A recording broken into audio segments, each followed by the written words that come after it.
Hi guys, what's up? So as promised that I'll be coming with a marathon series for CA Inter Law November 23. So we are out with November 23 Inter Law. So it's a 100% English revision because the paper gonna be in English, and I'll be teaching you from the handwritten notes what we have written in the class. Now, so all the lectures, all the chapters I have covered as per our material, as per our book. People who have studied from different author, different teacher, or I say study material, I have given a reference of the model where you have to do this particular topic from the model, because the chapter would be here and there, the content would be here and there as compared to the your material and my material. At this moment, when you're watching my marathon, do not change any author, do not change any book, study with your teacher only, just listen to the concept, because the concept though remains same, content would be here and there. Okay. So myself Abhishek Bansal, I am from Mumbai and I take law and audit for both inter and final. And I hope this attempt November 2023 you guys get clear as soon as possible, and I get to see you in CA final. In CA final I'll be taking audit because the law is now removed from the syllabus and it is made as a self-paced exam, and it's not a compulsion, I mean it's a compulsion paper but not a theory paper. So I'll be taking audit for you guys. Okay. Now as you see the notes, people will be messaging, sir, where will I get the notes, where will I get the notes? So in the video description for notes there's a link, you can download it. Okay. There's a link, you can download from there. Also from my website, if you can see www.letslearnindia.in, you can go to the website, in that free resources are there. In free resources you will find the notes of this handwritten. Now for this, the previous attempt May 23 we had rank 1 Gokul, I have taught him CA Inter audit 77, and Inter Law Priyanshu Pawar 71. That was May 23 for Inter. In final also we have got rank, we have got good marks in Inter Law and final law.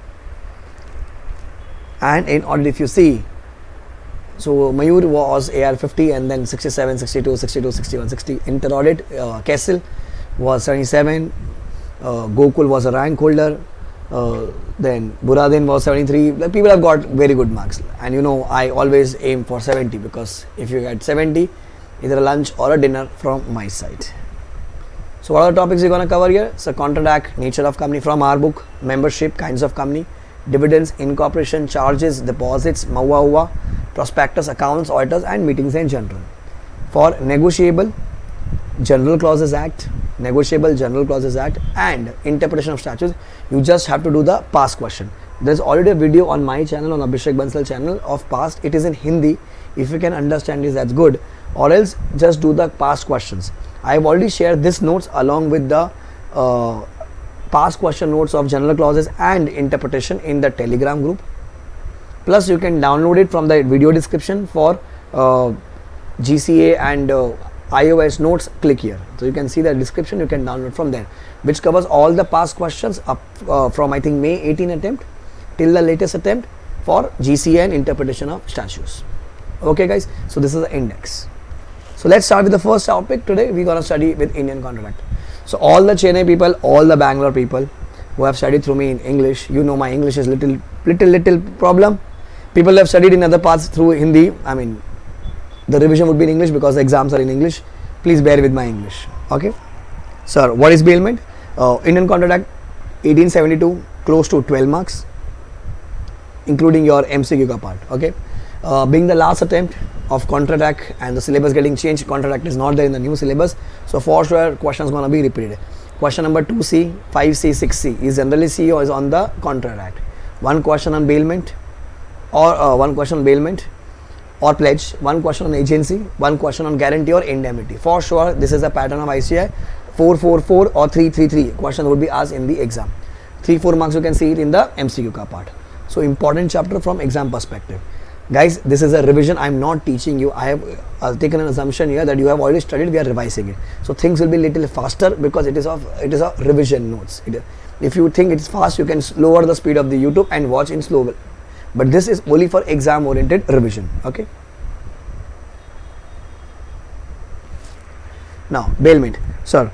Bailer gives the definition. The bailer gives movable goods to the bailee for some specific purpose. After the purpose is over, the bailee return the same goods to the bailer. This is called as bailment. Okay. One important thing before we start the session, I would like to thank Bhargavi who has written the notes for us, and Bhargavi is a Bangalore student, and thank you Bhargavi, beautiful handwriting she has written for everybody, and I hope everybody take the benefit and do thank and I mean let's be grateful to Bhargavi for writing such beautiful notes. And all others who have written in the class, you have your own notes. People who will be doing from here, be thankful to Bhargavi. Okay, she has written all the notes. So bailment, bailer gives movable goods to the bailee and bailee for specific purpose. Okay, bailee return the same goods to the bailer. This is called as bailment. So as per section 114 of Indian Contract Act, bailment is a contract where goods are delivered by one person to another for some specific purpose, and when the purpose is over, the bailee or the goods are returned or disposed of as per the direction of the person delivering the goods. When the purpose is over, the goods will be returned. The person who gives the goods is called as dash bailer. The person to whom the goods is given is called as dash bailee. So what are the elements? We have done this. Comps. C. Contract. Consideration may or may not be there. O. Ownership. Ownership is always of the bailer. M. Movable goods. P. Possession must shift to bailee. And same goods should be returned to the bailer. Same goods should be returned. If COMPS is there, then only the contract is of bailment. Okay. So two types of bailment are there: non-gratuitous and gratuitous. So gratuitous means like gratitude without consideration. So non-gratuitous means what? Non-gratuitous means with consideration. Non-gratuitous means what? With consideration. Okay. Now, so I have given an example. If I have given my Santa Banta for babysitting, so it is non-gratuitous. Sir, if gratuitous bailment means benefit of bailer, that is Santa Banta with Bindu, and benefit of bailee, that is Bindu taking Santa for outing. Sir, expenses. In case of NGB, non-gratuitous bailment, in case of NGB, non-gratuitous bailment, sir, if it is ordinary expense, normal expenses, it will be borne by the bailee. So if it is extraordinary expense, it will be borne by the bailer. Sir, in case of gratuitous bailment, like without consideration, whether it is ordinary expense or extraordinary expense, it will be borne by the person for whose benefit the bailment is made, either the bailer or the bailee. False. So bailer is liable to compensate the bailee. Bailer is liable to compensate the bailee for both faults, known as well as known faults, because money is involved. Here, bailer is liable to compensate the bailee only for known faults, because there is no money involved. Then, question number 3. Sir, what are the duties of bailee? Rights of bailer. Sir, to take proper care of the goods as if it is his own good. So the duty of bailee is exactly same as rights of bailer. Not to use the goods for only for authorized purpose, not for any other purpose. Not to mix the bailer goods with his own goods. Then to return any accretion, very important point. Accretion means an extra benefit in the goods to the bailer.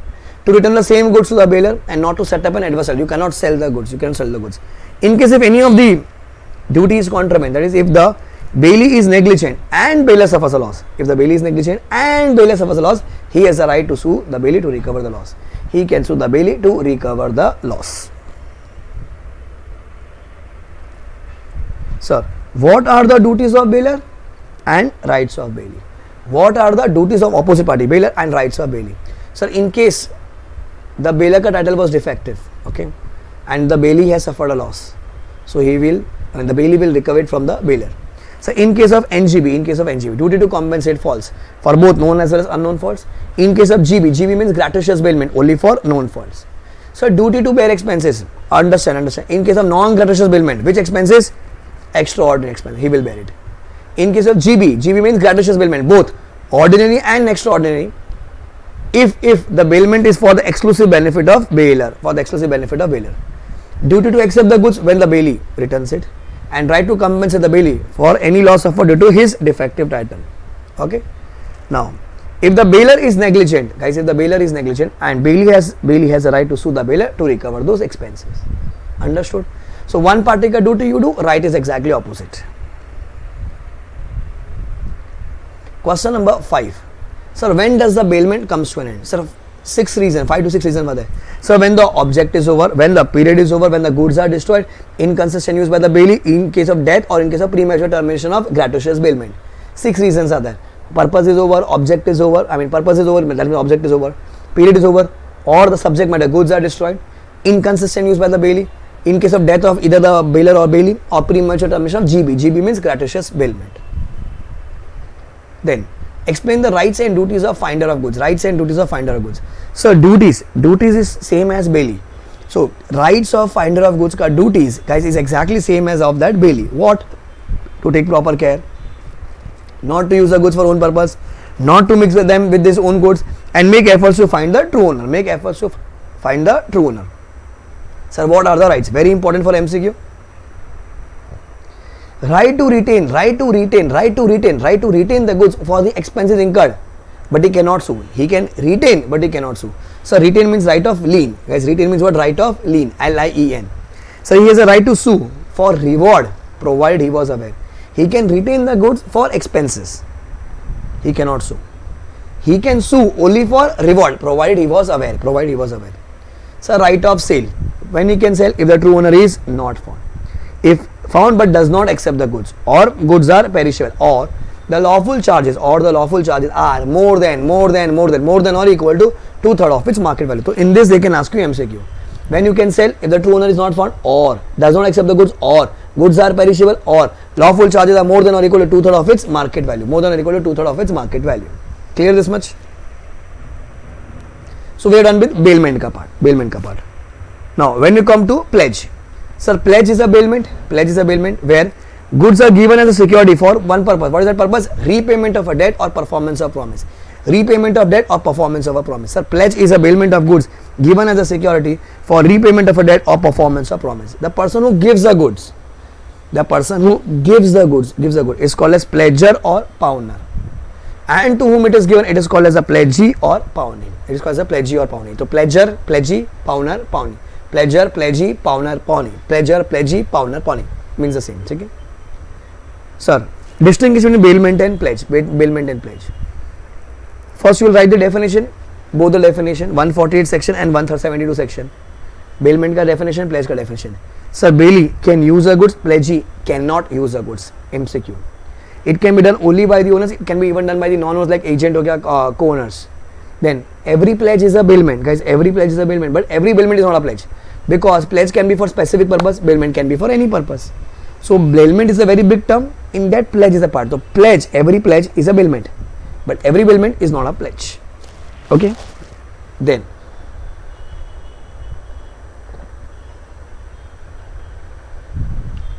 explain the rights and duties of pawnee. Pawnee means to whom we have given the goods. Okay. Now duties, same as bailee, to take proper care not to mix with the goods. Okay, so it is same as bailee. Rights, very important. The pawnee can retain the goods until the principal amount along with interest and all other expenses paid in respect of the goods are repaid to him. So whatever loan he had given, whatever the interest amount is there, whatever the other charges are there, he can retain the goods till the time it is not repaid. Okay. If there is a subsequent advance without any security, like first time when you had come, you have taken a loan, you have given the goods. Next time again you went to the same party and said, give me the loan, but it is unsecured. Then it is logical, the right to retain also extend to such subsequent advances unless the parties have entered into a specific agreement with a contrary view. Generally, what will you assume? Like if I have given a loan, okay, to you guys, and you have given me one security, assume this bottle, okay, this bottle. So this is pledged with me. Now you come back to me again and say, we need more loan. So I have given you the loan, but that was unsecured. So it is assumed the first loan and the second loan both will be secured against this bottle. However, if we have entered into a different agreement, that's a different view. Or else it will always be extending to the subsequent advance. This bottle will be extending to the subsequent advance. That means if first loan is repaid but second is not repaid, I can retain the bottle. Okay. In case of extraordinary expenses, the pledgee has no right of lien to claim such expenses, but he can file a suit to recover them. In case of any extraordinary expense happened because of the goods, he has no right to lien, but to claim, he has no right of lien to claim such expenses, but he can file a suit to recover them. So he has no right of lien, but he can sue. He can file a suit to recover them. Point number 4, important exam question. If the pawner makes a default, pawner means the person who has taken a loan, so he has not paid the money. So pawnee has a right. What rights? He can retain the goods and file a suit for repayment. He can sell the goods after giving a reasonable notice to the pawner. After giving a reasonable notice to the pawner. If deficiency, it can be recovered from the pawner. If surplus, it should be paid to the pawner. If there is a deficiency, it can be recovered from the pawner. If it is surplus, it should be paid to the pawner. First, he can retain the goods and sue for repayment. He can sell the goods by giving a reasonable notice. After giving a reasonable notice, he can sell the goods. If there's a deficiency, he can recover it from the pounder. However, if there's a surplus, it can be paid to the pounder. Clear? Rights and duties of pounder. Now, person who has taken the loan, pounder. Now, the pounder has a right to redeem the goods. Right to redeem the goods means that is he has a right. He has a right to claim back the security. It is called as right of redemption. Redeem on repayment of debts or interest and other charges. Okay, he can sue within how many years? 3 years. Okay, so he can take back the goods.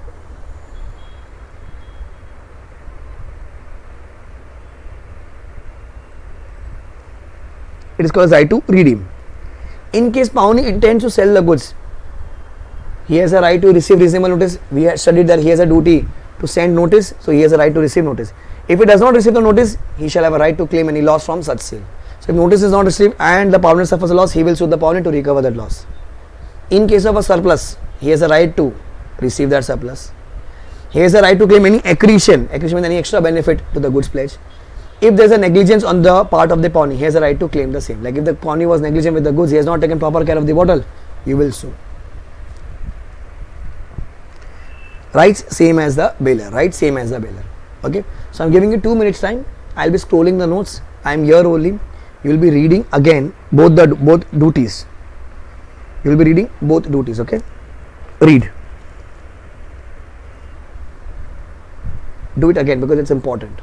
I am here only.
Finish?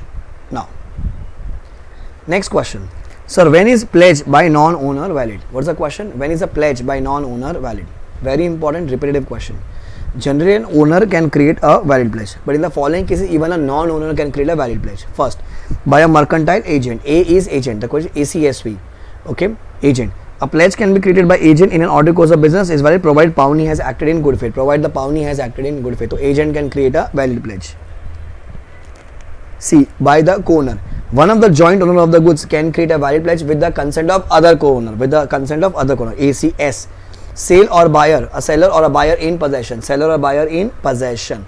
So a seller in possession of goods after sale and buyer in possession before sale can create a valid pledge if the pawnee acts in good faith.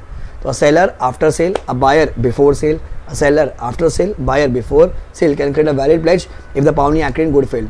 Then fourth, by a person in possession under voidable contract. If a person obtained possession of goods under voidable contract, he can create a valid pledge if the contract has been cancelled, that is rescinded, before the contract on pledge and the pawnee acts in good faith. Before the contract on pledge and the pawnee acts in good faith. ACSV, agent, co-owner, seller, buyer and voidable contract. Again repeat this all fourth, it's important. So the duties of both pawnee and ACSV when a pledge by non-owner is valid. Very repetitive question. Read the answer again. Read.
Done? Now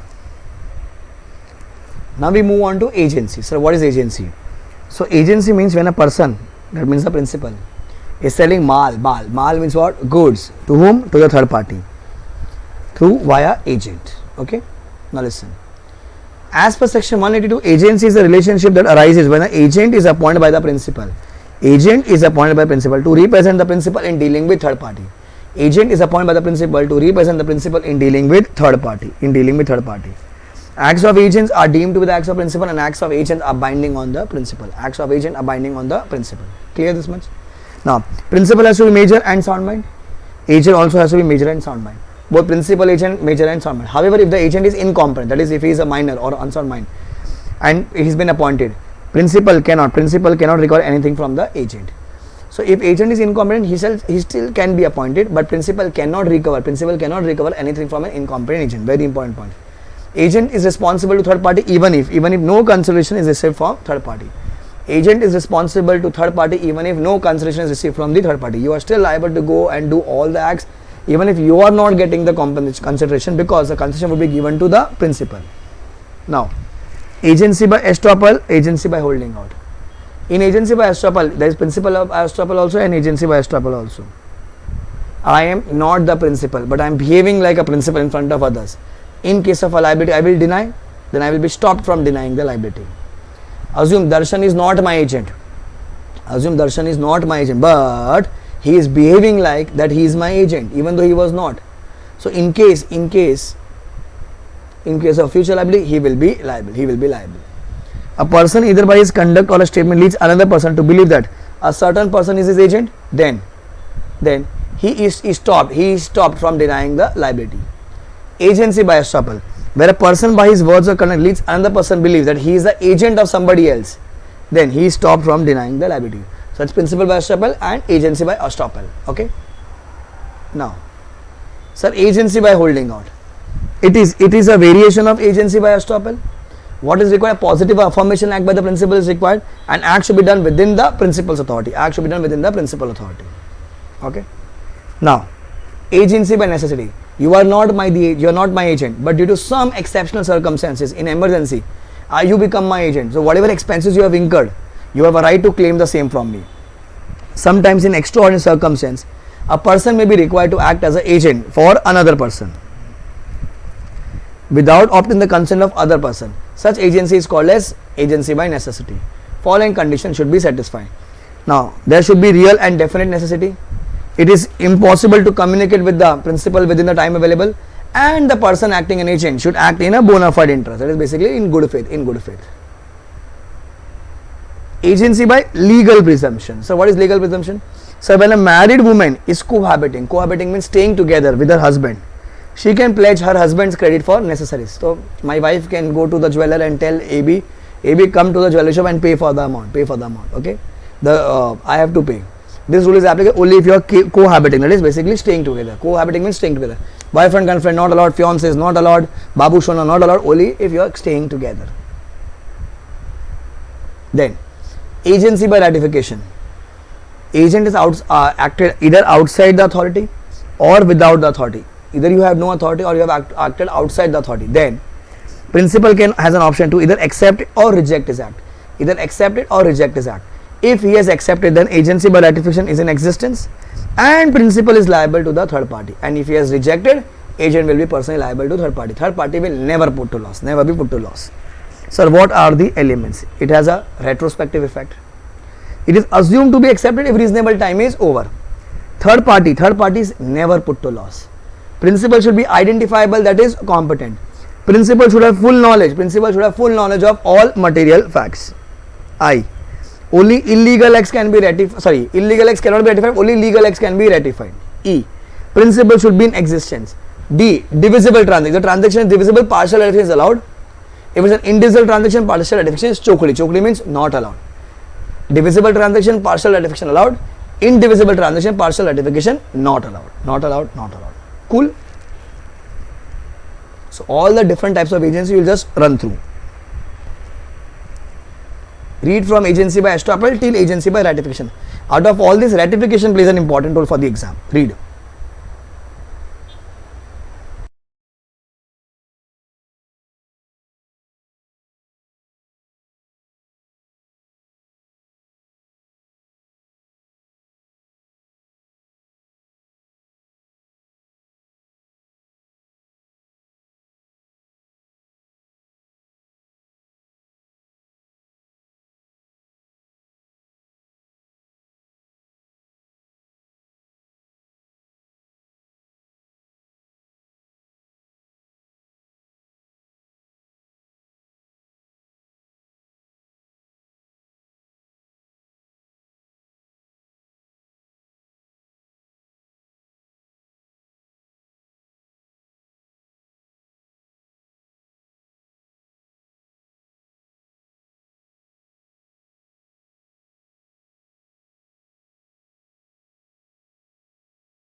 Cool.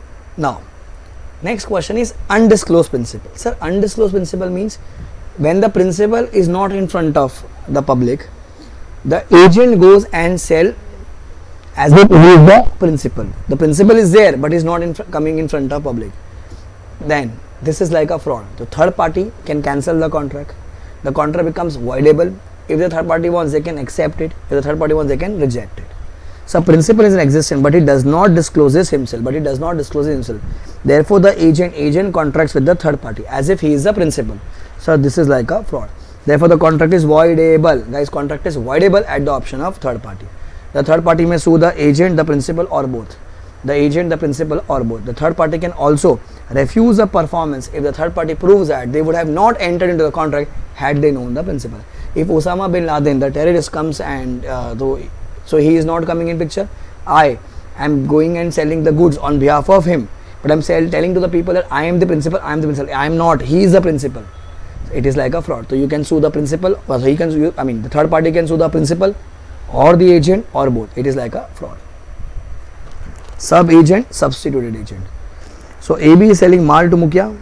Mukhya will give the money. Darshan is the agent and Krishna is the sub agent. He is appointed by the agent. There is no privity of contract between the principal and the sub agent. Agent is responsible for the acts of sub agent. Agent is responsible for the acts of sub agent. Here. He is named by the agent. Therefore, there is a privity of contract between the principal and the substituted agent. Okay. It is the duty of agent to name an efficient or competent person. If such person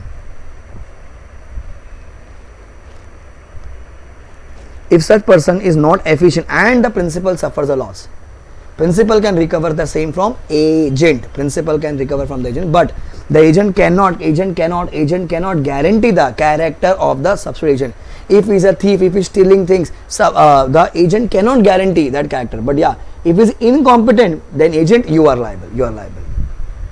Sir, what are the duties of agent and rights of principal? What are the duties of agent and rights of principal? So to follow express and implied instruction is the duty of agent. If it is not followed, he can sue the agent to recover the loss. To act with diligence and skill, if he has not acted, you can sue. However, recovery is not possible if the principal was aware of lack of skill. If I knew that the agent is incompetent and I have suffered a loss, then I can't sue the agent. Third, to establish contact with the principal. If the agent does not contact, principal suffers a loss, he will sue the agent to recover the loss. To give proper accounts whenever demanded. If accounts are not given, principal suffers a loss, I will sue the agent to recover the loss. Opposite, duties of principal, rights of agent. To indemnify for the acts done in good faith. Then to indemnify for any injury caused due to his neglect. To pay remuneration, commission, fees to the agent. If it is not paid, he can exercise right of lien. The agent can exercise right of lien. To indemnify for the legal acts. To indemnify for the legal acts means that to give protection. Sir, when is principal liable for the acts of agent? Every time when the acts are done within the authority, outside the authority but ratified by the principal, fraud, misrepresentation by the agent, and liability by estoppel. In all these four cases, principal will be liable. When is agent personally liable? The code is liable. L. Lack of instructions, diligence, contact, accounts. The duties, if he has contravened the duties, agent will be personally liable. I. Illegal acts. A. Acting in his own name or without authority. He is behaving like he is the principal, then he will only be liable. B. Booth means what? Undisclosed principal. L. Agent accepts the liability by signing a negotiable instrument. E. Existence of custom or usage of trade like Del Credere Commission. In that, agent will be personally liable. So out of this four answer, duties of agent is important, and when is agent personally liable? Repetitive question. Please read question number 20.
Finished?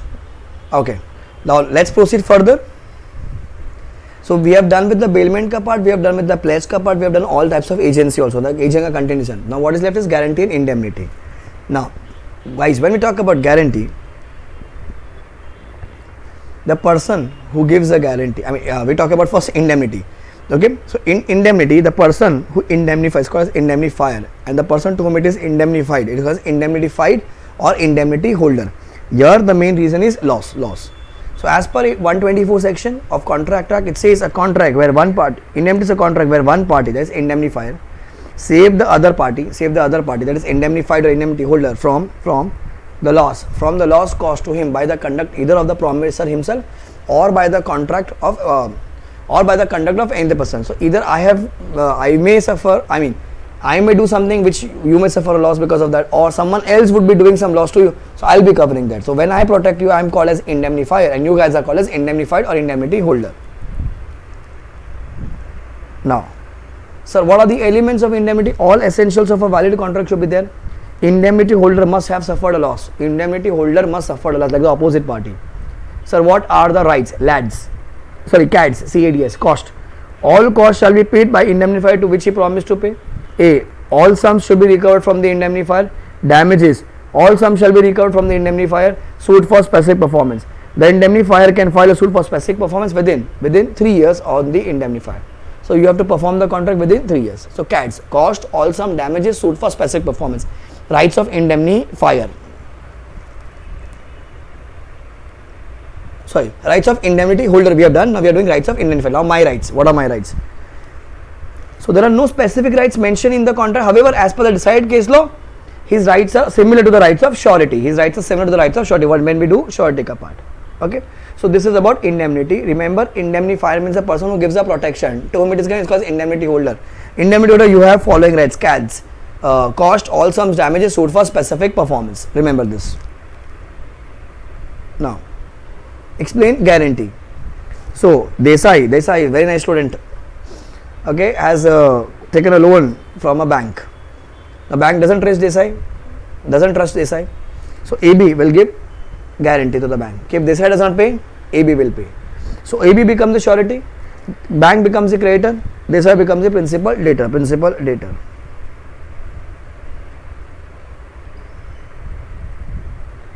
Now, as per 126, so 124 was indemnity, this is 126. A contract of guarantee is a contract to perform the promise or discharge the liability of a third person in case of a default. The person who gives the guarantee is called as what? Surety. The person who gives the guarantee is called as surety. And the person to whom the guarantee is given is called as the creditor. And the person on whose behalf the guarantee is called as a debtor. Principal debtor, you can say. So this side was principal debtor, bank was the creditor, AB is called as the surety. So what are the elements? There must be a debt existing, which should be recoverable. There are 3 agreements between principal debtor, creditor and surety. 3 agreements. The liability of principal debtor is primary and surety is secondary. So first liability is of Desai, second is of AB. If Desai defaults, then only AB will pay. And it must satisfy all the essentials of valid contract. Free consent, parties competent to contract, lawful concession, lawful object. Now, contract between indemnity and guarantee. What it is contract between indemnity and guarantee? Difference. So there are 2 parties, here there are 3 parties. Here indemnified is there, or indemnity holder. Here principal debtor, creditor and surety. The liability of indemnifier is primary. Here surety is secondary. There is 1 contract, there are 3 contracts. Security is given for reimbursement of loss. Here guarantee is given to the creditor. Indemnifier cannot sue the third person for the loss. Surety can sue the principal debtor. If I have paid, obviously I will take money from, I will recover that money from whom? The principal debtor, that is Desai. Oops.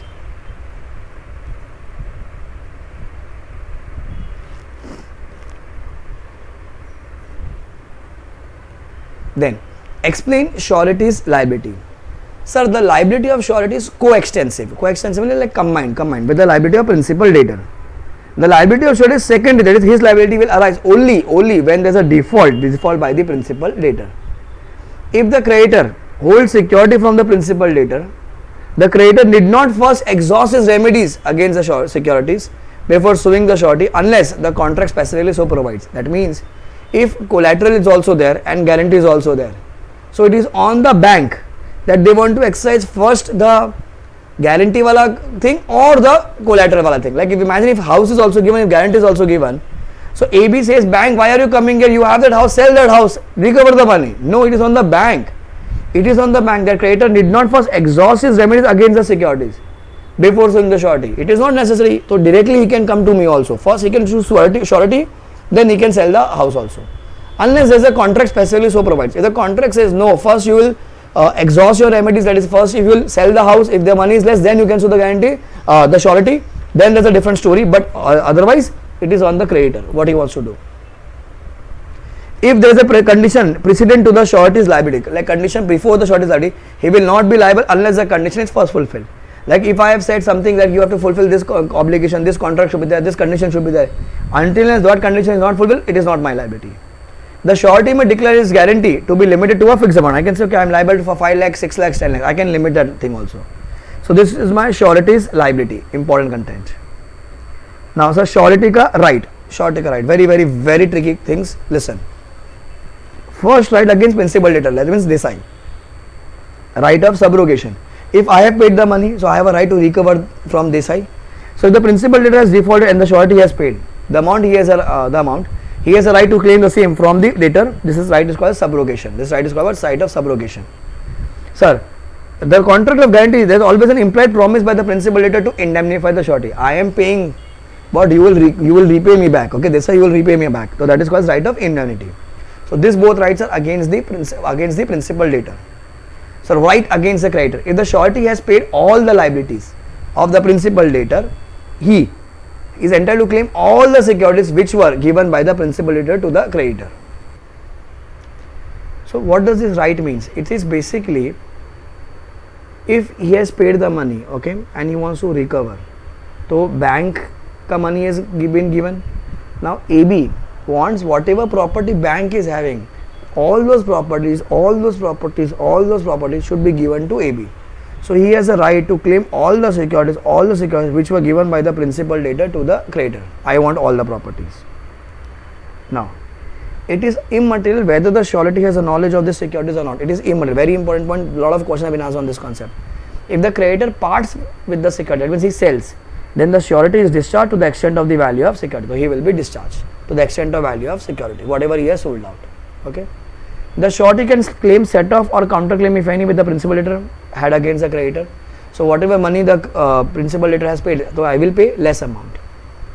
In case of fidelity guarantee, like employee ka character wala guarantee, the surety can direct the creditor to dismiss the employee whose honesty has been guaranteed, whose honesty he has guaranteed in the event of proven dishonesty of the employer. So if I had given a guarantee for employee honesty and if he has done something wrong, please remove him. If the employer is not removing, then I am discharged. If the creditor's failure to do so will exempt the surety from his liability, I am discharged. Because it was your problem. I told you to remove him, but you have not removed, then I am not liable in future. Okay, very important. Lot of question exam. Can you see the star? Very important.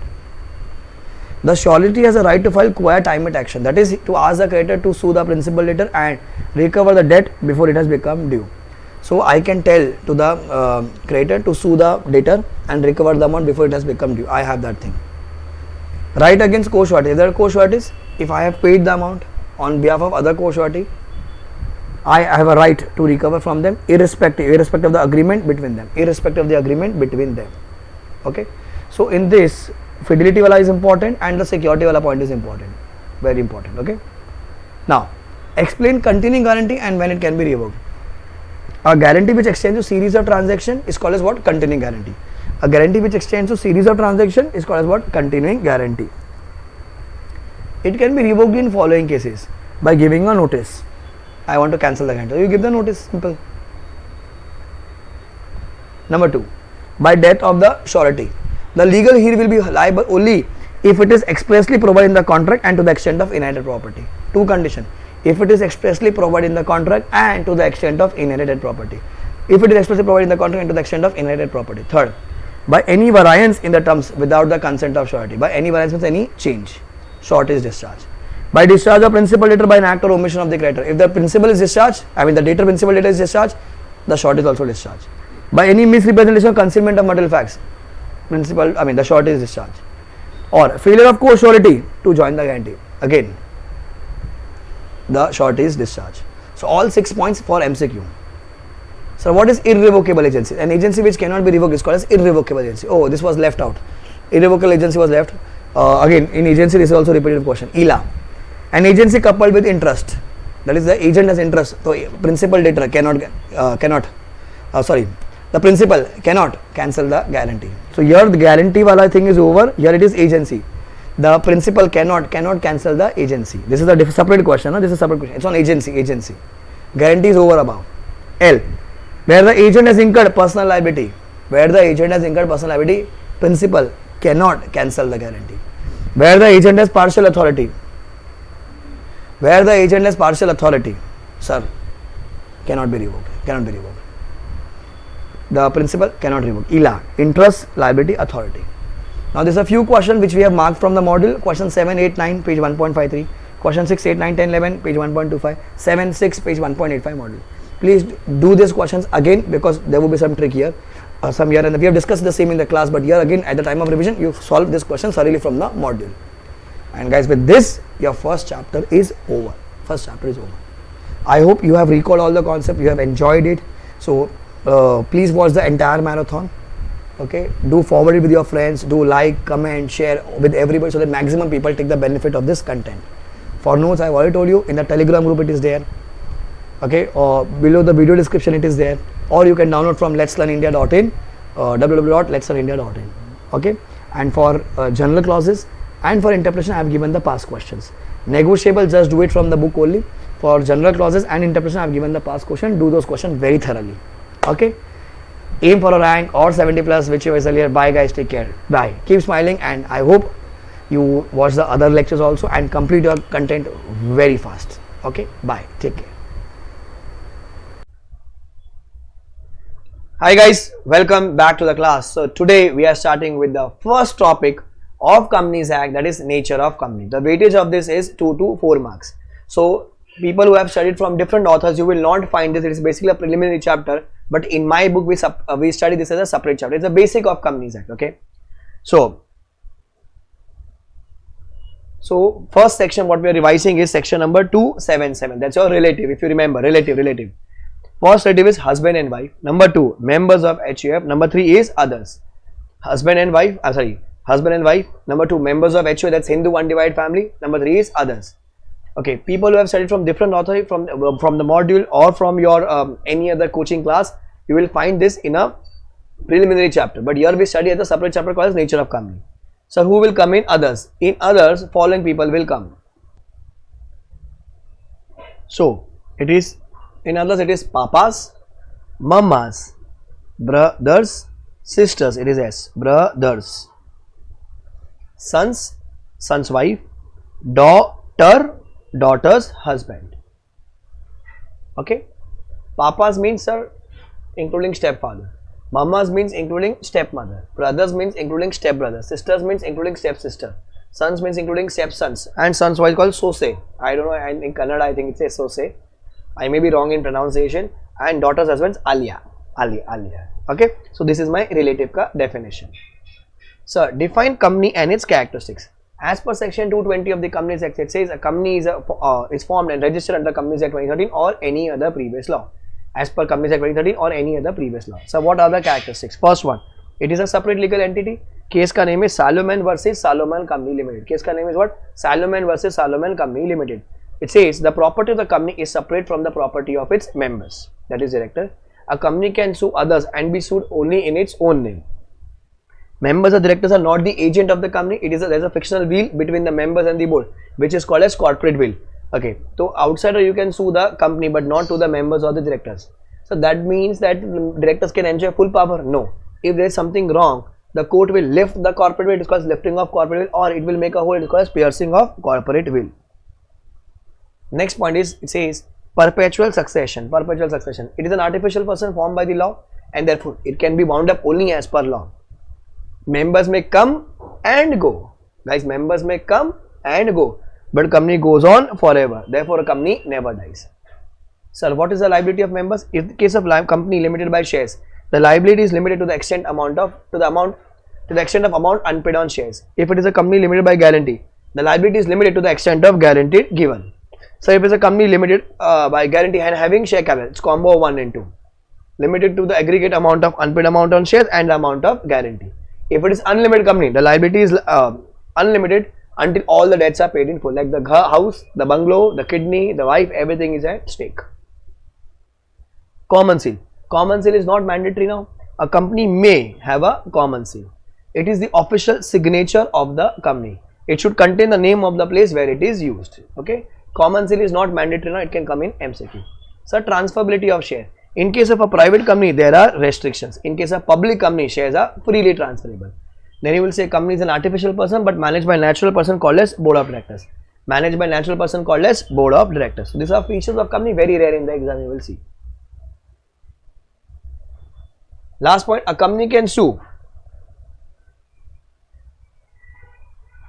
and can be sued by others. A company can sue and be sued by others.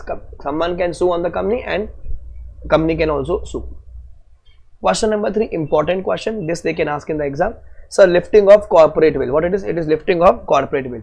So it is under 2 provisions, statutory provisions and judicial decisions. So what are statutory provision? It says if at the time of winding up, it is proved that the intention of the company was to cheat or defraud the creditors, then LOCV can be lifted. LOCV means lifting of corporate will. Lifting of corporate will. And all the directors who are parties will be personally liable. All the directors who are parties will be personally liable. That means house, bungalow, kidney, everything would be liable. Generally, there is no liability. But if someone is doing wrong thing, then the corporate will be lifted. Number 2. If the membership is reduced, that is 2 and 7. 2 is in private company, 7 is in public company. If membership is reduced, that is below 2 in private company, 7 in case of public company, below the statutory limit, and the company carries on business with this reduced membership for more than 6 months, then the members who are aware will be personally liable for the debts contracted after 6 months. If you carry on the business like 2 ka 1, 7 ka 6, membership is reduced, and the company is carrying on the business with that reduced membership for more than 6 months, and the members who are aware, they will be personally liable for the debts contracted after 6 months. In respect of Ultra Vires Act, beyond the powers, all the directors would be personally liable. In case of misdescription of name, all the directors would be personally liable. So this is as per statutory provision, that means as per the Companies Act.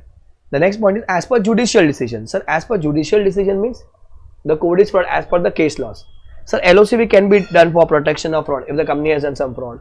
So for protection of revenue, that means you are not paying the taxes. A, for avoidance of welfare legislation like labor laws, you are doing non-compliance. So if the company is basically is not a genuine or just a sham, bogus, fake or useless. It is not genuine, it is sham, bogus, fake or useless. D, for determine the true character of the company, that is whether it is an enemy company, that is it is whether an enemy company. Okay, so all these grounds are there whether LOCV can be lifted. In the exam they can ask you in MCQ. Okay, giving you 3 minutes time, please read this answer. I am here only, please read this answer.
Done.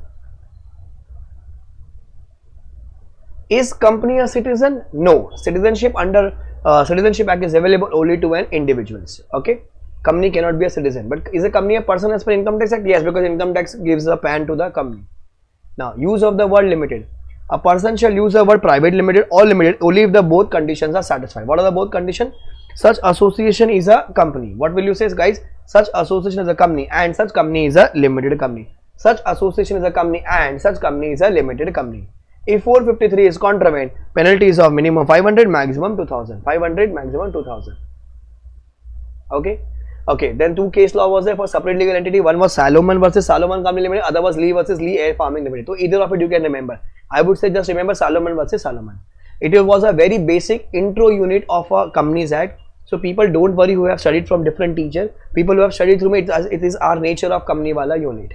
Understood? So very small unit of companies.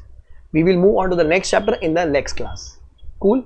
So guys, it's a quick revision. I'm going very quick. It is only for the exam oriented revision for you guys who are appearing in for the upcoming C exams.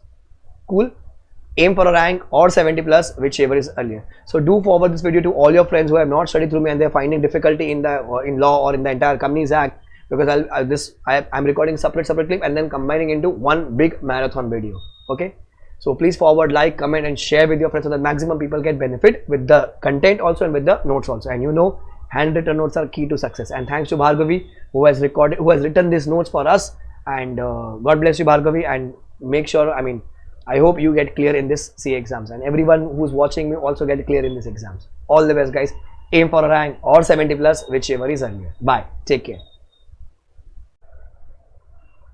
So hi guys, welcome back to the class. We are doing membership now. Okay, membership. So membership is a very small unit in our book. People who have studied from other teacher, your teacher must have taught you in share wala chapter or maybe some other chapter. Membership is a very different unit and few content is from the incorporation. Very important unit. It is 2 to 4 mark. One answer is very important here. So who is a member? Member does not include a bearer of a share warrant. If I am holding the share warrant, I am not a member. If I have share certificate, I am a member. Following are the ways to become a member. The code was state. How can you become? By subscribing to the Maha. T. By transfer of shares. A. By allotment of shares. T. By transmission of share. E. Estoppel. I can become member by state. Sir, subscribing to Maha, transfer of shares, allotment of share, transmission of share by estoppel. You can become a member by state. You can become a member by state. Then, can a company become a member of another company? Very important. Can a company become a member of another company? The answer is yes. Because object clause should allow it. Okay, a company can become a member of another company provided it is authorized by object clause of Maha. It is authorized by object clause of Maha. But a company cannot buy its own share, that is it cannot become member of its own. It cannot buy its own share, that is it cannot become member of its own. However, third point, subsidiary company cannot become a member of its holding company. Subsidiary company cannot become the member of its holding company. Subsidiary company cannot become a member of its holding company. Section number is what? 19. Section 19, very important. Any allotment of shares by holding company to its subsidiary is void. If a holding company has allotted shares to its subsidiary, it is void. A subsidiary company cannot become the member of its holding company. General law says a company can become a member of another company, but a subsidiary company cannot become a member of its holding company. What is the logic, sir? See, if holding company declares dividend, if 100 rupees goes to subsidiary, out of that 100 rupees, 51 to is holding ka na? 51 rupees of only of holding, so the money will again come to them. So it is waste. So law says a subsidiary company cannot become a member of its holding company, but there are certain exceptions. First, if a subsidiary company became member of holding company before it became its subsidiary, like imagine around 15th August, I made you as a subsidiary, but you are holding my shares prior to 15th August, then you can keep holding that shares. You will not get any rights with respect to that share, but you can keep holding such shares. Number 2, when subsidiary company holds such shares as a trustee, you are holding such shares, you have not bought the share, I have given you as a security, as a collateral, you are holding the shares as a trustee. So you are having my share, but you are not the member there. You are keeping the shares as a trustee. Third, imagine Shah Rukh Khan was my member. Shah Rukh Khan gave all his property including shares of my company to you people. You guys are my subsidiary. You company like Inter students are my subsidiary. So Shah Rukh Khan died, all his shares went to the legal representative. But I am the holding company, you are my subsidiary. Did you bought the share? No, sir. So where subsidiary company holds such shares, as a legal representative of a deceased member of the holding company, as a deceased member of the holding company. Cool. But a subsidiary company will not have any rights. A subsidiary company will not have any rights in a holding company in respect of the shares held by it. Okay, so they will have no rights. Then a corporate society, trade union, foreigner, government, insolvent, who was already a member, okay, they can become a member. Joint shareholder can be a member of a company. Joint shareholder would be counted as one. A corporate society, trade union, foreigner, government, insolvent, who was already a member. Fresh insolvent cannot become a member. Joint shareholder, all these people can become a member in a company. However, trust, HUF, partnership firm cannot be a member. Trust, HUF, partnership firm, they cannot be a member. However, a partnership firm can become a member of Section 8 company. MCQ. Partnership firm can become a member of Section 8 company. A partnership firm can become a member of Section 8 company. Cool. So I'm giving you 4 minutes time. Read this answer. This is very, very, very important. It may come in the exam. Read. I'm here only. Video will go off, but you will read the answer.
Cool. Read this part also.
Now, third, can a minor become a member in a company? The answer is no.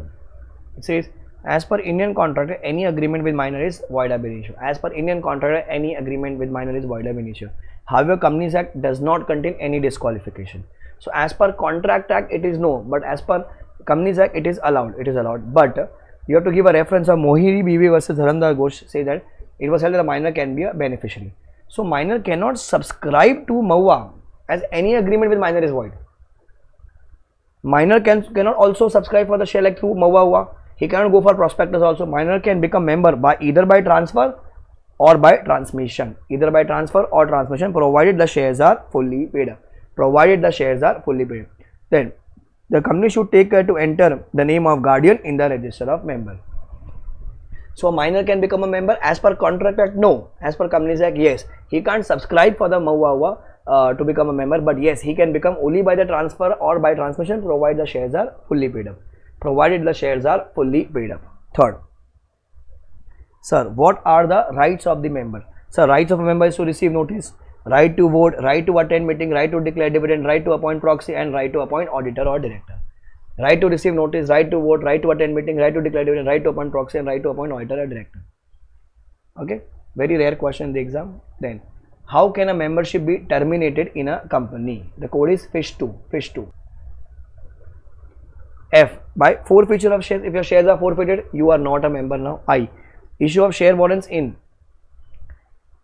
exchange of share certificate. So if company has given you share certificate, taken share certificate and given you share warrant, you are not a member. If you remember the definition, member who are the bearer of share warrant, they are not the member. Member does not include bearer of share warrant. So if you are holding share warrant, you are not a member. S, sale of shares. One more S, surrender of shares. T, transfer of shares. T, transmission of shares. FISH2. Forfeiture of shares, issue of share certificate, share warrants instead of share certificate. S, sale of shares. One more S, surrender of share. T, transfer of share. One more T, transmission of shares. FISH2. The code is FISH2. Membership is also done. Very simple unit, very simple chapter, guys. You can make it 2 to 4 mark. It is very scoring. Cool. One more chapter, finish. Extra questions, we have marked all the important questions in our in our book. Content is here. Just keep on revising. In case if you have done with the one revision watching it, second revision, third revision, or the exam time, switch off the video, put on the earphone, just listen to the audio. So it will be you will be recollecting what we have studied, because I'm using the same example, same content what we have done in the class. Okay. Bye guys, take care, enjoy, and aim for a rank or 70 plus, whichever is earlier. Bye guys. Hi guys, welcome back to the class. So we are today starting with dividend chapter. So in the index, kindly come to dividend chapter.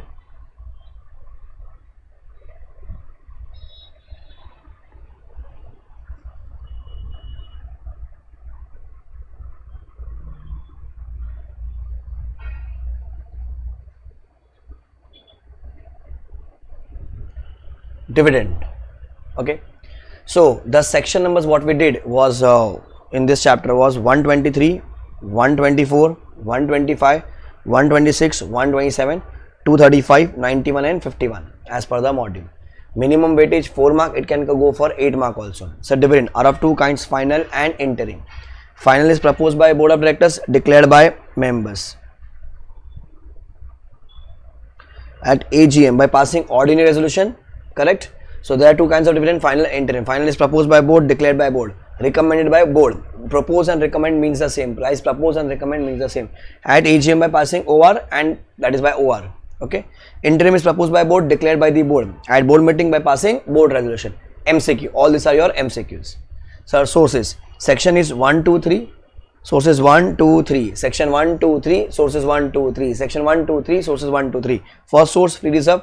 Current year's profit, previous year's profit, accumulated profit. But after providing depreciation and losses should also be set off. Third, money given by CG or SG if payment of dividend is guaranteed by CG or SG. Free reserves, current year's profit, previous year's profit, accumulated profit. But after providing depreciation, losses should also be set off. Money given by CG or SG if payment of dividend is guaranteed by CG or SG. In case of interim, so it is current year's profit and surplus in P&L account. Current year's profit and surplus in P&L account. Current year's profit and surplus in P&L account. Okay. This interim ka, so surplus in P&L account means opening balance of P&L. So the next point was transfer to reserve. It is voluntary. What do you say? Transfer to reserve is, guys, voluntary. Transfer to reserve is voluntary. if company is declaring 10% dividend, they have transferred to reserve 5% allowed, 3% allowed, 2% allowed, 1% allowed, not transfer allowed, because transfer to reserve is voluntary. Transfer to reserve is voluntary. The next section is very important, section 127. In the questions or in the module, if you see in our book also, maximum content is on section 127. All the questions are on 127. So dividend is declared at AGM. It should be paid within 30 days of declaration. Dividend is declared at AGM. It should be paid within 30 days of declaration. Okay, if 30 days have passed, that means section 127 is contravened. Company, you are liable for simple interest at the rate of 18% per annum. Company liable for simple interest at the rate of 18% per annum. Director 1000 rupees per day and maximum 2 years imprisonment. Director 1000 rupees per day, maximum 2 years ka imprisonment. However, penalty will not be levied in the following cases. First, no default of company. The code is DDLJD, no default of company. If there was no default of company will not pay the penalty. Number 2, directions given by shareholder could not be complied. And the same has been communicated to shareholder. Sir, whatever direction shareholder has given, like please do the ECS in my account, like direct credit, but ECS is getting bounced back due to some other bank issue, and the same has been communicated to shareholder, no penalty. L, operation of law. L is what? Operation of law. L is operation of law. J is jhagda. Jhagda means there is a dispute to receive dividend and the last point, amount is lawfully adjusted against any limit due by shareholder. So guys, the code is DDLJ, but there are 5 pointers. No default of company, direction given by shareholder could not be complied, and the same has been communicated to shareholder. L is what? Operation of law, and J is jhagda. Jhagda means dispute to receive dividend. And there's one more point, amount is lawfully adjusted against any limit due by shareholder. Next, dividend is declared at AGM. It should be claimed within 30 days. Dividend is declared at AGM. It should be claimed within 30 days. If 30 days have passed and investor have not claimed it, company, you will transfer the amount within 7 days after 30 days, okay, to unpaid dividend account. Company will transfer the amount to unpaid dividend account, and in unpaid dividend account it will stay for how many years? Sir, 7 years. It will stay for 7 years. Okay, if the company has transferred on 10th day, law says you have to transfer within 7 days, but you have transferred on 10th day. So day 8, day 9, day 10 ka delay. So 3 days ka delay, 12% interest. That interest will also go to the member. In the proportion of dividend. In unpaid dividend account, it will stay for 7 years. After 7 years, it will go to IPF. What is IPF? Investor Education Protection Fund. Sir, after 7 years, it will go to IPF. So to go to IPF, the days are 30 days. So this 30 days will be counted from after 7 years. Sir, you have to send money plus you have to send shares also. So money will go plus shares will also go to IPF. Can the investor claim the money? The answer is yes. Can the investor claim the shares? The answer is yes. You can claim the money also, you can claim the shares also. Acha, you have to apply to IEPFA. Investor Education Protection Fund Authority. If section 124 is contravened, what do we say? If section 124 is contravened, company, you are liable for 1 lakh rupees and 500 rupees per day. Company, you are liable for 1 lakh rupees plus 500 rupees per day, subject to maximum 10 lakh. If anything in 124 is contravened, important penalty, it can come in MCQ. 1 lakh rupees plus 500 per day, subject to maximum 10 lakh. 110. Officer 25,000 minimum, 100 rupees per day, subject to maximum 2 lakh. So in case there is a default, 100 rupees per day, subject to maximum 2 lakh. At the most, company is liable for 10 lakh. At the most, company is liable for 2 lakh. Clear? Okay. The next point. Dividend declared should be less than or equal to proposed. Dividend declared should be less than or equal to proposed. Who will propose it? Board will propose it. Board recommends it. Board says it is 10%. We can give dividend this year. So members, you can't increase it. Either it can be same or you can reduce it. If you say I don't want to declare any dividend, it's absolutely okay, because 0 is less than or equal to proposed. Now whatever is the proposed thing, it is allowed. You can't increase. Members cannot increase the rate of dividend. Then revocation. So revocation means cancel. Once the dividend is declared, it cannot be revoked. However, it can be revoked in 2 cases. One is ultra virus, other one is going concern affected.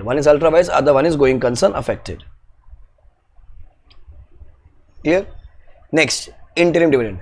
Interim dividend is recommended and declared by board at board meeting by passing board resolution. This we have done previously. Interim dividend is recommended and declared both by board at board meeting by board resolution. Okay, out of current year's profit and surplus in P&L account. These are the two sources what we have done previously. Out of current year's profit and surplus in P&L account.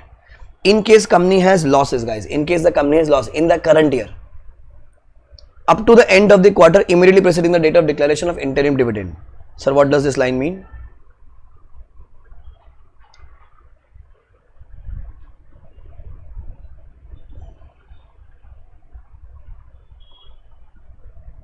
So for example, we are declaring the dividend on 15 July 23. April, May, June, I have loss. April, May, June, guys, I have a loss. But I want to declare interim dividend. So loss is, even though dividend is linked to profit, we are giving you the permission. You can declare the dividend. But boss, please take care of the rate. What is the rate? My rate of interim dividend should be less than or equal to average rate of last 3 years. My rate of interim dividend should be less than or equal to average rate of last 3 years. My rate of interim dividend should be less than or equal to average rate of last 3 years. My rate of interim dividend should be less than or equal to average rate of last 3 years. People who understand little Hindi, in my language you have studied in class. Dhanda kar, par ganda mat kar. Do the business, guys, do the business, but please take care of the rate. The amount of dividend, including interim dividend, should be deposited in a scheduled bank within 5 days of declaration. Very important MCQ. People generally forget this. Boss, once the company is declared, so the company should not use the money. They should deposit this money in a scheduled bank, and from there they will give the money. So to go to scheduled bank, the money should be deposited in a scheduled bank. The days are 5 days. The days are 5 days. Clear this much? Okay. This rule of 5 days is not applicable to a wholly owned government company. So it will be 5 plus 30 or all inclusive 30. 5 plus 30 all inclusive 30. It will be, sir, all inclusive 30. So 5 plus ideally 25 more days. So from the date of declaration, it is 30 days. From the date of declaration, it is 5 days. So it is 5 you have to deposit in a scheduled bank. From there you will pay the money. So ideally you have only 25 days. Okay. Understood this concept? Then this rule of 5 days is not applicable to a wholly owned government company. Logic it is, wholly owned government company, who will declare? Members. Who will get the money? Members. So 100% members are declaring, 100% members will get the money. So why you want to keep it to a scheduled bank and then bring back again to the members? Because it is wholly owned government company. It's government owned. So what is not applicable? So this 5 days wala thing is not applicable. This 5 days wala thing is not applicable to a wholly owned government company. But can they declare dividend? Yes, sir. Can they pay it? Yes. So they have to pay within 30 days. But deposit in a scheduled bank and then paying from there, that is not allowed. That is not applicable to them. Okay, so they can pay it from their normal bank account. Interim dividend should be paid within 30 days of the board resolution, else there is a penalty plus exemption. What is the exemption, sir? DDLJ. Interim dividend should be paid within 30 days of board resolution, else there is a penalty plus exemption. So what is the exemption? DDLJ. Same point. Okay. Then next section says closure of register. Oh guys, we have done a lot of sections here. If you remember sources ka section was 123. Time limit ka section was 127. Unpaid ka section was 124. IPF ka section is 125. So 123, 124, 125, 127. Only 126 is pending. 1 to 3 sources, 1 to 4 unpaid, 1 to 5 IPF, 1 to 7 time limit. Again 1 to 3 sources, 1 to 4 unpaid, 1 to 5 IPF and 1 to 7 time limit. Some people will be saying, sir, do we need to remember section number? The answer is yes, you need to remember section number. You need to remember section number. Okay.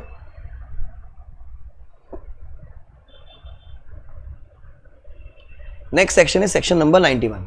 So generally what happens, I will sell the share today. So it will not get debited from my account today. Someone will buy tomorrow, but it will not be credited in his account in the same day. So the general time limit in a book is T plus 2, but practically we have moved on to T plus 1 now. T is trade day plus 1 day. Right now in books it is T plus 2 only, but in practical life, when you buy today, like for example today is Monday, I am buying it, the shares will get credited in my account by Tuesday. Okay, but in the book it is Monday plus 2 days. So company is confused to whom to pay dividend. So they close the book and they select one date. That date is called as record date. That date is called as what? Record date. So it says, it means the period during which the company lawfully refuses to accept the application for transfer of shares. That means you can buy and sell the share, but it will not be credited to you your demat account. But it will not be getting into your name, will not be getting into an ROM. So they close the register. So it can be closed. The register can be closed for maximum 45 days in a year. The register can be closed for maximum 45 days in a year and 30 days at any one time. Maximum 45 days in a year and 30 days at any one time. Maximum 45 days in a year and 30 days at any one time. So it is 30 plus 15. So continuously 30 days, entirely in a year 45 days. Okay, before closure of register, you have to give minimum 7 days ka notice. Before closure of register, you have to give minimum 7 days ka notice. Okay. If section 91 is contravened, then there is a penalty of rupees 5,000 per day subject to maximum 1 lakh. 5,000 rupees per day subject to maximum of 1 lakh. 5,000 rupees per day subject to maximum of 1 lakh. 5,000 rupees per day subject to maximum of 1 lakh. This is the penalty. Clear? Now, the next point, it says condition for paying dividend out of the past profit which are transferred to reserve. Out of the past profit which are transferred to reserve. Guys, the content is very important. Out of the past profit which are transferred to reserve. So, in the current year, we do not have money, or we have money but it is less money to pay the dividend. So, what we do, we use the reserves. So, current year's profit, previous year's profit, accumulate profit. If you remember the condition was given like this. So, you can use the money but there are certain conditions. Rule 3, 3 condition. Rule 3, 3 condition. In respect of inadequate profit or absence of profit, in respect of inadequate profit or absence of profit, company may declare dividend out of the past profit which are transferred to reserve, by complying with rule 3, 3 conditions. Okay? What are the 3 conditions? My rate of dividend, ROD means rate of dividend. In your notes you must have written this. My rate of dividend should be less than or equal to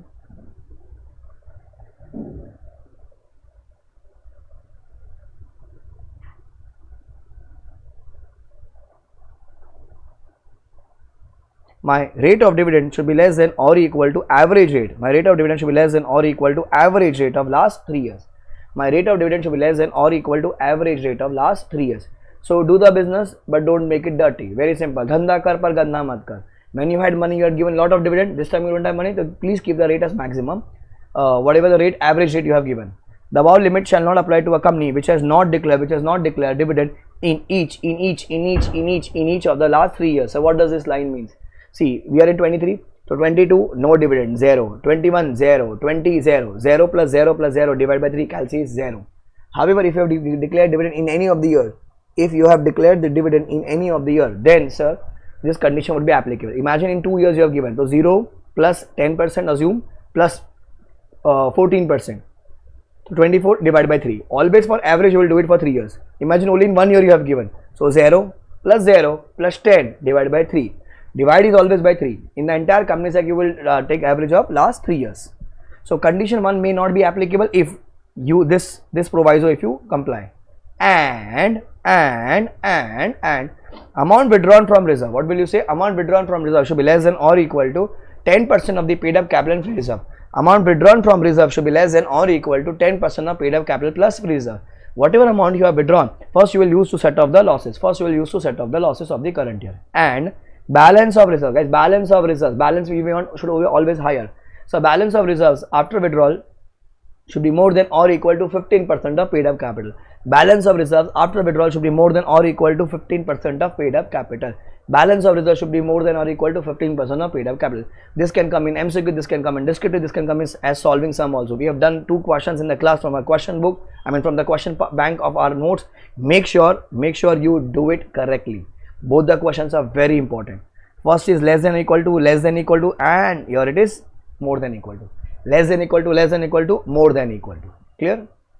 Then, important point. In case the company has declared dividend out of the profits, but which is not transferred to reserve, that means we have not transferred to reserve, we have just carried forward opening balance of P&L, and you want to give dividend from that money, then the company can declare without any restriction. That means rule 3 is not applicable. If imagine you are declaring the dividend from the past profit transferred to reserve, in year 2 you are using reserve, then condition 1 and 2 and 3 have to comply. But if you have earned the profit in the past year but it is not gone to reserve, you have just carry forwarded opening balance of P&L and you are giving money from the year. Instead of putting it reserve, here what you are doing, you are carry forwarding it here, right? And in the current year, in year 2, imagine this is year 2, you are giving dividend from here. So this is not current year's profit, this is past profit, but not transferred to reserve. Past profit not transferred to reserve. So you are giving dividend from here, sir, then no restrictions applicable. Without following rule 3, you can give the dividend. Clear? Then Again, one more point. Rule 3 is not applicable to wholly owned government company. Rule 3 is not applicable to wholly owned government company. That is, they can declare dividend out of the past profit which are transferred to reserve without any restriction. So they can declare dividend without any restriction. Understood? Very important concept. One section was pending, section 126. This talks about abeyance. Guys, 126 talk about abeyance. What does it says? So where any instrument of transfer of shares has been delivered to any company for registration. Practically, it is very vast section because everything is now online. Imagine old times when there was one person who will sell the shares to another person, transferor, transferee. They will get into an agreement. The transferee will take the agreement to the company. Company, please register my shares. But it is not yet registered. It is not yet registered. In the meantime, company has declared the dividend. Company has declared the dividend. So what will happen? Company will transfer the amount of dividend. Will transfer the amount of dividend to unpaid dividend. They cannot give to transferor because his name is cancelled. They cannot give it to transferee because his name is not registered. His name is not registered. Okay. So what will they do? They will transfer the amount of dividend to unpaid dividend account. Okay. However, unless authorized by the registered holder in writing to transfer to transferee. If AB, sir, I mean if the transferor have said it to please transfer it to transferee, then it will go to transferee, or else it will be transferred to unpaid dividend account. In the meantime, they will keep in abeyance. They will keep in abeyance in relation to such share. What? Any right shares or any bonus shares. Abeyance means to stop or to hold. They will keep in abeyance. That means it will kept on hold. Later on you can claim, but just till the time transfer formalities are over, you cannot claim the dividend. You cannot get the shares. Okay. Section is 126. So guys, we have completed all the sections. 235 was dividend, includes interim dividend. 1 to 3 sources. 1 to 4 unpaid. 1 to 5 IPF. 1 to 6 abeyance. 1 to 7 time limit. I am going little quick. Again and again I am telling you in all the lectures, I am going little quick because it's a revision for your exam. So it will help you in your last revision and in 1.5 day revision. Okay.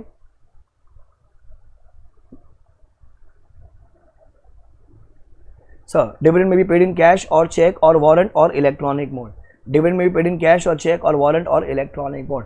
But it can't be paid in kind. MCQ. It can't be paid in kind. Dividend can be paid in cash, check, warrant or electronic mode. If a company fails to comply with section 73 and 74, that is prohibition on acceptance and repayment of public deposit, they shall not declare dividend so long as the failure continues. So what does this line mean? If you have taken money from public and you have not repaid them,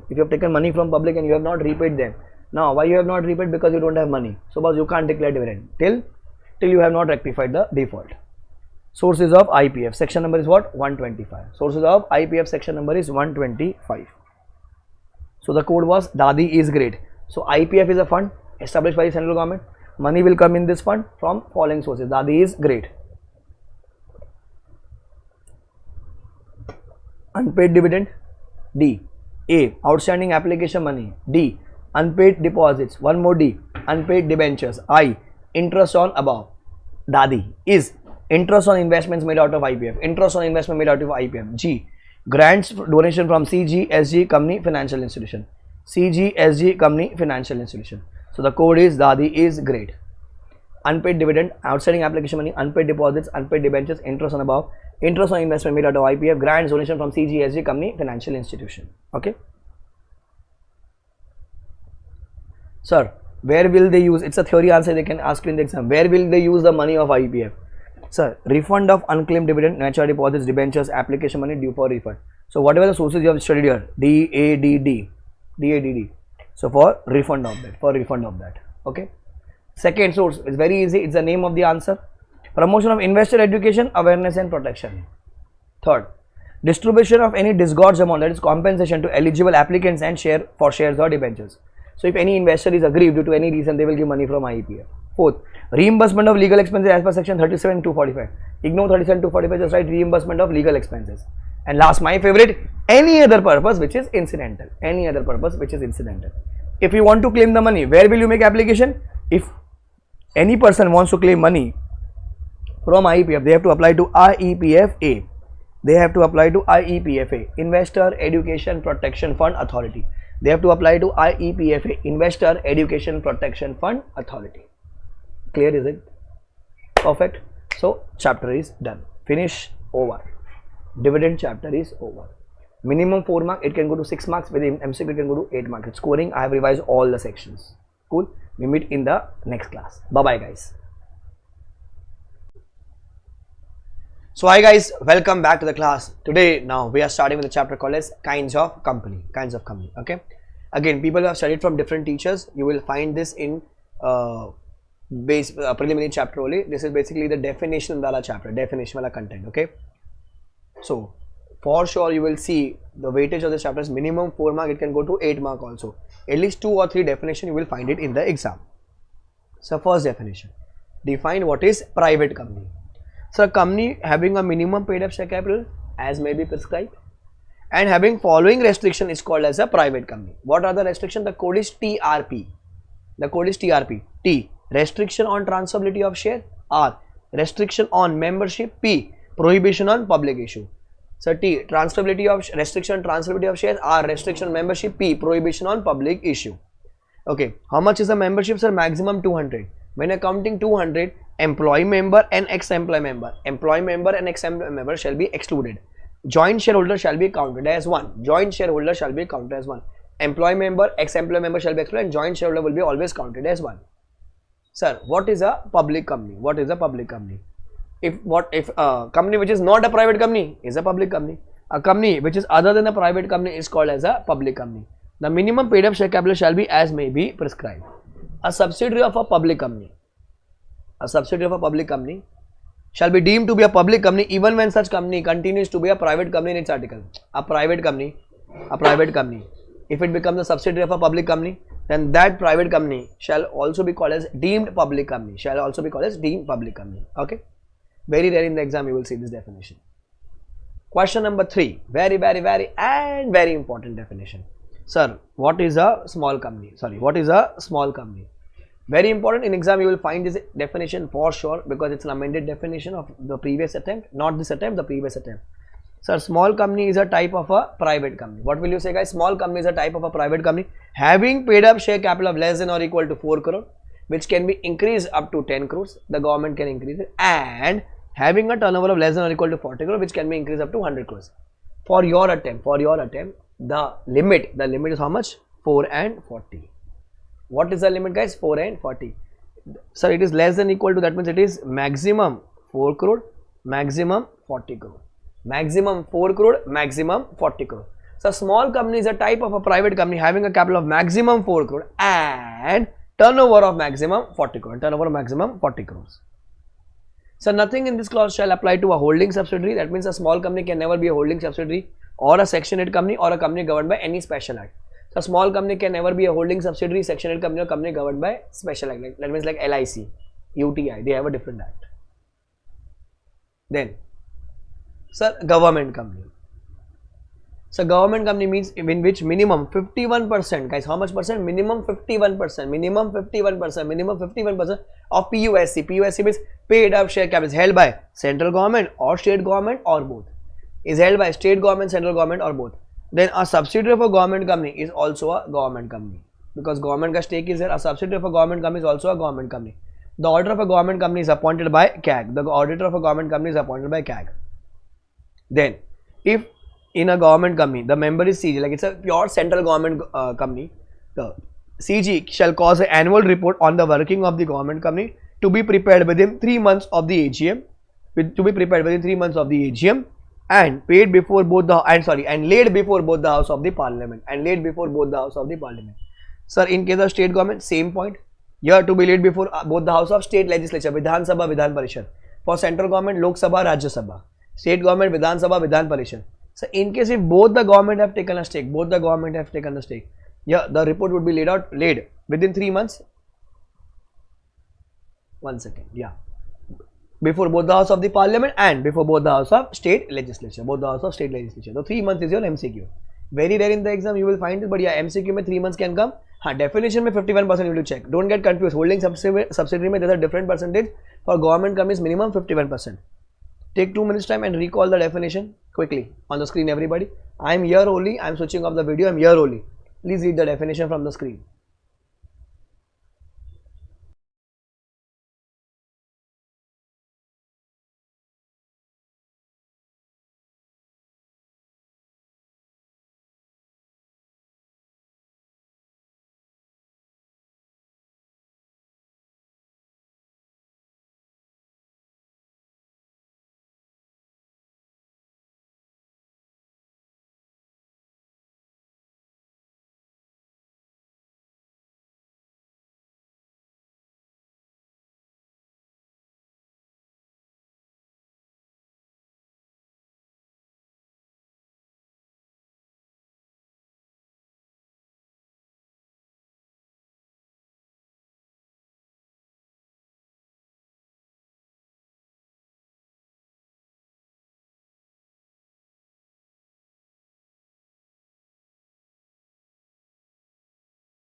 Then question number 5. Sir, what is a foreign company? As per 242, a foreign company is a company.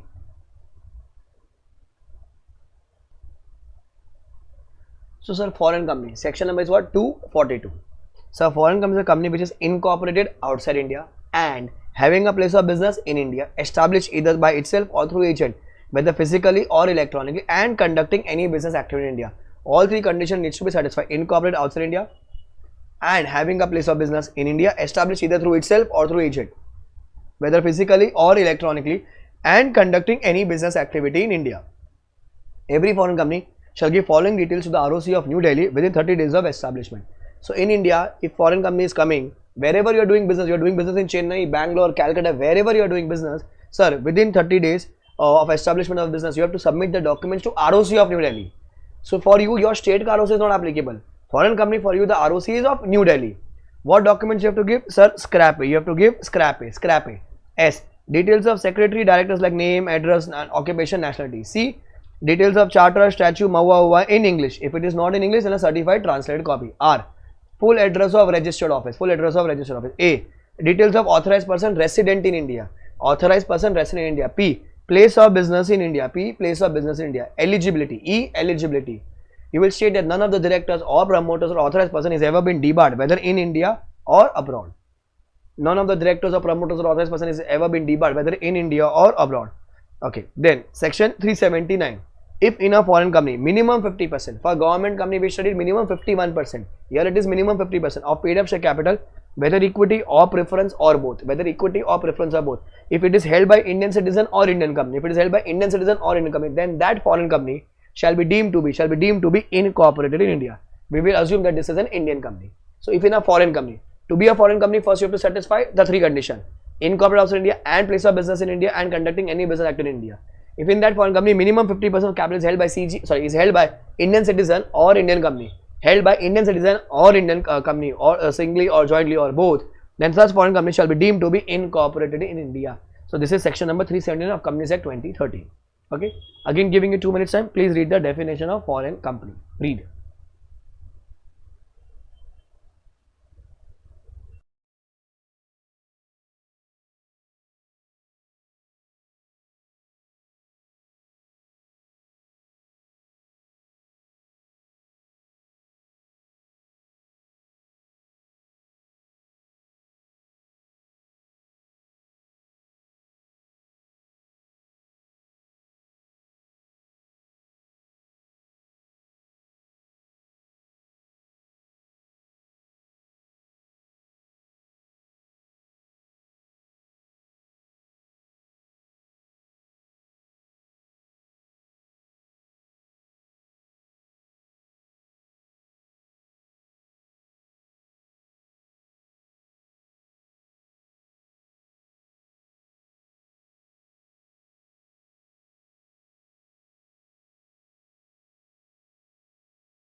Hello, Paushi. Then holding company and subsidiary company.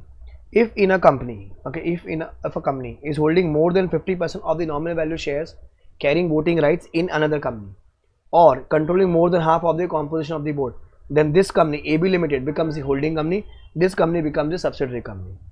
If this subsidiary company is holding more than 50% of the nominal value of the shares carrying voting rights in another company, then this subsidiary becomes the subsidiary of the main holding company. So this is holding company, this is subsidiary, this is sub-subsidiary, this is sub-subsidiary. Okay. If in a holding company along with the subsidiary or subsidiaries, if a holding company along with the subsidiary or subsidiaries hold more than 50% in this company, more than 50% in this company, then this company becomes the subsidiary of the main holding company. Then this that Bansal Limited becomes the subsidiary of the main holding company. Here you have to check more than 50%. In foreign company it was minimum 50%, minimum 50%. In government company it was minimum 51%, minimum 51%. Okay. Then dormant company, section 455. If a company is formed and registered under Companies Act for a future project or to hold an asset or intellectual property and has no significant accounting transaction, then such a company is called as a dormant company or inactive company. Now what a significant transaction means? It means any transaction other than this, payment of fees to ROC, payment made by a company for fulfilling the requirements of the act, and allotment of shares to fulfill the requirement of the act, or payment for maintaining office and records. So this all four are not significant accounting transaction. That means if you are doing this transaction, are you active company? No, I am still, sir, inactive company. I am still inactive company. Clear? Then, sir, what does authorized capital, nominal capital mean? Sir, authorized capital or nominal capital means it is a maximum amount of the capital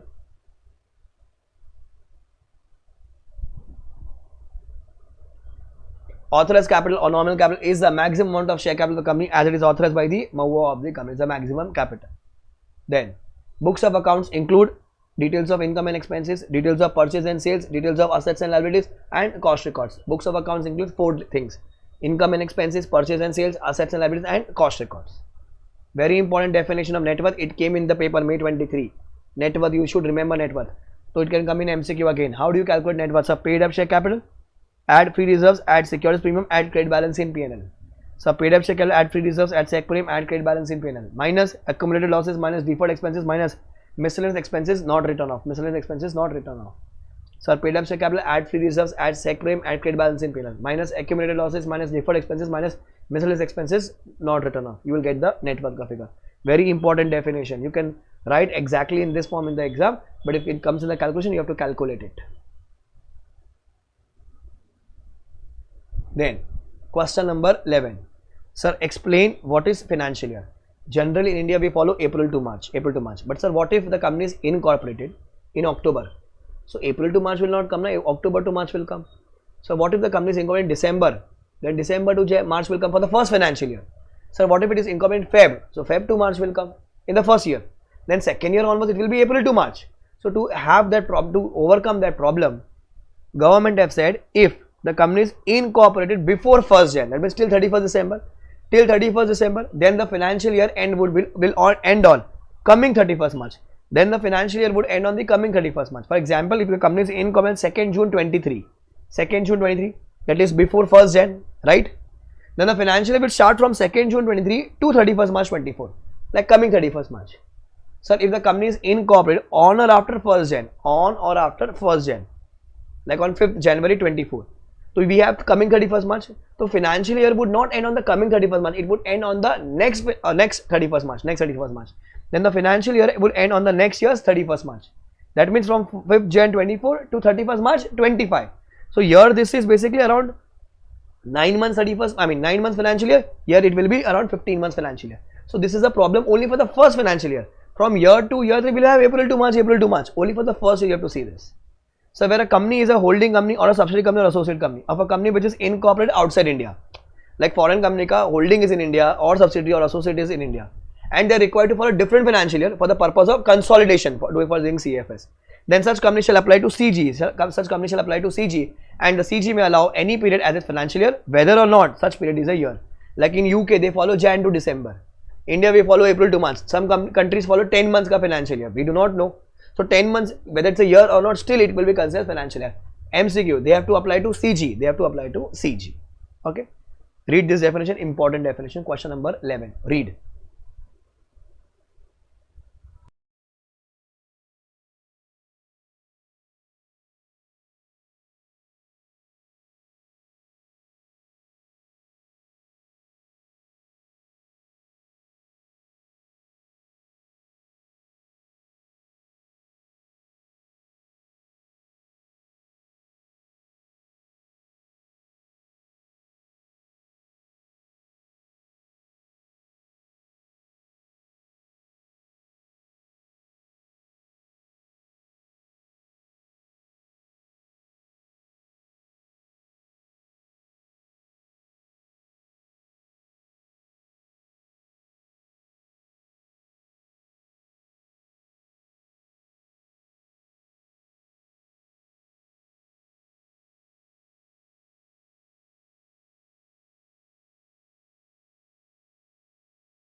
Done?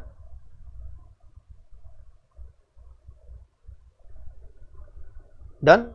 Then question number 12 says explain officer in default. OID, explain officer in default. It can come also as a descriptive answer plus to identify an MCQ. Sir, OID means either a whole-time director or a KMP. If KMP is not there, then any director who is authorized. First, whole-time director. Number two, KMP. If KMP is not there, then any director who is authorized. If no such director is authorized, then all the directors. This is very important. These 3 points are very important. Whole-time director, KMP. If KMP is not there, then authorized director. If such no authorization is not there, if no authorization is there, then all the directors. Then any person under immediate authority of the board or KMP. Then any person under the immediate authority of the board or KMP. Then any person on whose instruction, direction, advice the board is accustomed to act. If chartered accountant, company secretary or cost accountant, lawyer has given the advice in professional capacity, they are not officer in default because they give advice in professional capacity. Okay. If a normal director is giving instructions, advice, then he is a officer in default. Then every director, then in respect of shares, transfer agent, registrar and share merchant, merchant banker. In respect of shares, share transfer agent, registrar and merchant banker. Cool. Then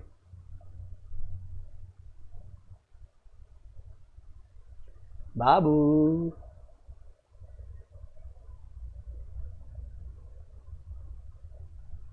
Very important exam question, November 22. Listed company.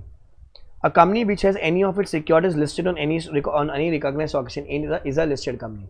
Recognized stock exchange in India is only two, BSE and NSE. There are many stock exchanges like Ahmedabad, Madras, Calcutta, Chandigarh, Rajkot, but recognized are only two, BSE and NSE. A company which has any of its securities listed on recognized stock exchange is a listed company. However, following cannot be a listed company. Following cannot be a listed company.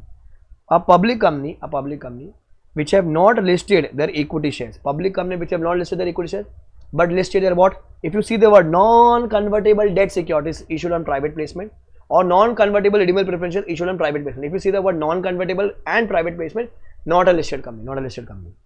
So a private company which have listed their non-convertible debt securities on private placement basis. Again, non-convertible private placement. Then public companies which have listed their equity shares, which have not listed their equity shares on RSE. RSE means recognized stock exchange. Sorry, but listed on other stock exchange like Ahmedabad, Rajkot. So still it is not a listed company. So this talks about public company. This talks about public company. Point number 2 talks about private company. Point number 2 talks about private company. So following cannot be listed company. Public company which have not listed their equity shares on RSE. Okay, but listed what their non-convertible debt securities or redeemable preference shares on private placement basis. Public company which have not listed their equity shares but on RSE but listed on other stock exchange. Private company which have listed their non-convertible debt securities on private placement basis. Understood what is listed company? Kindly read the definition, very important definition.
Then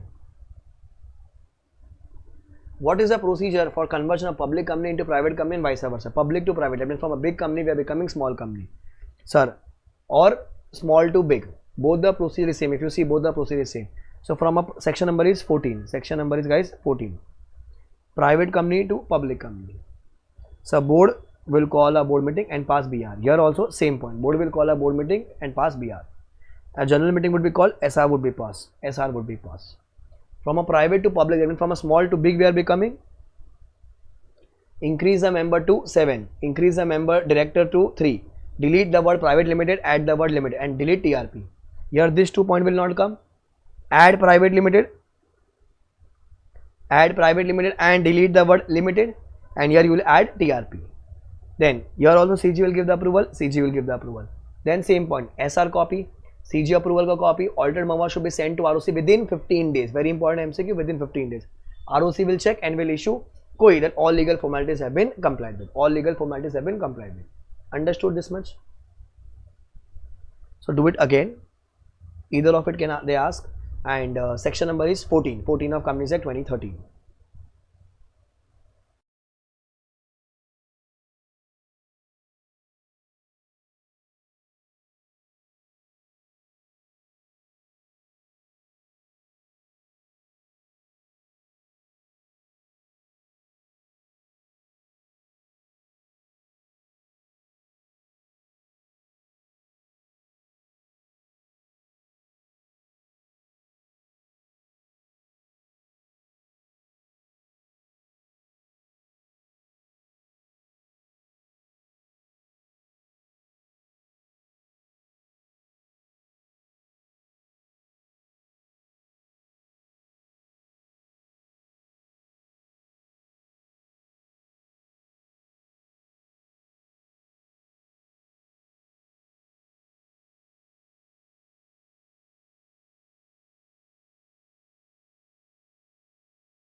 Done? Then, so question number 15, explain section 8 company or a license company. That's NPO basically. So generally every company is registered with the word private limited or limited, but section 8 gives a power to CG.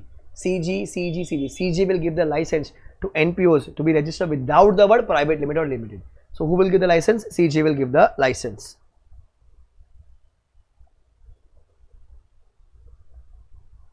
Then NPO should have the following objectives, that is promotion of commerce, arts, science, charity or any other useful objects, and they can earn profit, they can definitely earn profit, but the profit should not be distributed as a dividend to the members.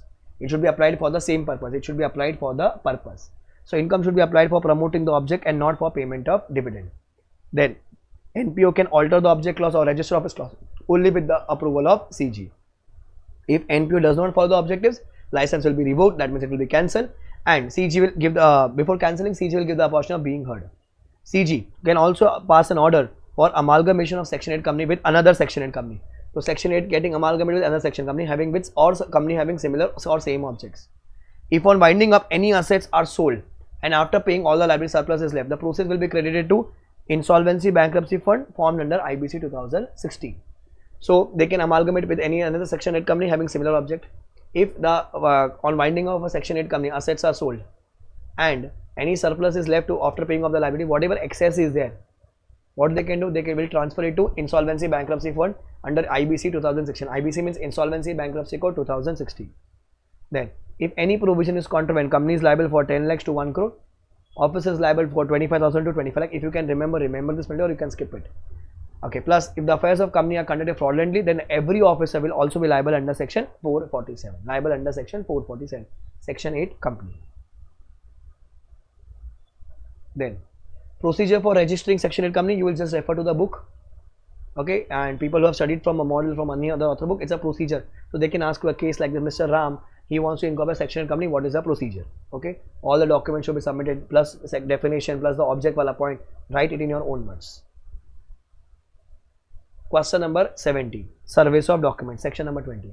A document may be served on ROC or member by sending it to him by post, register post, speed post, courier or electronic mode. If a company wants to serve document to the member, or if a company wants to submit any document to the ROC, or vice versa, ROC want to submit some document to the company, he can serve by post, register post, speed post, electronic mode. Okay. Now, for example, there's a member, Rahul. He said that please send me the document by Blue Dart courier.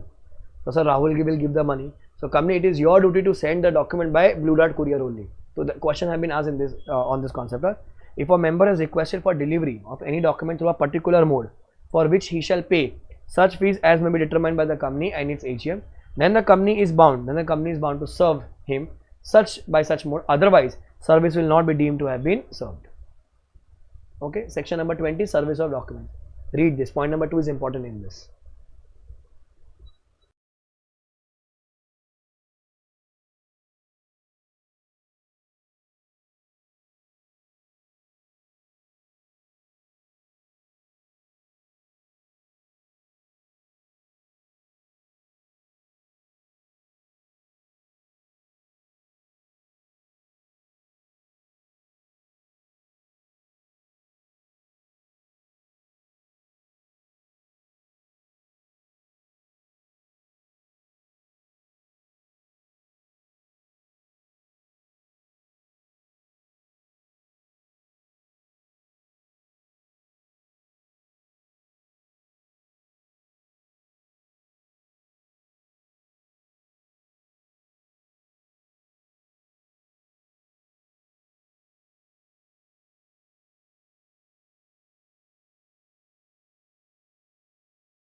Done?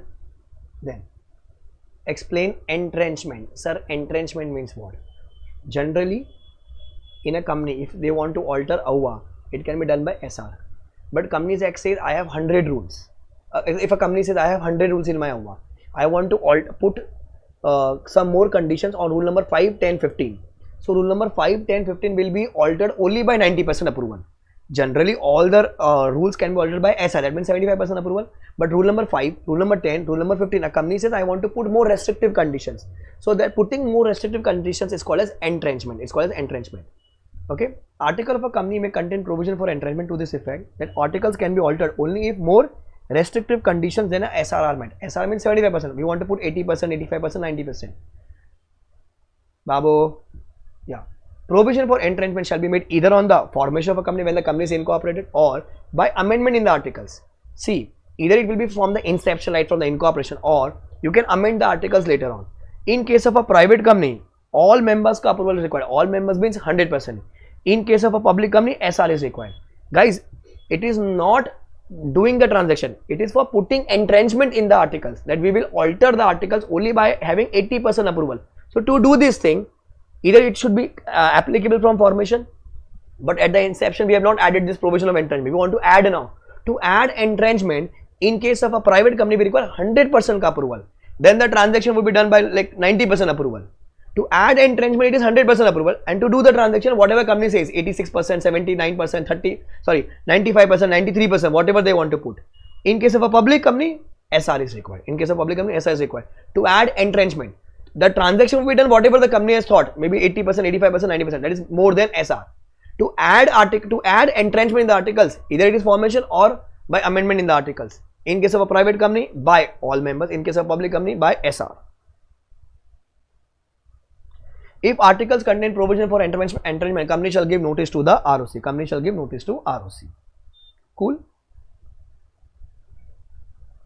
Last question, question number 19, OPC. In OPC, there can be minimum 1 member, maximum 1 member, that is only 1 member. OPC can have more than 1 director. Member can be only 1. The member of OPC shall indicate the name of nominee, who in the event of subscriber's death or his incapacity shall become the member of the company. The nominee shall give his prior written ka spelling is wrong, it is written consent, which can also be withdrawn by the nominee. The members of OPC may also change any time its nominee by giving a notice to the company that I want to change my nominee, and the company shall intimate the same to the ROC. Such change shall not be deemed to be alteration of Maha. It can come in MCQ.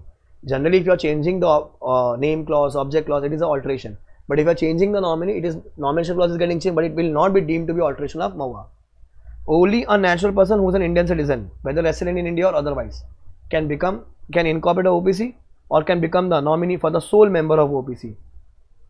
Sole ka spelling is SOLE, sole member of OPC. A person can be a member of one OPC at any point of time, and the said person shall also be a nominee of one OPC. So one member, one nominee. I can become a member of one OPC, and one OPC I can become a nominee. One OPC I can become a member, one OPC I can become a nominee. No minor shall become a member or nominee of OPC. Or he can hold any beneficial shares with beneficial interest. He can't hold any beneficial shares also. Okay, such OPC cannot enter into the business of non-banking financial investment activities, including investment in securities of any body corporate. So they can't do non-banking ka business. They can't do any investment activities. Such OPC cannot be converted into Section 8 company. Such OPC cannot be converted into Section 8 company also. Small company ka definition and OPC ka answer, both are very important for your attempt. Please concentrate and revise. Okay, read now. Read.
Done.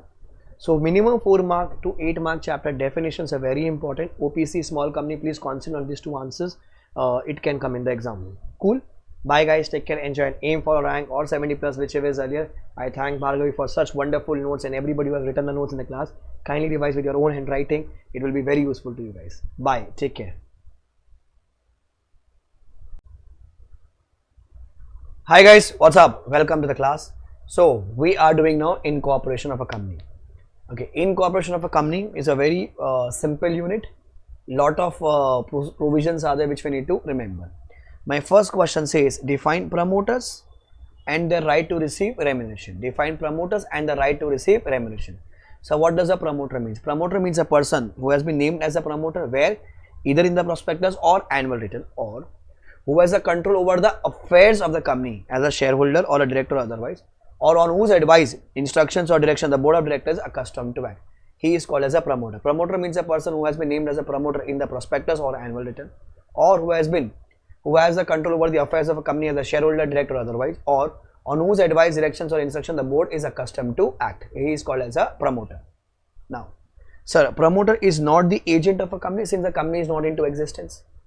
Acha, promoter is law says if you are a promoter, it is not mandatory that you should be a subscriber and eventually the director. It is not mandatory, but at least one promoter should be the director. He should not make a secret profit. That is, he should give full and fair disclosure of such profit to the board. If he makes secret profit, then company can recover from the promoters. Sir, he can't make he can make a profit, but he cannot make a secret profit. If he is making a secret profit, then the company can recover it from the promoters. Promoters do not have a right to receive any remuneration or recover any expenses.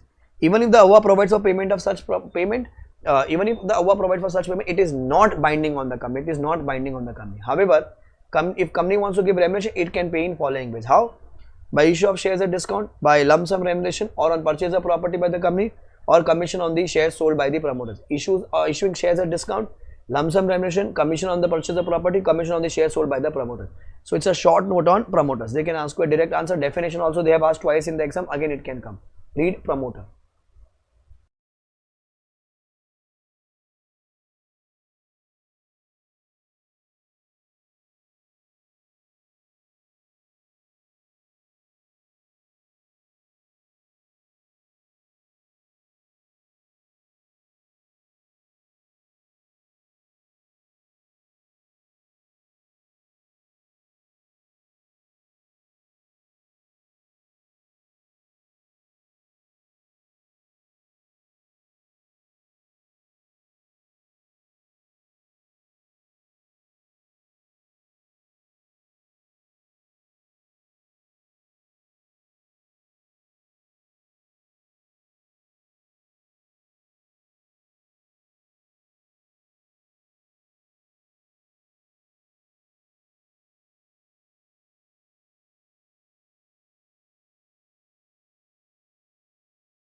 Done?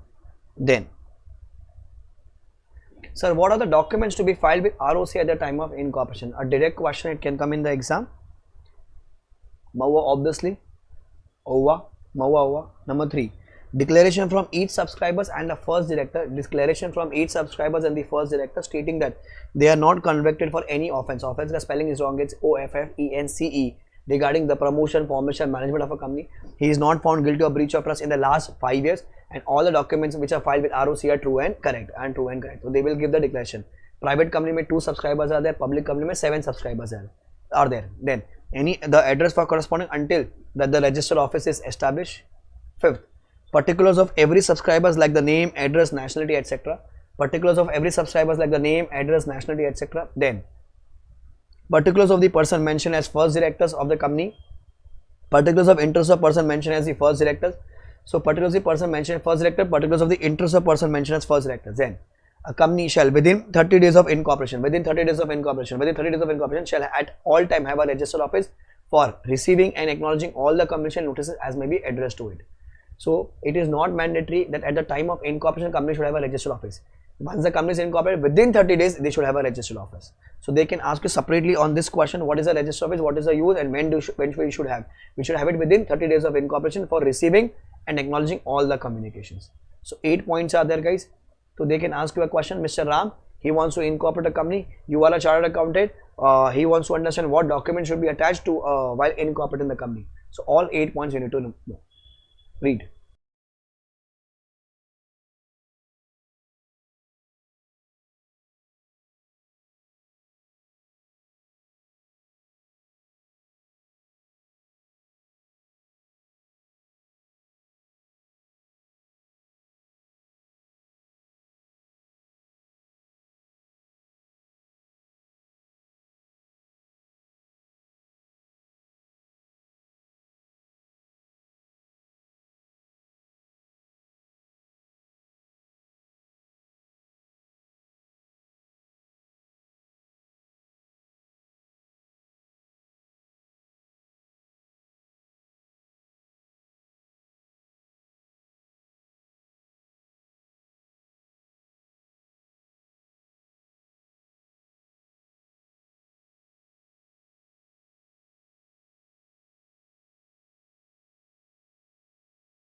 Done? Question number 3. Explain commencement of business, section number 10A. So if a company is incorporated having share capital, they cannot commence the business unless 2 conditions are satisfied. A company incorporated with a share capital shall not commence business or execute borrowing power. That means they can't take even a loan. So you can't do the business or you can't take a loan unless a declaration is filed by the director within 180 days. A declaration is filed by the director within 180 days stating to the ROC that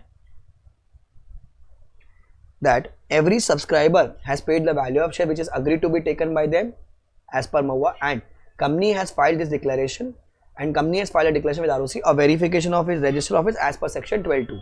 He will state, a director will state in a declaration within 180 days, every subscriber within 180 days, that every subscriber has paid the value of share which was agreed to be taken by him, and verification of register office is done as per 12(2). Then, if a company has defaulted in section 10A, then company is liable for 50,000, officer 1,000 per day, subject to maximum 1 lakh. If a company has defaulted in section 10A, then the company is liable for 50,000 and officer is liable for 1,000 per day and subject to maximum of 1 lakh. Then, if the declaration is not filed within 180 days and ROC has a reasonable cause to believe that the company is not carrying on any business or operation, then he may remove the name of a company from the register of company. If the declaration is not filed and ROC believes that the company is not carrying any business, then he may remove the name of a company from the register of company, from the register of companies. Cool? 1, 2, 3.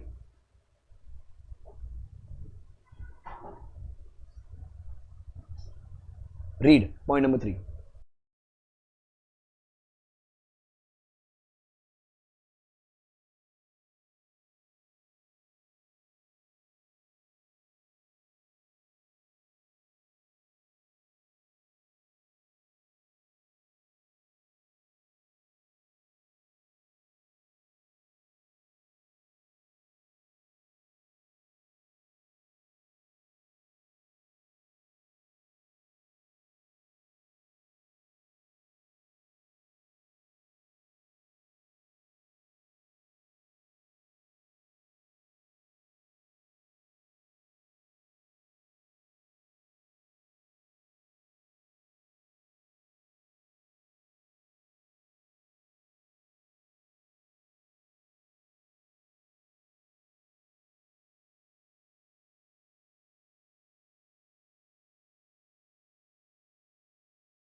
Done? Then, question number 4. What is the penalty for submitting false information while incorporating a company? If any person furnishes false or incorrect information while incorporating a company, or if the company is incorporated and later on it is proved that they have submitted false or untrue information, then all the subscribers or the false directors who are guilty shall be liable under section 447. Then all the subscribers or false directors who are guilty shall be liable under section 447. If a company is incorporated by submitting false information, then the tribunal on an application submitted to it may pass following order. So penalty so you will be liable, plus they can pass following order. What other orders can be filed by the can be passed by the tribunal? The tribunal may pass order for regulating the management or changes in Maha for public interest. Direct that the liability of the member shall be unlimited. Direct the removal of the name of the company from the register of companies. ROC means here register of companies. Pass an order for winding up and pass such order as it may deem fit. Regulating the management, regulation of the management, changes in Maha or Awa for public interest. Then direct the liability of the member shall be unlimited. Direct the removal of the name of company from the register of company. Pass an order for winding up and pass such order as it may deem fit. Twice they have asked this question also. Do it again. Punishment for submitting false information while incorporating a company.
Then, what is pre-incorporation contract? Any contract entered prior to the date of incorporation. What will you say? Any contract entered prior to the incorporation is called as pre-incorporation contract. These are entered by the promoters on behalf of the company. These are entered by the promoters on behalf of the company. They are entered before incorporation. These contracts are void with respect to the company. Company cannot ratify pre-incorporation contract as the company was never in existence. However, company can adopt, that is company can go for novation. That is if the company adopts, company is liable. If the company does not adopt, then the promoters would be personally liable. Company is not liable. Company is not liable. It is entered by the promoters. It has void with respect to the company. It is entered before incorporation. Company cannot ratify. However, company can go for novation. If company adopts, company is liable. If company does not adopt, promoters will be personally liable. Cool. Then, next answer is your illegal association. Section number is 464. It says, any person or association or partnership doing any business with more than 50%. Any association or partnership doing any business with more than 50% shall convert itself into a company, else it will be illegal association. Else it will be illegal association. What are the effect? Every member would be liable for a penalty of 1 lakh rupees. Members would be personally liable for all the debts of such business. Association cannot enter into any contract on its own name, and even a subsequent reduction cannot make it legal. Once illegal, always illegal. We have done this. Once illegal, always illegal. But there are certain exceptions to it. Number 1. Association or partnership formed by the professionals like CA, CMA. Association or partnership formed by professionals governed by special act like CA, CMA. You can have more than 60 members, 100 members, 200 members, 300 members. It's allowed. More than 50% you can have. And 1 HUF. Sir, 1 HUF means only 1 HUF. Only 1 HUF. That is combining major male and female members. In question, if minor is given, you have to exclude it. Major members and female members. If it is only 1 HUF doing business more than 50%, it is allowed. If my HUF and assume Shah Rukh Khan ka HUF, we both HUF mixed together, My HUF 45 people, Shah Rukh Khan HUF 7 people, 52 people doing business together, not allowed, sir. Maximum 50 is allowed. And it is illegal. Shah Rukh Khan says, sir, I will remove 3 members. No, sir. Once illegal, always illegal. Once illegal, always illegal. Okay. Revised Illegal Association, section 464.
Then, question number 7. It says binding force of Mahua and Mahua. Binding force of Mahua and Mahua.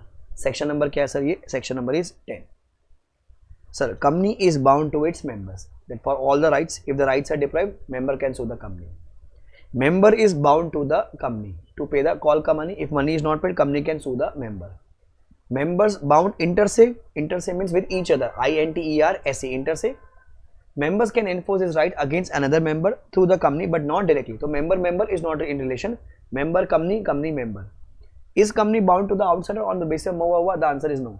Outsider cannot establish a contract only on the basis of Mahua. However, if he proves a contract which is independent of Mahua, then the third party can sue the company. That is, company will be liable. So if the article says I will appoint Rakhi Sawant is a lady of Bollywood. I can appoint Rakhi Sawant as my lawyer, and we have removed her due to no fault of her. Can she sue the company? No. Because company is not bound to the outsider on the basis of Mahua. But yes, if Rakhi Sawant and the company has an independent contract, then and the company is removed because due to no fault of her, then Rakhi Sawant can sue the company. If there is a contract which is independent of Mahua, then the third party can sue the company. That is, company will be liable. Understood? Binding force of Mahua. Then, sir, doctrines. So we have 3 doctrines. So doctrine of ultra virus, doctrine of constructive notice, and doctrine of indoor management. Doctrine of ultra virus, doctrine of constructive notice, and doctrine of indoor management. The case ka name is Ashbury Railway Carriage and Iron Company Limited versus Ritchie. Number 2, Kotla Venkateswamy versus Ram Murthy. Number 3, Royal British Bank versus Turquoise. Royal British Bank versus Turquoise. Royal British Bank versus Turquoise. Okay. First, so what is doctrine of ultra virus? It means beyond the power of company. An act is said to be ultra virus if it is not permitted as per Companies Act, falls outside the object clause of Mahua, and it is not incidental or ancillary to the main object, to the attainment of main object. Sir, what are its effect? It is void ab initio. Directors will be personally liable. Third party can sue the directors for breach of laws. It cannot be ratified. This the third party can obtain injunction order. Injunction order means a stay order from the court, that is stopping the person from proceeding with what he was doing it. An act can be legally executed. If you want to do that, you can do it only by altering the object clause of Maha. For example, if my object says I want to sell vada pav, so I can sell vada pav. Sir, but I am selling chutney. Allowed? Sir, even if it is not written, allowed because it is incidental. If I want to sell this pencil, sir, not allowed. If you want, because it is ultra vires, if it is void ab initio. If you want to sell this pencil, you can sell it by altering the object clause of Maha. Everything should be written in your object clause of Maha. Okay. So first let me read all the three doctrines, then you will recall all the three doctrines. Okay. Number 2, constructive notice. Law says if third party you are dealing with a company, it is your duty to read Maha. Your duty is not only to read but also to understand the Maha and Awa. That means third party, whenever you are contracting with a company, we will take always an assumption that you have read the Maha and you have understood the Maha. If you have not read and you are dealing with a company, and if any liability has occurred, company will not be liable. This doctrine protects the company. This doctrine protects the company. The exception to this doctrine is the doctrine of indoor management, which will protect the outsider. Sir, company shall mandatorily file Maha and Awa. Once filed, it becomes the public document. This doctrine operates in the favor of company. Third party is required to appraise himself with the contents of Maha before contracting with the company. It is assumed that the third party have read and understood the contents of Maha.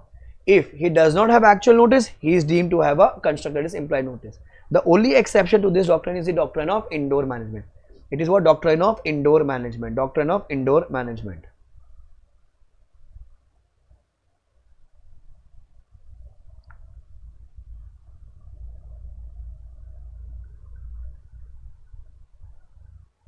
Then, third, doctrine of indoor management. So, outsider ka duty was to read Maha, he read Maha. But if there is some internal irregularity in the company, then company, it is your problem. Third party is never put to loss. Third party is never put to loss. Any outsider dealing with the company is entitled to assume that the internal management was done regularly, where third party enters into a contract with any director or officer of a company. If there is some irregularity in the internal proceeding, the contract would be still valid and enforceable against the company. It will be valid and enforceable against the company. The third party is only required to be satisfied that the contract is within the scope of Maha. He did not inquire into the internal management of the company. See, there's a corporate bill. Outsider anyways can't see. So company, you are responsible for your internal irregularity. So what is exception to DOIN? The code is FRISK. F, forgery. R, knowledge of internal irregularity. I, illegal transaction. S, suspicious transactions or suspicious circumstances. K, no knowledge of Awa. In FRISK, there is no protection to the third party. Like if third party has knowledge about the indoor management and still you are getting into the contract, you are liable. If I have not read Maha only, then sir, third party, this doctrine will not protect you. Because the basic rule of this doctrine is that you should read Maha. Understood all the three doctrines? And with this, one more chapter is over. Cool. So what you will do, you will just read all the three doctrines again. Giving you 5 minutes time. I will just scroll the answer. You read it from the notes. Read.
Done.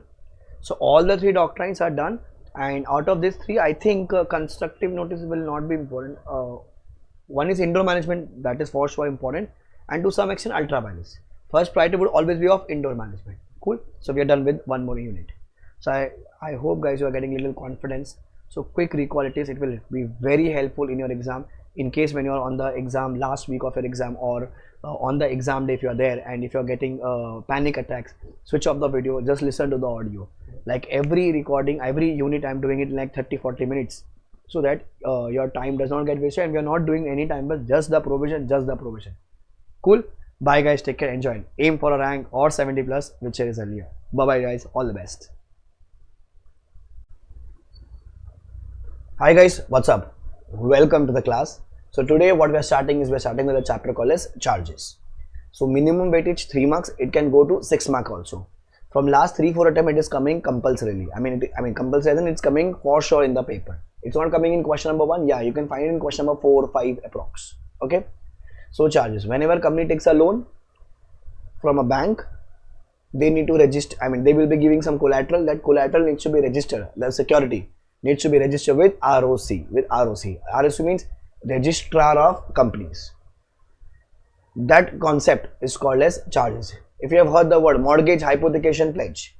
So mortgage is of immovable property, pledge is of movable property, hypothecation is also of movable property. In pledge, the possession gets shifted to the creditor.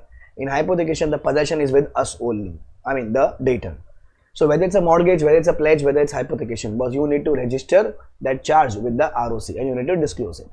So the chapter in this section starts at 77, okay, and it would go I think till 77 to 87. First, explain the charges and the procedure for registration. Section number is what? 77. So very simple. Charge means an interest or a lien created on the property or assets or undertaking. You will always say PAU, P-A-U, property, assets, undertaking, or both, as a security and includes a mortgage. Okay. Now in the module, if you see, there are given the date before 2018, that's 2nd November 2018, and 2nd November 2018, after 2nd November 2018. See, old provisions are there because practically it is relevant, but for us in the exam, they will ask all the provision after 2018 only. So it says, if the charge is created on or after 0-11-2018, then you have to register the charge within 30 days along with the prescribed fees.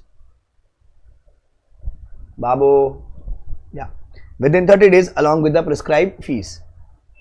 In form number CHG1 for all the assets and CHG9 for the debenture. DEBENTURE, 9 alphabets, debenture. Okay.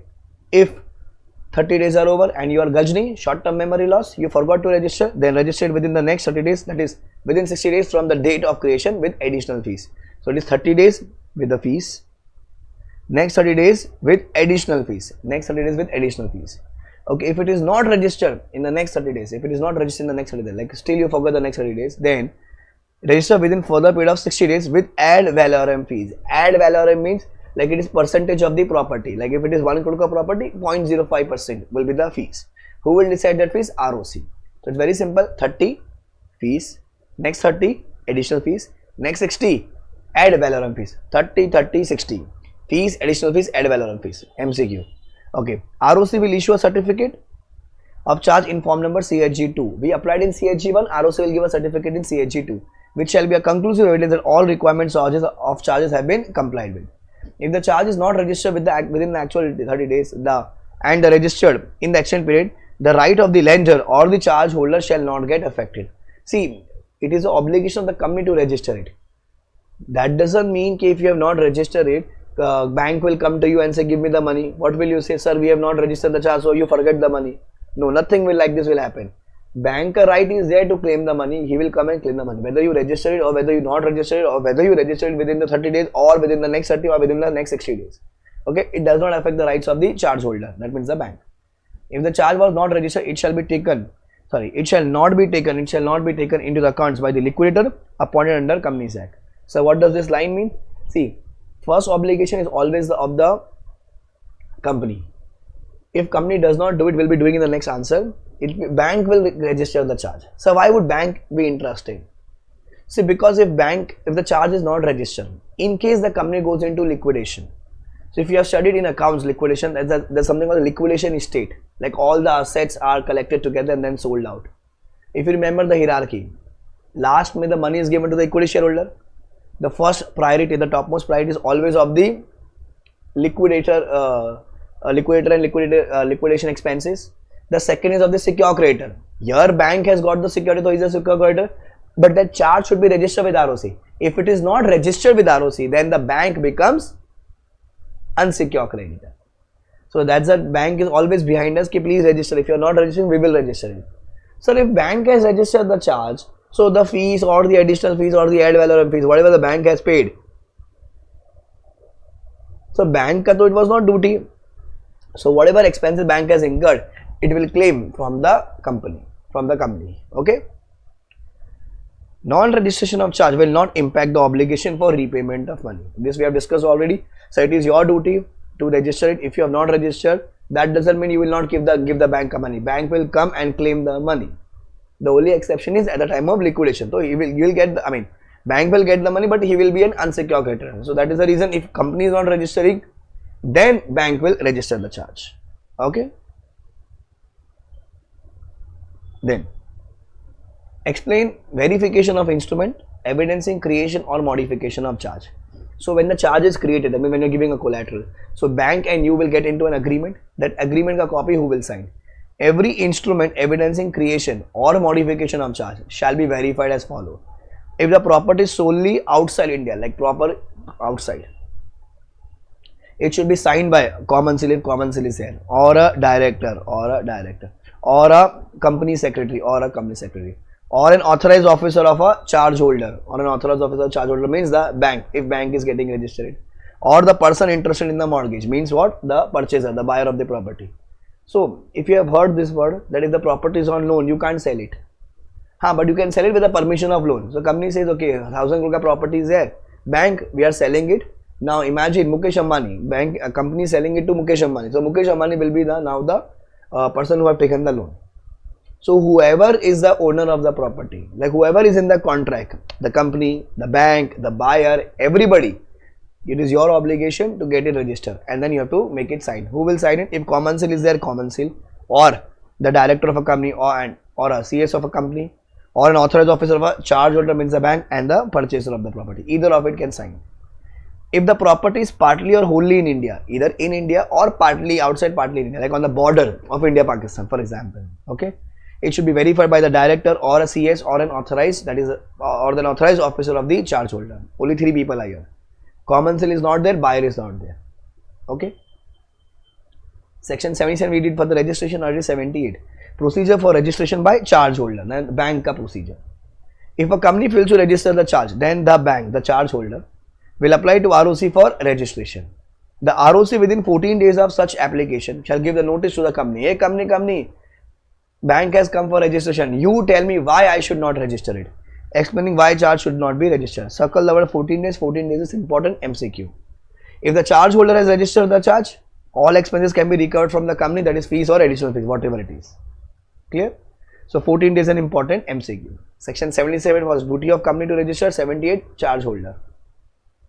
79 modification. Sir, modification means alteration, changes. Anything change is called as modification. Sir, it means variation of any terms, including variation in rate of interest, either by mutual agreement or by operation of law, Then some examples of modifications are change in the terms and conditions, change in the limits, like loan ka amount is increase or decrease. Sir, ceding, that is to give up a pari passu charge. This is one point only. Ceding to give up a pari passu charge. Pari passu charge is always on the debentures. Then change in the rate of interest, we discussed it earlier. And partial release of the property or change in the repayment schedule. Whatever it is called as modification. Every company applying for modification shall apply in form number CHG1. ROC will give the certificate in CHG3. See, for creation, modification, the form number is CHG1. Registration certificate CHG2. Modification certificate CHG3. Form number MCQ for the purpose of MCQ. 77 done, 78 done, 79 done. Sir, 80. Date of notice of charge. Very important question. where any charge on a property asset under, that is POW, is registered under 77, then any person who is acquiring such POW shall have a notice, shall be deemed to have a notice of charge from which date? So from the date of such registration, from the date of such registration. What does this mean? If on 11th October 2021 company has taken a loan, okay, charge was registered under section 77, charge was registered under section 77, clear? Now imagine on 10th July 23 someone is buying the property, like buyer has come into the picture. So this section says the buyer will have a notice that the property is on loan and the charge is registered from the date of such registration, from the date of such creation. That means from which date? From this date, not from the date of buying the property. It will be assumed that you have a notice of charge from this particular date. See, ROC will not come and inform to everybody. It is your duty to check it. But it is your duty. So it will be assumed that you have a notice from which date? From the date of such registration. Section number 80. 77 company का duty, 78 charge holder का duty to register, 79 modification, 80 date of notice of charge, 81 very simple, register of charges, register of charges. The ROC shall keep a register containing details of charges for every company in such form, in such manner as may be prescribed. This register shall be open for inspection by any person on payment of such fees as may be prescribed. So it is ROC का duty to keep a register of charges. Sir, 82. Procedure for satisfaction of charge. Satisfaction means when the payment is done. Okay, so company has made the payment to the bank. So company shall inform number CHG4 to the ROC on payment or satisfaction in full within 30 days of such payment or satisfaction. So company will intimate to ROC inform number CHG4 within 30 days of payment or satisfaction. So a very important MCQ, the period of 30 days can be extended to 300 days. 300 days. The period of 30 days can be extended to 300 days from the date of such payment. So registration was 30 plus 30 plus 60. Satisfaction is 30 plus 300. On receipt of information, same point, ROC will now within 14 days of receipt come ask the charge holder A as to why payment or satisfaction in full should not be recorded. So same point, within 14 days now here the ROC will go to the HDFC, I mean the bank. A bank, this company is saying that they have made the payment. You tell me why I should not register the satisfaction. Okay, no notice shall be sent if the intimation is given by the charge holder. Logical. If the charge holder, that means bank has only informed that I have got the payment. Why would the ROC will give notice to the? Why would the ROC will give a notice to the charge holder? If charge holder does not show cause, ROC will issue certificate of registration of satisfaction in form number CHG5. If show cause is shown, if given, ROC will inform the company about the same. So applied in CHG4, got the certificate in CHG5. Applied in CHG4, got the certificate in CHG5. Certificate, I mean application for registration was 1. Modification application was 1. Registration certificate was in 2. Modification was in 3. Satisfaction application 4. Certificate in 5. All form numbers need to be remembered.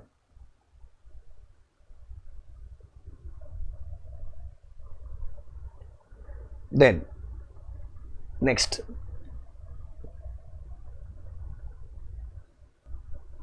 Now, so power of ROC to make entries of satisfaction in absence of intimation from the company. So ideally in 82 we have done, it is a duty of the company to intimate. If the company has not intimated, someone else will intimate that someone else is basically a buyer of the property, If evidence is shown to the ROC, that the debt secured by the charge has been paid or satisfied in full or in part, or the property undertaking has been released or ceased to form part of the company's property, then ROC may enter in the register of charges a memorandum of satisfaction that the debt has been paid in whole or part, or the part of the property is released or ceased to form part of company's property or undertaking. So whatever line above you have studied, the same line you have to copy it here. Okay, the ROC will register it. This power can be exercised by ROC even if no intimation is received by him from the company. So it can be exercised by the ROC even if no intimation has been received from the company. That means someone else have informed. Someone else means what? The buyer. The ROC will inform the affected parties within 30 days of making the entry in the register of charges. The bank and the company, and ROC will issue same certificate in form number CHG5. So satisfaction certificate is CHG5 what we did. Here the only point is, can ROC do it? Yes, the ROC can do it on not intimation from the company but intimation from the buyer of the property. Section number 83. 84. Sir, intimation of appointment of receiver or manager. So what happens if company is not paying the money? Bank will take the possession of the property and bank will not keep the property with them. Bank will appoint someone to manage the property. That person is called as a receiver or manager. If a person obtains an order to appoint the receiver or manager of the property, or if any other person appoints such receiver or manager of the property, then he shall inform the company and the ROC about such appointment within 30 days of passing the order. So the person who is appointing has to intimate to the company and the ROC within 30 days. Okay. Any person appointed above, like imagine we have appointed Shah Rukh Khan.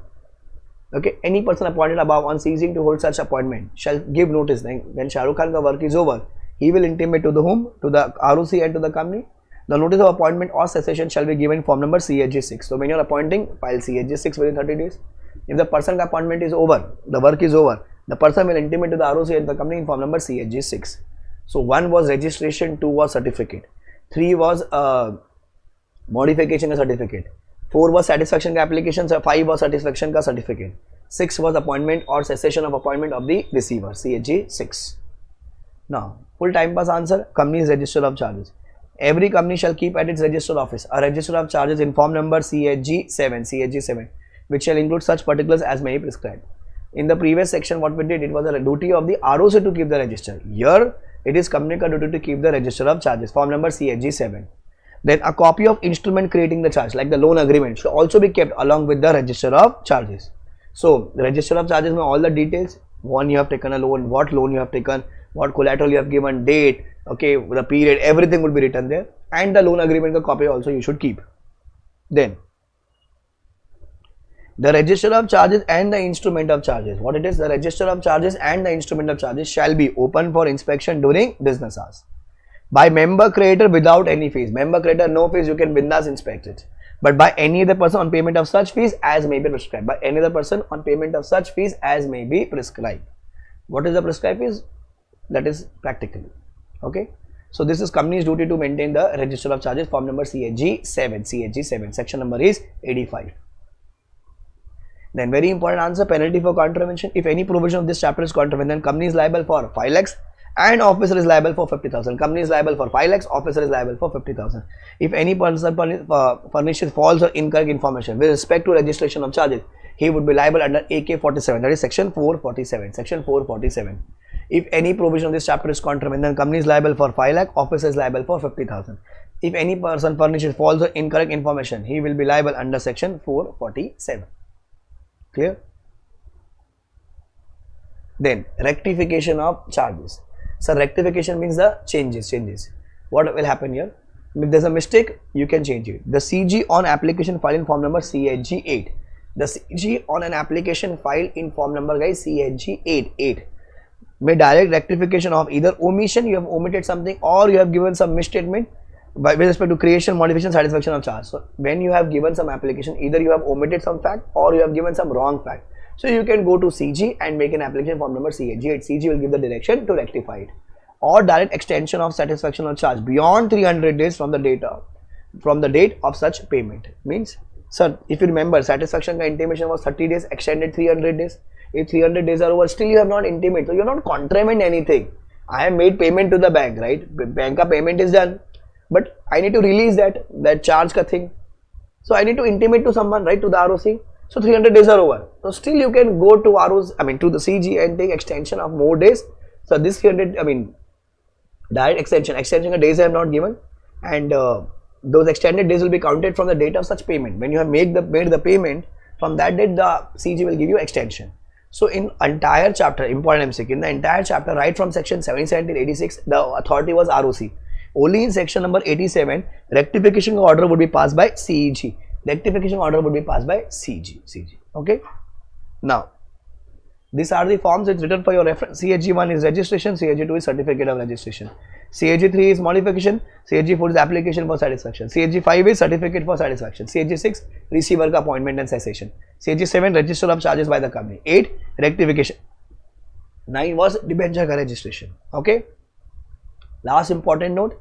It shall be the duty of every company creating the charge, whether within India or outside India, whether property is in India or outside India, whether the loan is from within India or outside India, on any POW. POW means property asset undertaking, whether tangible or intangible, situated in India or outside India. Wherever the property is, wherever they have taken the loan on your POW, property asset undertaking, you shall register the particular charge as per section 77. Cool. 2 questions you have to refer it from the module, page number 6.22 of ICI module, question number 6 and 10. Those were little tricky questions. And guys, with this, we have completed with the charge chapter. Finish. 77, 72, 87. 9 forms are there. 30, 30, 60. Fees, additional fees, add valorem fees. Satisfaction is 30 plus 300. And when ROC is informing that why I should not register the charge for the at the time of creation, why I should not register the satisfaction, the days are 14 days. Days are important for MCQ. For sure, you will see this chapter in 3 to 5 marks. Okay. Bye guys. Take care. Enjoy and aim for a rank or 70 plus, whichever is earlier. Bye. Hi guys. What's up? Welcome to the class. So today we are starting with a chapter called as Accounts of Company. Lot of limits are there. Lot of MCQs are there. Lot of case questions are there. Very interesting, very easy chapter. Plus, this is common with audit paper also. So all the students who are appearing for audit paper also, I will tell you which sections are relevant for audit. The content do remains the same. The sections, this chapter starts at section number 128 and it will go to 138. But out of all these sections, not every section is there in audit. Till 133 is there, 34, 35, 36, 37. 134, 135, 136, 137. These 4 sections are not there in audit. Rest every section is there in audit. Okay. My first section is section 130 that talks about internal audit. Sir, internal audit is applicable to every listed company and every public company and every private company. Applicable to every listed company, every public company and every private company. In public company, the code is DP-LE2. In listed, you never check the limit. It is directly applicable. In public company, the code is, we have done DP-LE2. DP-LE2. D is what? Deposits. P is paid up share capital. L is loan. T is turnover. The figures are 25, double 50, double 100, double 200. In case of private company, the figures are LE2, loans and turnover. Loans or turnover. All the figures are or. Okay. Then minimum 25, minimum 50, minimum 200, minimum 200. The thing to remember here is loan ka figure is exceeding 100 crores. The loan ka figure is what? Exceeding 100 crores. The loan ka figure is exceeding 100 crores. Cool. Now, also one more thing to remember, the figure of deposits and loan. The figure of deposits and loan to be seen at any point of time. All the data has to be seen for the last year ka 31st March. Paid up capital will be last year ka 31st March. Turnover will be last year 31st March. But deposits and loan will be last year ka at any point of time. All the data for this year ka applicability has to be seen for last year. Okay. Now, internal auditor can be individual or a firm or a body corporate. Internal auditor can be a CA, CMA, other professional or employee of a company. Internal auditor can be anybody. Now, appointment of internal auditor is done by the board at a board meeting through board resolution. Appointment of internal auditor is done by the board at board meeting through board resolution. The manner and interval of internal audit is prescribed by CG. What time, where to do, how to do, it will be prescribed by CG. So, out of statutory audit and internal audit, internal stat audit is mandatory, internal audit is not mandatory. Internal audit becomes mandatory only when this section becomes applicable. That is section number 138. MCQ. Remember DP-LE2, there LE2. Deposits and loan has to be seen last year at any point of time. Loan ka figure is exceeding 100 crores. That means 100 crores and 1 rupee. 100 crores and 1 rupee. All the figures are or. Then, section 133 talks about accounting standards. 133 talks about accounting standards. So, whenever central government will bring accounting standards or Ind accounting standards, let's say Ind AS, okay, AS or Ind AS, it will be coming to section 133. It says CG will prescribe the accounting standards, including any addendum. Addendum means any additions as recommended by the ICI in consultation with NAFRA. The CG will prescribe the accounting standard, including any addendum means additions as recommended by ICI in consultation with NAFRA, National Financial Reporting Authority. Cool, very easy section, very simple section. Next section is section number 130. 130 and 131 both are linked. It says reopening of accounts. Accounts are closed, it is closed, now you want to reopen. So who can reopen? Company you can't itself reopen. Sir, persons eligible to reopen is Pandav. We generally say is Pandav. There were 5 Pandavs. CG, income tax, SEBI, any other regulator or body or any other person concerned. CG, income tax, SEBI, regulator or any other person concerned. However, they would need someone's approval. Who will give the approval? The court or tribunal. Who will give the approval? The court or tribunal. The five people can reopen the books: central government, income tax, SEBI, any other regulator or any other person concerned. But it should be approved by court or tribunal. What are the grounds? Sir, earlier accounts are prepared in a fraudulent manner. Earlier accounts were prepared in a fraudulent manner, or the affairs of a company were mismanaged, thereby casting a doubt on the reliability of FS. So what are the grounds? Earlier accounts were prepared in a fraudulent manner, or the affairs of a company were mismanaged, thereby casting a doubt on the reliability of FS. So if the central government income tax people have doubt that your accounts are prepared in a fraudulent manner, or that means they have the evidence, or they have a doubt on the reliability of the FS, then the accounts can be opened. Sir, for how many years? It is same as section 120 will be doing in 128. Sir, for any of the last 8 years. If CG have told the company to keep the books for more than 8 years, like for 10 years CG have told, so these people can open the books for any of the last 10 years. Okay, for any of the last 8 years. But if CG prescribes longer duration, then the BUA can be reopened for such longer period. This is section number 130. So what is 131? It is called as voluntary revision. Voluntary revision is in section 131. If company wants to revise the accounts, so voluntary revision can be done of two things. One is FS, other one is board report. One is FS, other one is board report. So voluntary revision can be done if there is a non-compliance of section 129, that is financial statement, or section 134, that is board report.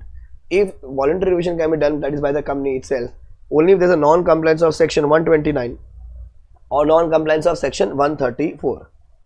Now, so revision can be done in any of the last 3 years. Revision can be done in any of the last 3 years. Revision can be done only once for a financial year. Like for example, we are in 2021. So we can revise 1920, 1819, 1718. So we can revise any of the last 3 years, correct? Now imagine we have revised 1819. Now we move on to the next year, 2122. So the last 3 years would be 2021, 1920, 1819. Line says you can revise any of the last 3 years, but it can be done only once for a financial year. Now in 2122, can I revise 1819? The answer is no, sir, because you have already revised this. A FS or a board report can be revised, but a revised FS or a board report cannot be re-revised. Sir, 131 is applicable only when FS is delivered to ROC, or it is given to the members or laid before the company in general meeting. It is delivered to ROC or sent to the members or laid before the company in general meeting. Then only if someone has got the FS and you want to revise, then only it is possible to revise. Okay, company will disclose that it's a revised FS or a revised board report. So what is the procedure? Company shall apply to the tribunal. Tribunal will make an application to CG or income tax, who will submit their representation. Tribunal will pass the order. Tribunal order copy shall be filed with ROC. Okay. 130, 131 again important question. You will revise it now. Read it again.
Done?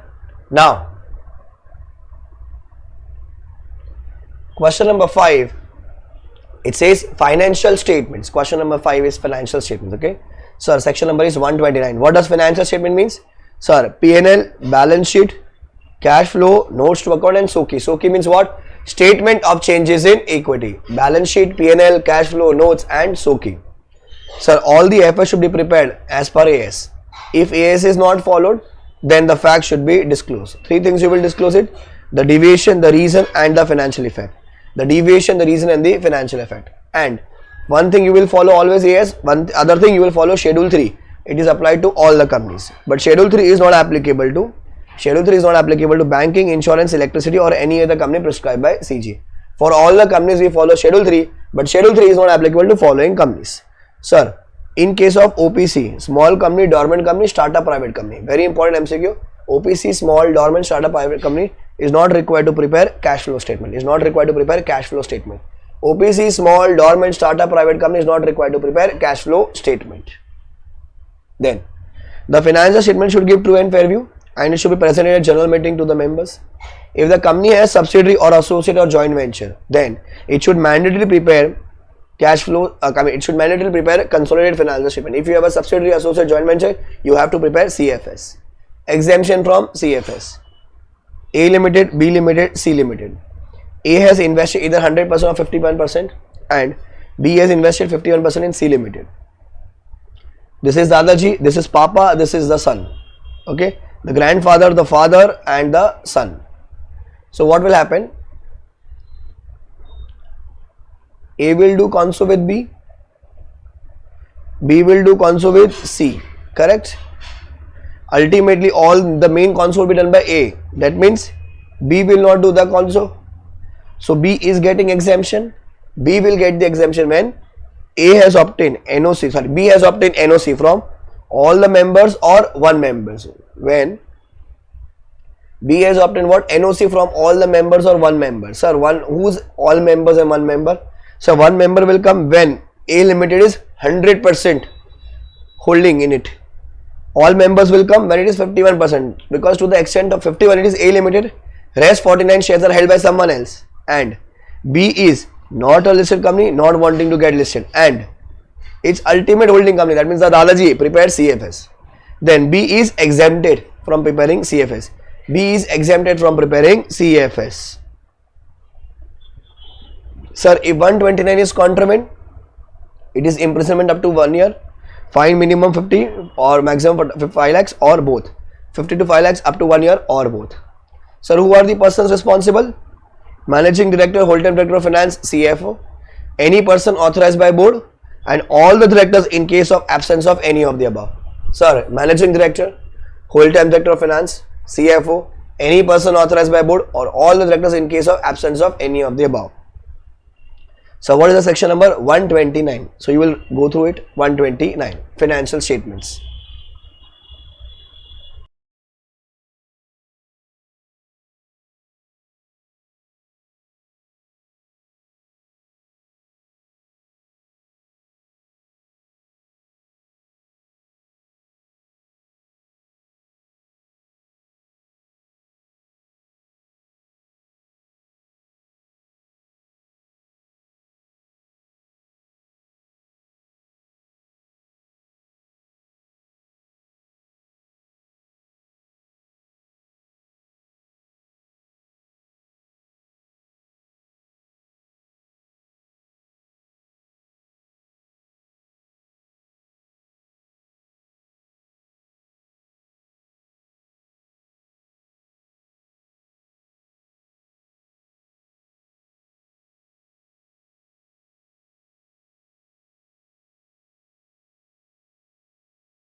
Done?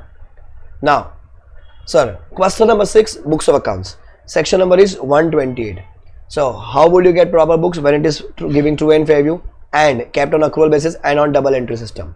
So, no company is exempted to keep books on cash basis. All the companies in India, including Section 8 company, it is an MCQ, a small question. Can a Section 8 company keeps book on cash basis? The answer is no.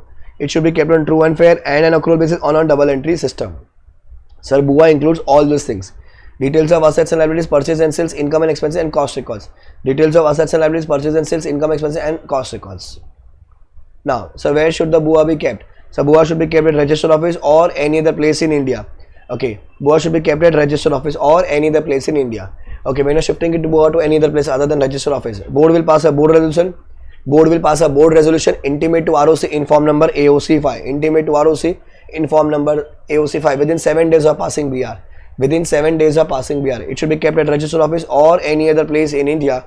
Board should pass a board resolution. It should be intimate to ROC in form number AOC5 within 7 days of passing board resolution. Can I keep my BUA at BR? The answer is yes. Can I keep my BUA at London? The answer is no. Why? Sir, the books should be kept at any place in India. However, can I keep my branch, if I have a branch in London, can I keep my BUA at London branch? The answer is yes. But that branch should send summarized return at the register office at quarterly intervals. So branch ka BUA can be in foreign, but main BUA of the company cannot be in foreign. Electronic record. It should remain accessible in India for subsequent reference. It should remain completely in the original format in which they were received. It should be in legible form. There should be proper system for retrieval, storage, display, printout. At the time of filing annual financial statement to ROC, annual financial statement, that means once in a year. Following details should be given: name of the service provider, IP address of the service provider, location of the service provider, address of the cloud. So these 4 things were already there.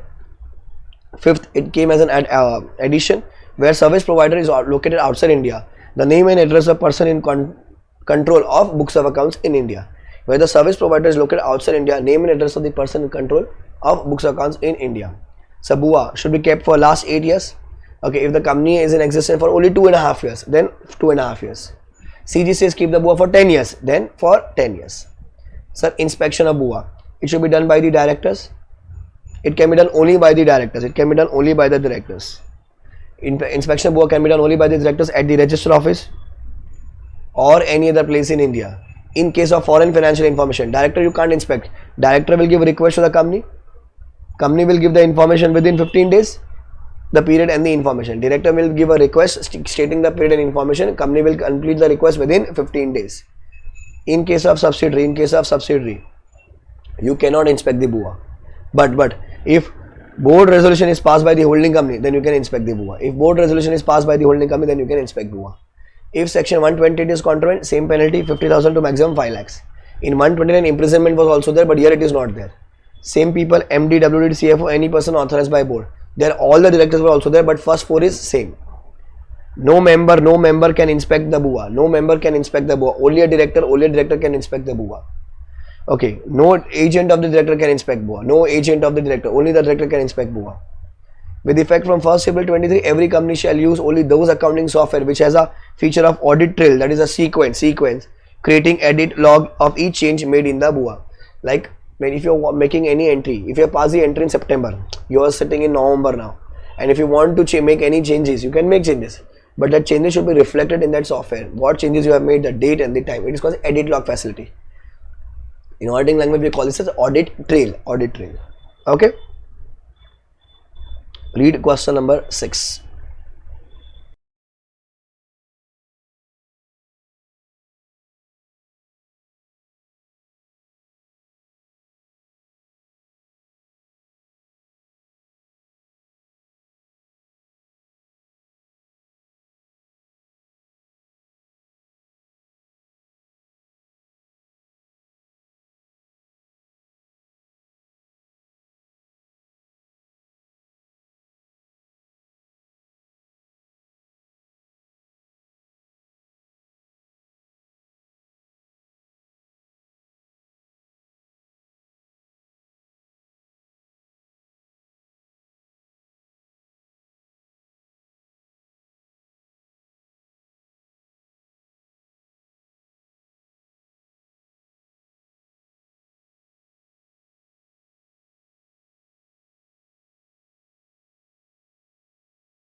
Done?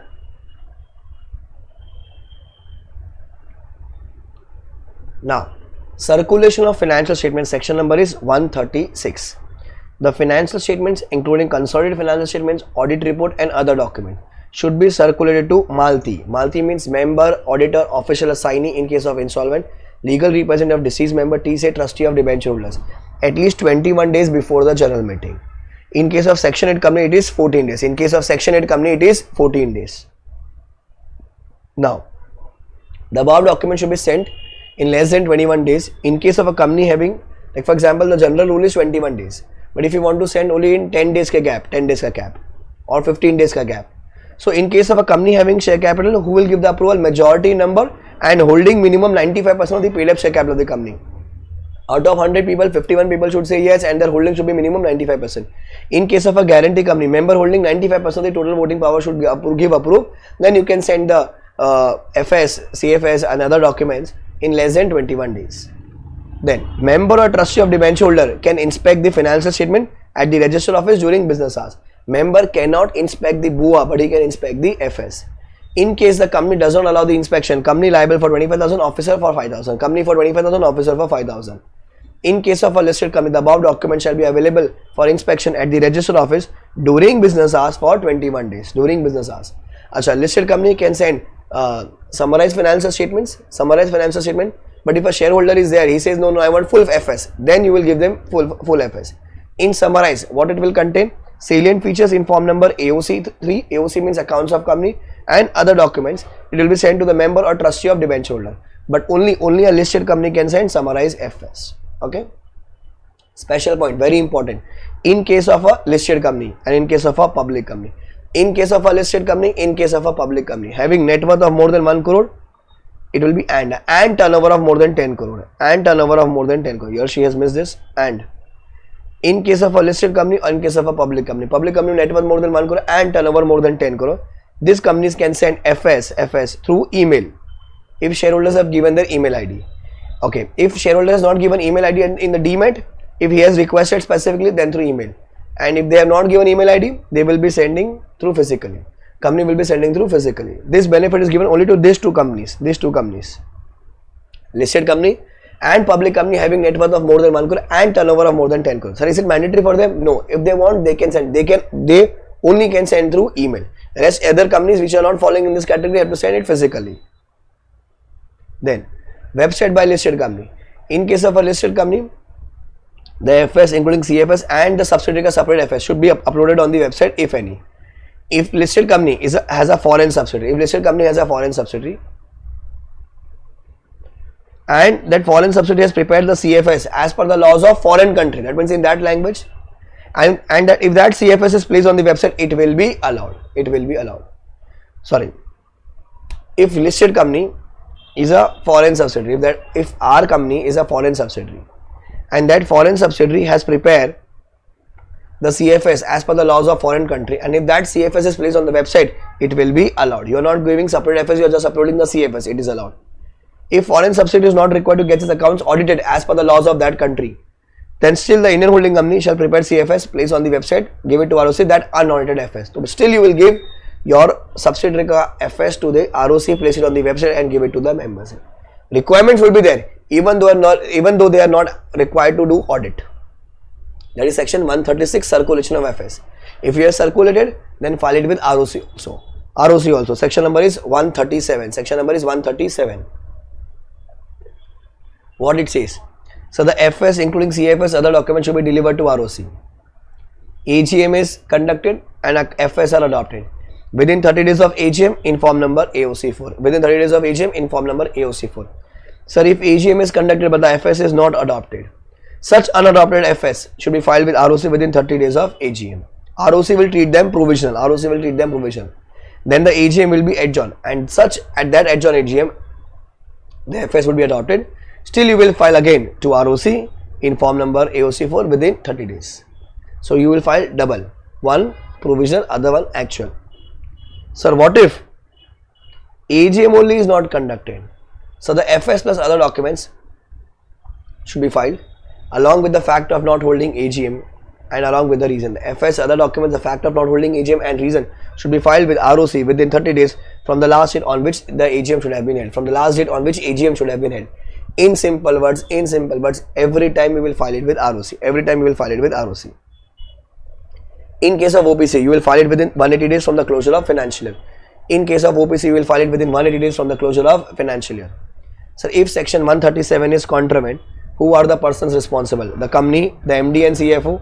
If MD is not there or CFO is not there, then any director who is authorized. If such authorization is not there, then all the directors of a company. Company, MD and CFO. If MD, CFO is not there, any director is authorized. If such authorization is also not there, then all the directors of a company. So what is the penalty? Company is liable for 10,000, 100 rupees per day subject to maximum 2 lakhs. Officer 10,000 rupees, 100 rupees per day subject to maximum 50,000. Subject to maximum 50,000. Penalty is important. XBRL, Extensible Business Reporting Language. Normal companies file AOC4, but this companies file AOC4 XBRL. Listed companies and their Indian subsidiaries. A company having paid up capital of minimum 5 crores, that means both public private. A company having turnover of minimum 100 crore, public private both. Or a company is required to prepare FS as per Ind AS. They will not file AOC4, they will file AOC4 XBRL. However, banking, insurance, power sector, housing finance, NBFC is exempt from XBRL. If you fall in this category but you are banking, insurance, electricity, housing finance and NBFC, you are exempt from XBRL. Cool? Read. 137, little important. Read.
Question number 9. Okay.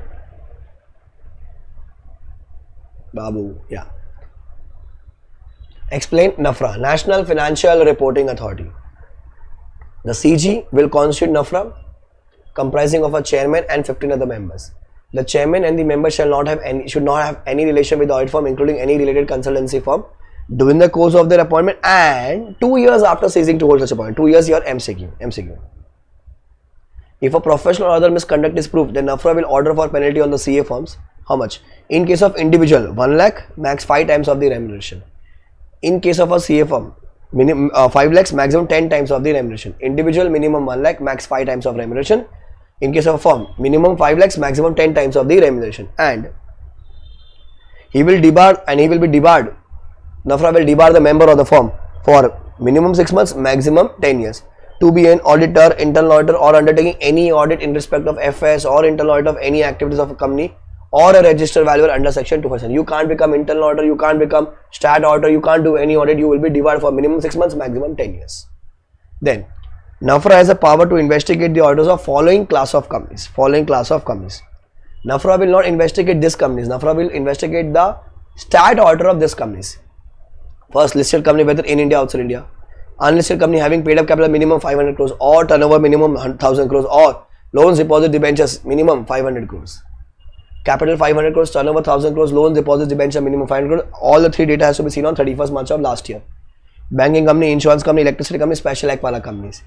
Fourth, any other company prescribed by CG. Then, foreign subsidiary or foreign associates of 1 to 4 if the income of such foreign subsidiary or associate is more than 20% of consolidated income or net worth is more than 20% of consolidated net worth. NAFRA will not investigate this company. NAFRA will investigate the statutory auditor of this companies. NAFRA can come in the exam as MCQ. Then, question number 10, signing of FS and board report. So, FS section number is 134. FS should be signed if chairman is authorized by the chairman. If chairman is not authorized, then 2 directors out of which 1 should be MD. 2 directors out of which 1 should be MD and CEO, CFO, CS wherever they are appointed. If chairman is authorized, then chairman. If chairman is not authorized, then 2 directors out of which 1 should be MD and CEO, CFO, CS wherever they are appointed. In case of OPC, it should be signed by 1 director who is a sole member of OPC. Then, signing of board report. If chairman is authorized, then chairman. If chairman is not authorized, then 2 directors out of which 1 should be MD. Similar, and wala CEO, CFO, CS is not there. That was for the FS signing. This is for the board report signing. In case of OPC, who will sign it? Only 1 director will sign it. Then, contents of board report and DRS, you will do it from your book. It can come as a descriptive, very rare, because paper may we cannot trust anything. In case if you want to read contents of board report, we have marked in the book. People have studied from different teacher. Please mark any 6-7 points of your choice. DRS में 6 points are there. What is DRS? Director's responsibility statement. It can come as a direct question. Write the contents of DRS. Okay. Last section, CSR, corporate social responsibility. It is applicable to every company. Here you will have to check for every company, listed, public, private. For everywhere you have to check the data. Listed company mein, in other sections you don't check the data, but only for this section we check for listed also. Net profit minimum 5 crores or net worth minimum 500 crores, turnover minimum 1000 crores, 500,000. Net profit or net worth or turnover in the last year. So net profit means what? Profit from overseas branches, whether operating as a separate company or otherwise. Dividend received from company in India, for which section 135 is applicable. Net profit will include everything except these 2 things in the question if you find it. Profit from overseas branches, whether operating as a separate company or otherwise. Dividend received from other companies in India, where section 135 is applicable. So those will not be included in net profit calculation. If 135 is applicable, you will constitute CSR committee. In committee, minimum 3 directors, out of which 1 should be independent directors. If ID is not there, then minimum 2 directors. Private company with 2 directors, in the committee only 2 directors would be there. 3 directors, 1 should be ID. If ID is not there, then minimum 2 directors. Private company with 2 directors, then minimum 2 directors. Then, if CSR amount is up to rupees 50 lakhs, no CSR committee is required. If CSR amount is only up to 50 lakh rupees, then no CSR committee is required. Duties of CSR committee, it should be as per schedule 7. duties of CSR committee and activities as per schedule 7. You have to read it from the book, you can skip that point. Very important, following activities are not CSR. These 5 activities you can do, but this is not CSR. Activities undertaken outside India, donation to political parties, activities taken in normal course of business, activities taken for employees and their families, activities not as per schedule 7. These activities you can do, there is no prohibition, but this will not be counted as CSR expenditure. So how you should spend? So CSR activity should be spent as per company CSR policy, either through section 8 companies or a registered trust, which is established either by the company, either singly or with other companies, or either by section 8 company registered trust society established by CGSG. There is no condition. However, you can collaborate with other section 8 companies or registered trust or society, but those section 8 those society should have minimum 3 years ka track record. If it is your own or if it is of government, no condition. But it is a private trust, like for example Being Human or Reliance Foundation, it's a private trust or private society or private section company. If you want to collaborate with them, so they should have a track record of doing CSR of minimum 3 years, One company can combine with other company for CSR, like my company and Baby Limited. We both can combine together and do CSR, but the report would be given separately. CSR should be spent as per company CSR policy or project or program. Then company can build its own CSR capacities along with the agencies having a track record of minimum 3 years. Like I can have my own section 8 company for CSR, or I can collaborate with like any other agency, like let's together build a CSR capacity. Those agencies should have minimum 3 years ka track records. Now employees will be working. My administrative overheads can be maximum 5% of total CSR expenditure in one financial year. My admin overheads can be max 5% of the total CSR expenditure in one financial year. Sir, how much I have to spend? Minimum 2% of average net profit of last 3 years. However, I can give local area ko preference. If my company is incorporated for less than 3 years, I will do average net profit of the immediately preceding years, like 2 years ka average you will take. Okay. Sir, in case of foreign company, is it applicable? The answer is yes, if it falls within the limit. Committee may minimum 2 directors, out of which one would be authorized person, like scrape wala AA, authorized person. One would be nominated by foreign company, the other would be nominated by foreign company. If a company spends on amounts in excess of requirement, that is more than 2%, then such company may set off the excess amount against the requirement to be spent in such number of accounting years as may be prescribed, and they have prescribed it can be adjusted in the next 3 years. If you have spent 2.5%, that 0.5 is extra, you can adjust in the next 3 years. But here you will write as may be prescribed.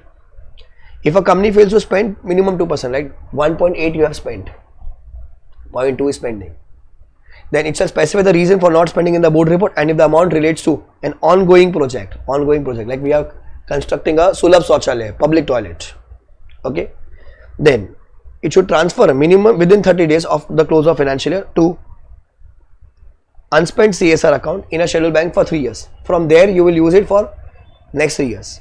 If in 3 years the amount is not spent, then within 30 days from the completion of the 3rd year, you will transfer it to CSR fund under schedule 7. Here, if it is not related to any ongoing project, we were distributing blankets but we could not get any poor people. Whatever is the unspent CSR fund, you will unspent CSR amount, you will transfer it to unspent CSR fund within 6 months from the close of the financial year. This CSR fund is as per schedule 7. If 0.6 and 9 is contravened, 6 is what you have not spent minimum 2%, 9 you have not transferred it, then company twice the amount to be transferred or rupees 1 crore, whichever is less, this will be the penalty amount. Officer, 1/10, that is 10% of the amount to be transferred to CSR, or rupees 2 lakhs, whichever is less. This is the penalty. Section 135 is crucial. Lot of MCQs, lot of small pointers are there. Applicability, spending, set off, transferring, anything can come. Understood the chapter? Cool. So we have done 128 to 138 accounts of company. 34, 35, 36, 37, leaving this 4 section. Rest every section is applicable in audit paper also, guys. Aim for a rank or 70 plus, whichever is earlier. Bye guys, take care, enjoy. Hi guys, welcome back to the class. So we are doing now audit and auditors. Okay. Now the chapter starts at 139 to the section goes to 148. 139 to 148. It's a common chapter with audit paper. So all those people who are appearing for audit, guys, please deposit 2 rupees in the Swiss Bank account. Okay. My first section is 277 relatives. This you have to refer to the nature of company vulnerability. We have done the definition of relatives. It's important. It will be useful in audit paper. Then signing off audit report. Section number is what? 145. So the person appointed as an auditor shall sign the audit report. If a firm is appointed, then CAs who are partners and holding COP, can sign the audit report.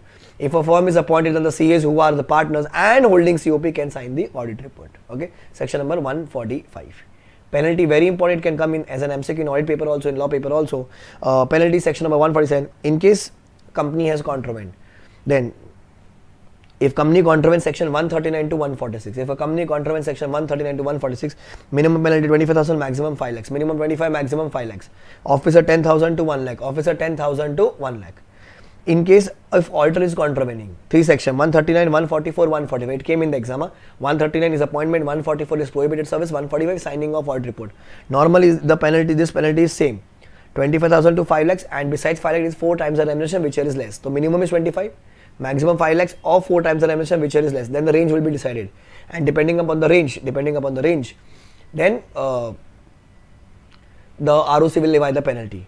If willfully, purposely, if you have contravened the section, imprisonment up to 1 year, or minimum 50,000, maximum 25 lakhs, or 8 times the remuneration, or both. Imprisonment up to 1 year, or minimum 50,000, maximum 25 lakhs, or 8 times the remuneration, whichever is less, or both. Then section number is 144. It says prohibited services. The code is Mardi. Mardi how many times? 3 times. So the code is Mardi. That means an auditor cannot render the services. See, the prohibition is not on the services. The prohibition is where you are the stat auditor, you cannot render these services.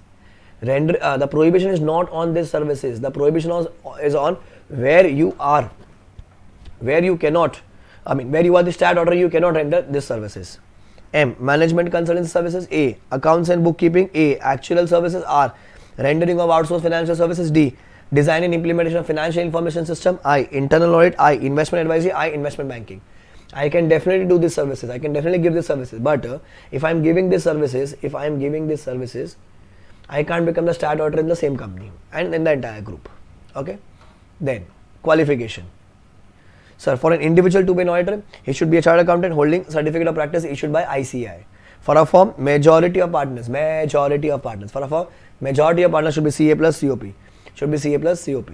Sir, disqualification. Very important, in the exam you will find only the question on this. Sir, A. So 141 subsection 3, disqualification. A to I. A. A body corporate is disqualified. A body corporate other than LLP. That means LLP is qualified. B. Officer or employee body corporate is disqualified. Third, partner or employee of officer or employee body corporate is disqualified. D. A person or a firm or a relative. Person, firm or relative is holding any security. Any security means any security. 1 rupee ka share if you are holding, debenture holding, preferential holding, anything you are holding, call, put, derivative, anything you are holding, you are disqualified. In case of relatives, you can hold up to 1 lakh rupees. If relatives are holding up to 1 lakh rupees, then the person is qualified. If it is more than 1 lakh, the person is disqualified. Up to 1 lakh is qualified. Okay, if the relative was holding 80,000, I became the auditor there. Now, what happened? Relative bought some more share, 1,20,000. Then I became disqualified. So I am not immediately disqualified. I will be given days. How many days will I be given? 60 days to take corrective action. 60 days to corrective action. MCQ. Indebtedness more than 5 lakhs. Guarantee more than 1 lakh. Indebtedness more than 5 lakh. Guarantee more than 1 lakh. In which company, guys? In Chas company. Company holding associate subsidiary of such holding. Company holding associate subsidiary of such holding company. Then a person or a firm who's having business relationship. A person or a firm who's having business relationship with Chas is disqualified. There are 2 exceptions. So if you are rendering professional services, at ALP means arm's length price, where at HATA means hotels, airlines, telecommunication, hospitals, any other. Hotels, airlines, telecommunication, hospital, any other. Then F. A person whose relative is a director or KMP in the company. A person whose relative is a director or KMP in the company, you are disqualified. If my wife is a director in Baby Limited, I can't audit Baby Limited because my relative is a director or key MP, key manager person in the company. You can audit only maximum 20 companies. If it is more than 20 companies, that is 21 companies, you are disqualified for 21st. You are disqualified for 21st. Sir, in 20 ka limit, 4 companies will not be included. That means it will be excluded. OPC, small company, dormant company, and a private company having paid up capital less than 100 crores. OPC, small, dormant, private company having paid up capital less than 100 crores. Okay. Then, sir, convicted for frauds, 10 years have not elapsed from the expiry of conviction. convicted for frauds and 10 years have not elapsed from the expiry of conviction, so you are disqualified. And if you are rendering section 144 services, okay, so that is prohibited service. So A to I, if you are getting attracted, you are disqualified. Other than A to I, you are qualified. Always remember, if I am disqualified in a holding company, I am disqualified in the entire group. Or if I am disqualified in a subsidiary company, I am disqualified in the holding in the entire group. This has to be seen only in CHAS. CHAS has to be seen only in DAI. Guys, CHAS has to be seen only in DAI. So D is what? D is this one. Security indebtedness guarantee. E. So E is business relationship. E is business relationship. And I is what? Prohibited services. CHAS has to be seen only in DAI. If I am disqualified in a subsidiary company, I am disqualified in the entire group. This has to be seen only in DIE. Clear? Section 141(3). Then remuneration of the auditor. This also came in the exam. Section number is 142. First auditor remuneration will be decided by the board of directors. Subsequent auditor will be decided by the members in general meeting. However, the members can delegate it to the board. Delegate means they can transfer it. Then the auditor can reduce his fees, but he cannot reduce the scope. If he has reduced the scope, he will be guilty of professional misconduct. He will be guilty of professional misconduct. Clear this much? Then auditor branches is the direct question. You will read it from the main book, whatever notes you have been given. People have studied from different teacher. Guys, refer your question, your module or your teacher book for audit of branches. There's a point here. If I am the stat auditor, I can audit head office, local branch, foreign branch. If I am not going for local branch, company will appoint another person who will be CA plus COP.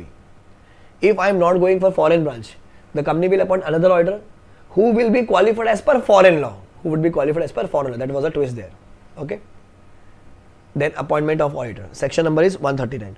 To enter into the company, the section number is 139. To go out of the company, the section number is 140. First auditor ka remuneration. First auditor ka appointment. Okay. In case of a government company, non-government company. Okay. First auditor.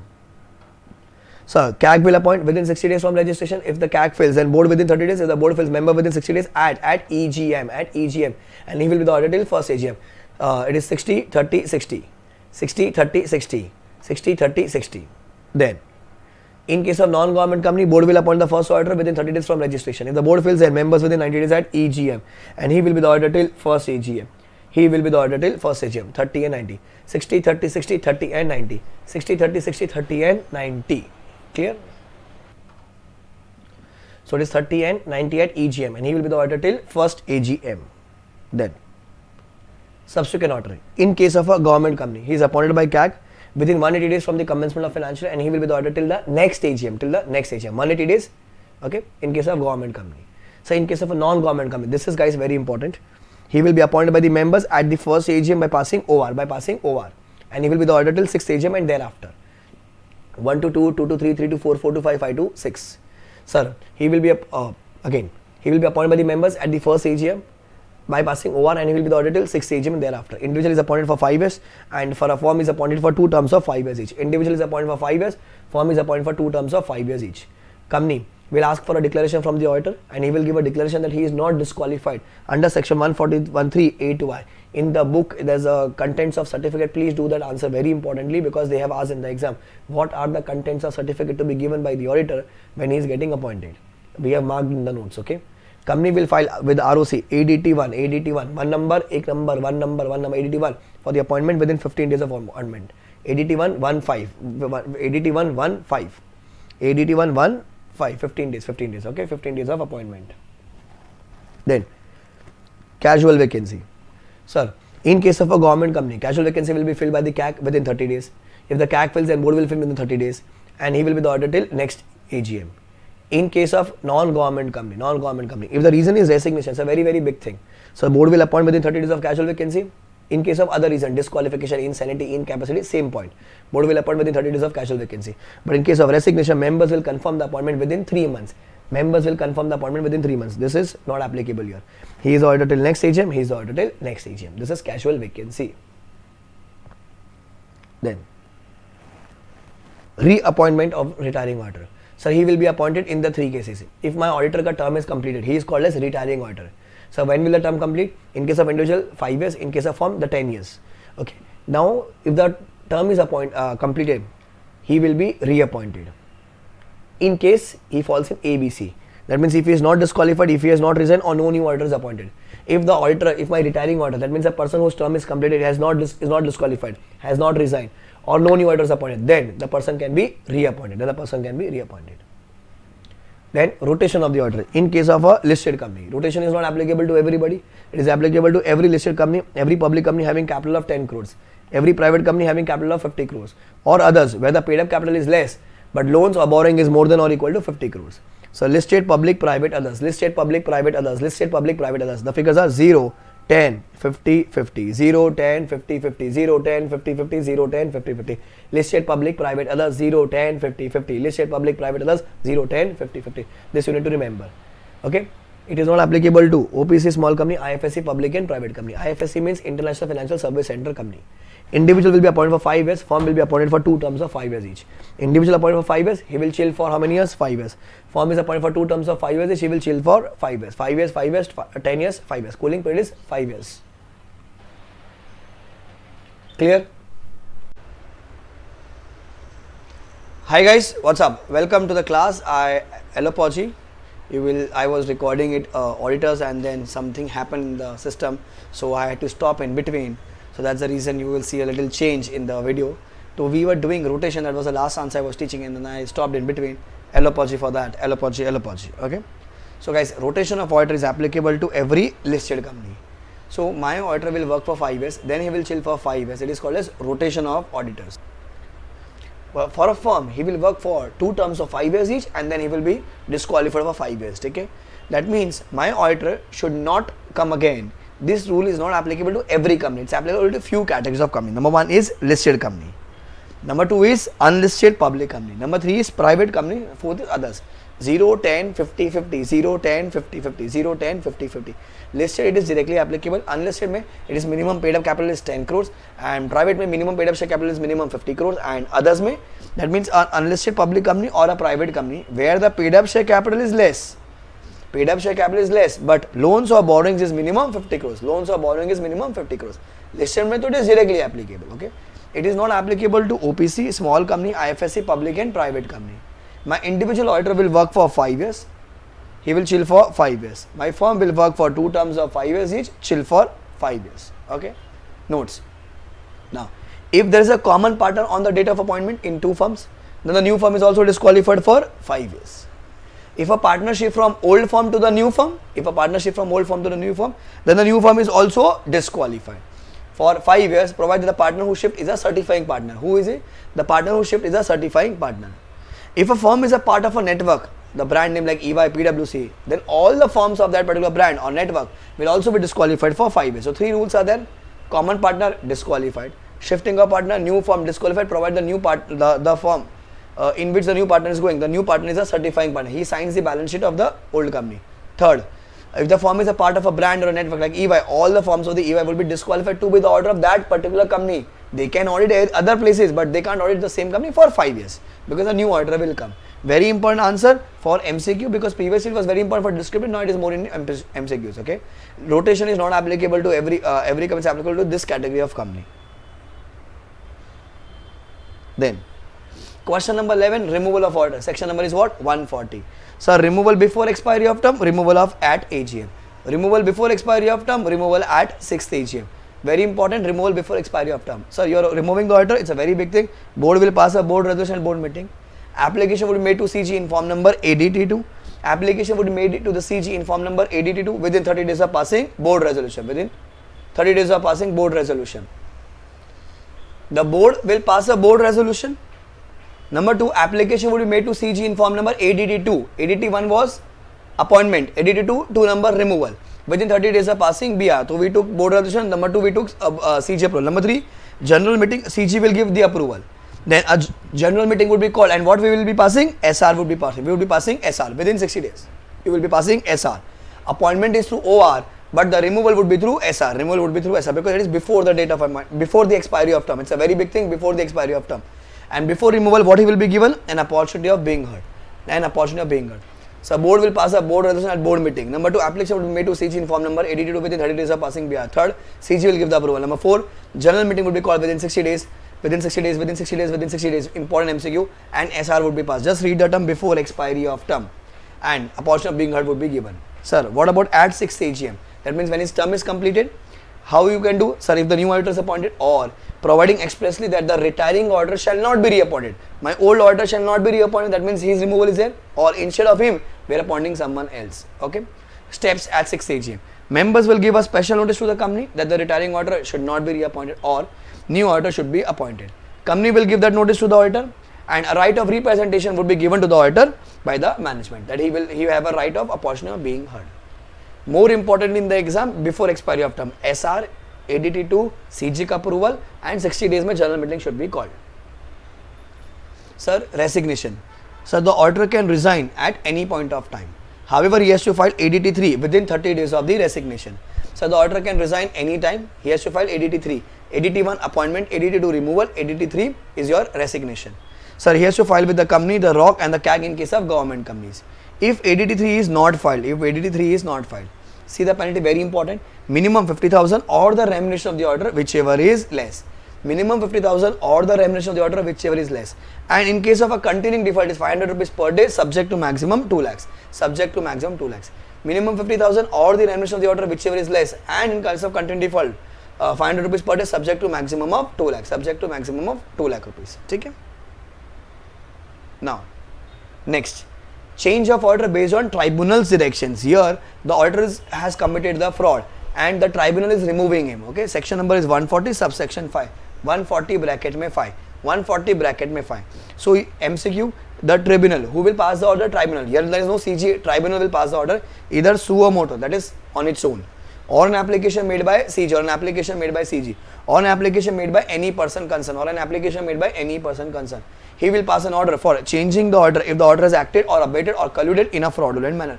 If the auditor has committed any fraud, then tribunal will pass the order. However, if the application is made by CG, the tribunal will pass the order within 15 days of the receipt of application. For suo motu and for other person, days are not given. Only for CG the days are given. Within 15 days, the tribunal will pass the order. The tribunal will pass the order that the person will be disqualified for 5 years, to be the auditor in any company. For 5 years to be the auditor in any company. 140 subsection 5, 5 years ke liye disqualify. The guilty auditor shall also be liable under section 447. The guilty auditor shall also be liable under section 447. The civil liability will be of the firm and the criminal liability will be of the partner who has acted in a fraudulent manner. Civil liability, that means monetary fine, will be given by all the partners because the partners' liability is joint and several. Criminal liability, that means imprisonment, will be done by the person who has committed the fraud. 140 subsection 5, 5 years ke liye disqualify. 140 subsection 5, 5 years ke disqualified, plus 447 plus removal. If CG has made an application, removal order will be passed within 15 days. MCQ. Who will pass the order? Tribunal will pass the order. Clear this much? Then, sir, 143. 143 is your rights also, 143 is your duty also. Rights and duties. It is just a read section. Only for your purpose of reference and MCQ. More important in audit paper, they can ask you. Right to inspect BUA at all places, all BUA at all times. Okay. Right to receive remuneration. Okay. Right to visit branches. Right to receive notice and attend general meeting. Right to receive notice and attend general meeting. It is a right also. It is a duty also. It is a right also. It is a duty also. It is written in section 146. Written in section 146. MCQ. Attending general meeting is your right also. It is a duty also. So duties of the auditor. Specific inquiry. 143(1). 2. True and fair view. 3. Reporting requirements of the auditor. 143(1) specific inquiry. It's an important answer. The code is LT dice. There are 6 areas. The auditor will check those 6 areas. The code is LT dice. Loans, transactions, deposits, investments, expenses, shares. Loans, transactions, deposits, investments, expenses, shares. LT dice. Loans, transactions, deposits, investments, expenses, shares. The auditor will report under 143(1), that is LT dice, only when he is not satisfied. If he has not reported, it is assumed that he is satisfied. If he has not reported, it is assumed that he is satisfied. LT dice. Loans, transaction, deposits, investments, expenses, shares. Okay. The main objective of the auditor is to give opinion. 143(2) true and fair view.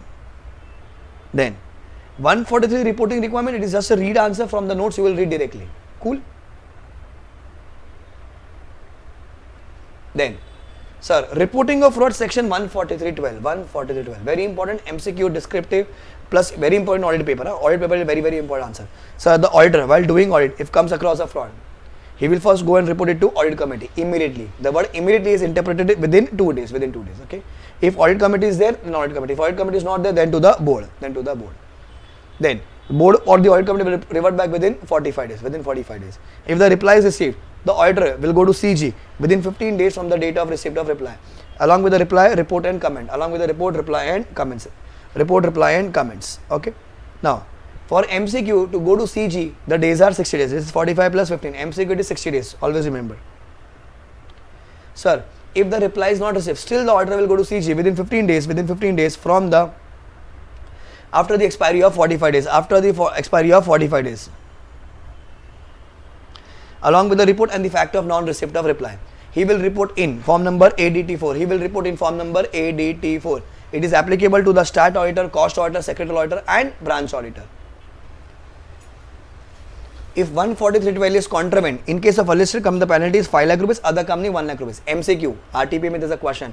143 value is contravened, in case of a listed company, the penalty is on the auditor 5 lakhs, in other companies it is 1 lakh. The penalty is on the auditor, the penalty is on the auditor. Section is 143.12. Okay. Lot of MCQs is there. 45 plus 15 is 60. Okay. What is the amount of fraud? Minimum 1 CR. What is the amount of fraud? Minimum 1 CR. Sir, you will report it to CG if the fraud of amount is minimum 1 CR. If it is 80 lakhs, you will just report it to audit committee and the board, plus it will come in Karo. For audit, I am telling you. In case of law paper, just remember 1 crore to CG. If it is less than 1 crore, it is only to audit committee or board. If it is minimum 1 CR, minimum 1 CR, minimum 1 CR, then it is to CG. Form number ADT4.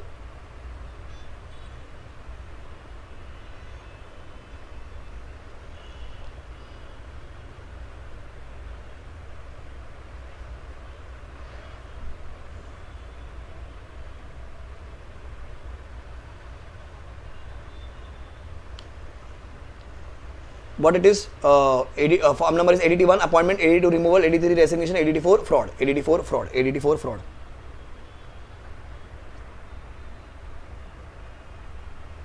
Then section 148 cost audit. Okay, sir, in case of a domestic company, foreign company, whether regulated sector or non-regulated sector, okay, yeah, it will come in both. Product providing goods, in case of production of goods or providing services for both companies. In case of a domestic company, foreign company, that means all companies, whether you are in a regulated sector or non-regulated sector, either you are producing goods or providing services. If your overall turnover from all the products or services is minimum 35 crores, more than equal to means minimum 35 crores in the previous year, minimum 35 crores in the previous year, then this year cost record is applicable to you. Who is exempted? Micro and small enterprises exempted. Micro or small enterprise as per MSMED Act 2006, Micro Small Medium Enterprise Development Act 2006. Then this is an example, you can do it on your own. Then cost audit. In case of regulated sector, the limit is 25 and 50. Individual turnover 25 crore and overall turnover 50 crore. Individual turnover 25 and overall 50. In case of non-regulated, it is 35 and 100. It is 35 and 100. Non-regulated 35 and 100. Okay, exemption from cost audit. A company whose revenue from export is more than 75% of total revenue. Company whose revenue from export is more than 75% of total revenue. More than 75% of total revenue. Number 2, company in SEZ, unit in SEZ. Number 3, generating electricity for captive consumption. These companies are exempted from cost audit. Sir, what about micro and small? They do not have cost records. Why the hell they will do cost audit? They do not have cost record. Why they will do cost audit? Clear? Then CRA1 cost record, CRA2 cost auditor, CRA3 CRA1 is cost record, CRA2 cost auditor ka removal, appointment, casual vacancy. CRA3 cost auditor will give report to the board of directors. CRA4 ex-BRL board will give report to the CG. CRA1 is cost record, CRA2 cost auditor ka appointment, removal, casual vacancy. CRA3 cost auditor will give the report to the board and board will give a report to the CG in CRA4 ex-BRL. These are the form number for the purpose of MCQ. Understood? So with this we have completed our entire chapter on auditors. Cool. Important chapter, 4 mark minimum. Audit again, it is again 4 mark in audit, so close to 8 marks on 200 we have done this. Cool. So bye guys, take care, enjoy and aim for a rank or 70 plus with your seller. We continue in the next class. Bye, take care. So hi guys, welcome back to the class. So today we are starting with a chapter called as Maha and Awa. So people who have studied from different author, different teacher, you will have a Maha in incorporation wala unit only, but we study this as a separate chapter because it carries at least 4 marks ka weightage in the exam. Okay. Now Memorandum of association and articles of association. The most important two documents on which the company is standing. It is basically the Maha and Awa. It is basically the Maha and Awa. So the first question says distinguish between Maha and Awa. These are the two main important documents on which the company is standing. Sir, Maha is basically the constitution of the entity. Awa are the basically rules and regulations of the entity. In case of any fight between Maha and Awa, which one will prevail? Sir, Maha will prevail. Alteration of Maha is comparatively difficult. It is easy. It cannot be amended retrospectively. Retrospectively means from the beginning or from the past. Awa can be amended from retrospective effect. Like if I am amending today, I can say like from 2020, 2021, it will be effective. There are 6 clauses in Maha: name clause, object clause, register office clause, liability clause, capital clause, association clause or subscription clause, and there's one more clause called as nomination clause in case of OPC. Okay, these are the rules and regulations for the internal management of the company. Very rare in the exam, it's only for the basic thing. Now, what are the clauses? So there are, you just have to read this. There are 6 clauses. Name clause contains the name of the company. If the company is a private entity, so your name would end with private limited. The name company is a public company, so the name would end with limited. Sir, object clause. Sir, object clause contains the object of the company. Object clause contains the object of the company, the main purpose, main object, incidental object and other objects. Third, registered office clause. Registered office clause will contain the name of the state in which the company ka registered office is situated. It will not contain the address. So liability clause will talk about the liability. Whether the company is limited by shares, the liability is limited to the extent of unpaid amount on share. If it is limited by guarantee, the liability is limited to the extent of guarantee given. So capital will state authorized capital issued, subscribed, paid up to face value and total number of shares. Association clause or subscription clause. Private company minimum 2 subscribers, public company minimum 7 subscribers. Nomination will state about the nominee. In case of the death of the member of the OPC, nominee will come into the picture. Now, forms of Maha only for the purpose of MCQ. Table A, B, C, D, E. These are the standard format. If you don't want to make your own Maha, you can just copy paste it. A, B, C, D, E. Company limited by shares. B. Guarantee without share capital. C. Guarantee with share capital. D. Unlimited with without share capital. E. Unlimited with share capital. So this is without, with. Guarantee without share capital, guarantee with share capital. Unlimited without share capital, unlimited with share capital. You need to remember this because in Awa it is opposite. It is opposite. Share wala company, guarantee, unlimited. Without share capital, with share capital. Without share capital, with share capital.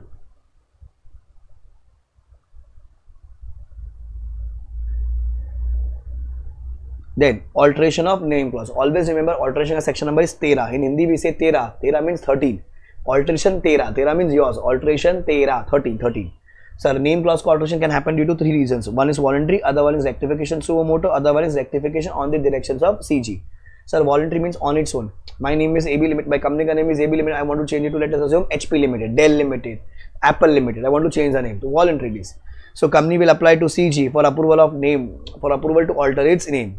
Change of name is not allowed if the company has defaulted in filing FS or annual return, or defaulted in repay to deposits, debentures or interest. If you have not given, if you have done some mischief with ROC, or if you have not given public money, so boss, your name change will not be allowed. What is the procedure? Company will pass SR. Very important MCQ. Company will pass SR to alter the name clause of Maha.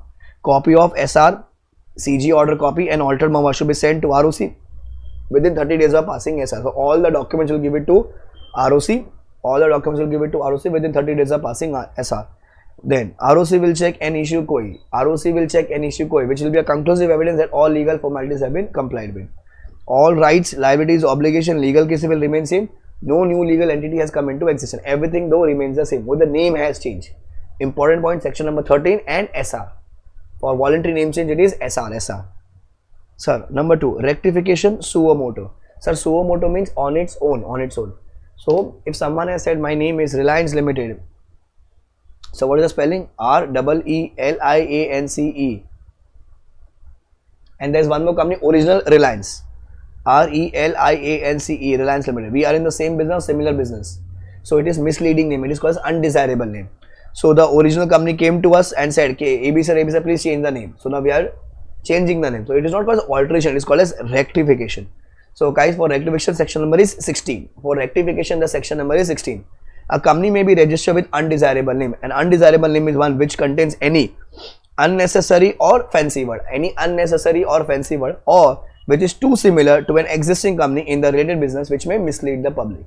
A company may be registered with an undesirable name, or an undesirable name is one which contains any unnecessary or fancy word or which is too similar to an existing company in related business which may mislead the public. So again, company will obtain the approval of CG. Very important, company will pass OR. So for rectification it is OR. For rectification guys it is OR. For alteration it is SR. Then rectification directions of CG. So continuing the same story, Mukesh Ambani came to us and said, sir, please change the name. I said, I will not change the name. So Mukesh Ambani has a right to go to CG. CG will tell to us, AB sir, please change the name because you are second registered company, original was that company and you are creating a problem for that company. So please change it.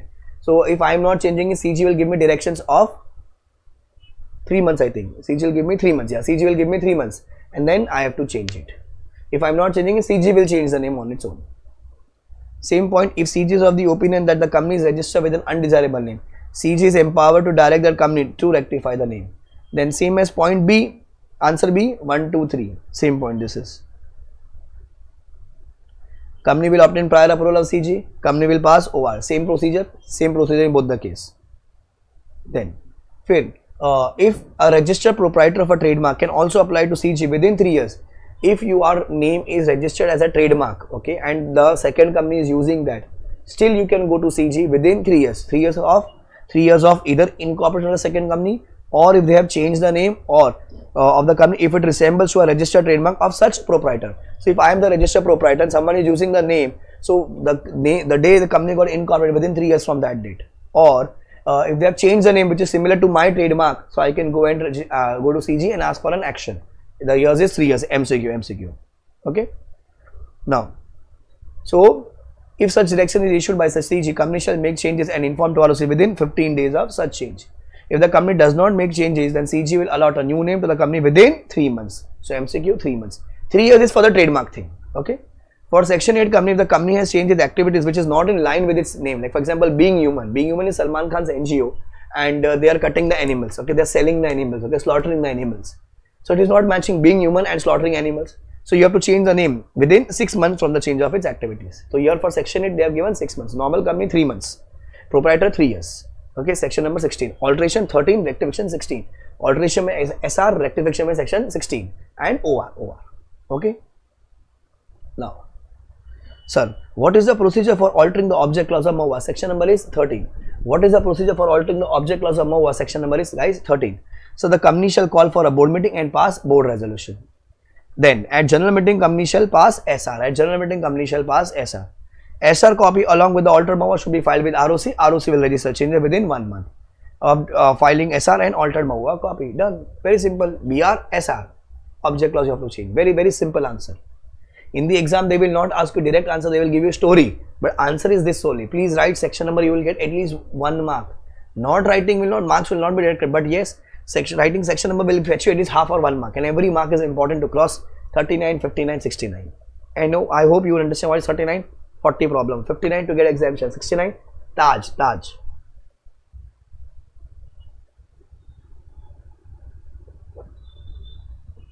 Then, sir, what is the procedure for altering the liability clause of MOA? Sir, what is the procedure for altering the liability clause of MOA?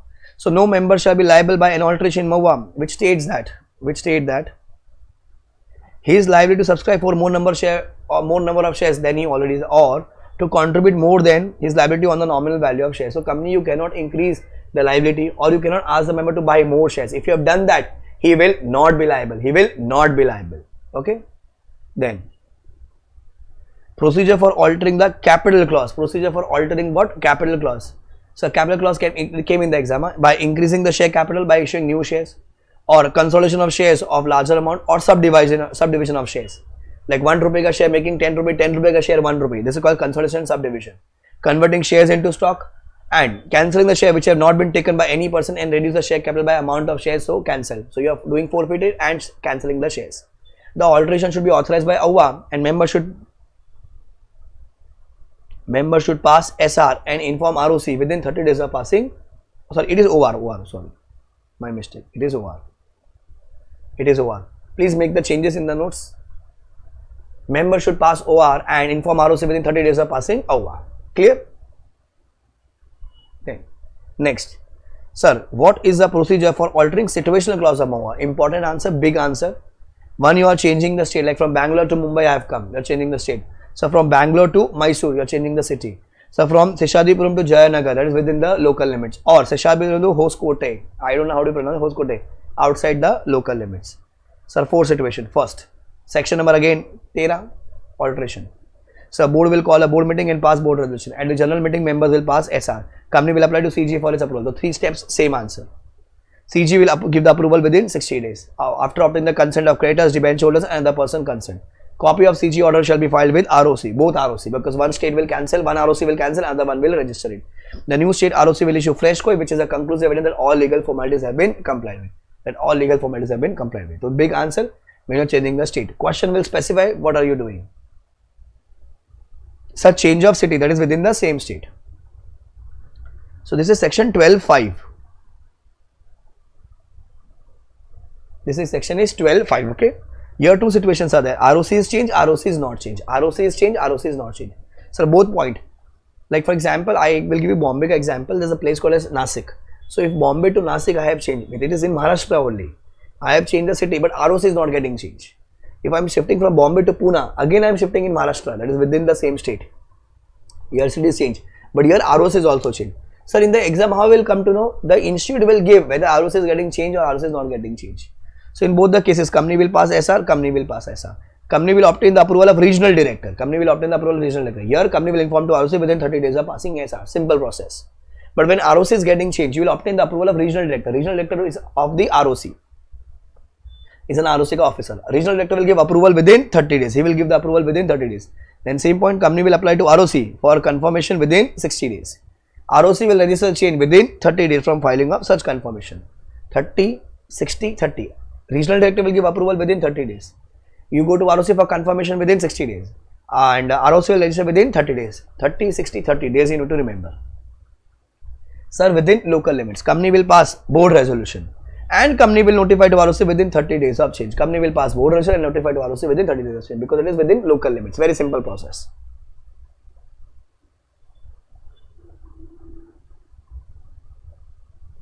Sir, what if it is outside the local limits? Company will pass SR, because outside the local limits it is SR. Company will notify to ROC within 30 days of change.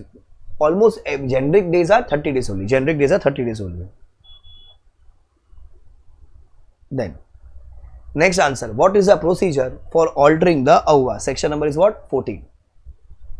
What is the procedure for altering the AUVA? Section number 14. Sir, in respect of conversion from public company into private company.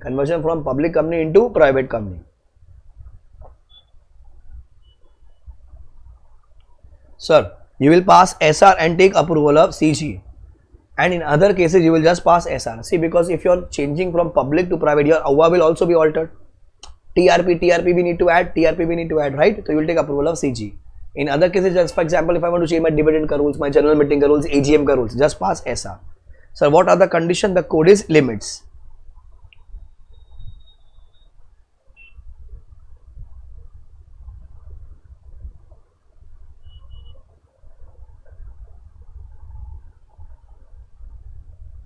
Sir, L. It should be lawful and not unlawful or opposed to public policy. L. It should be lawful. I. It should not be inconsistent with the provision of Companies Act, Maha and orders of tribunal. M.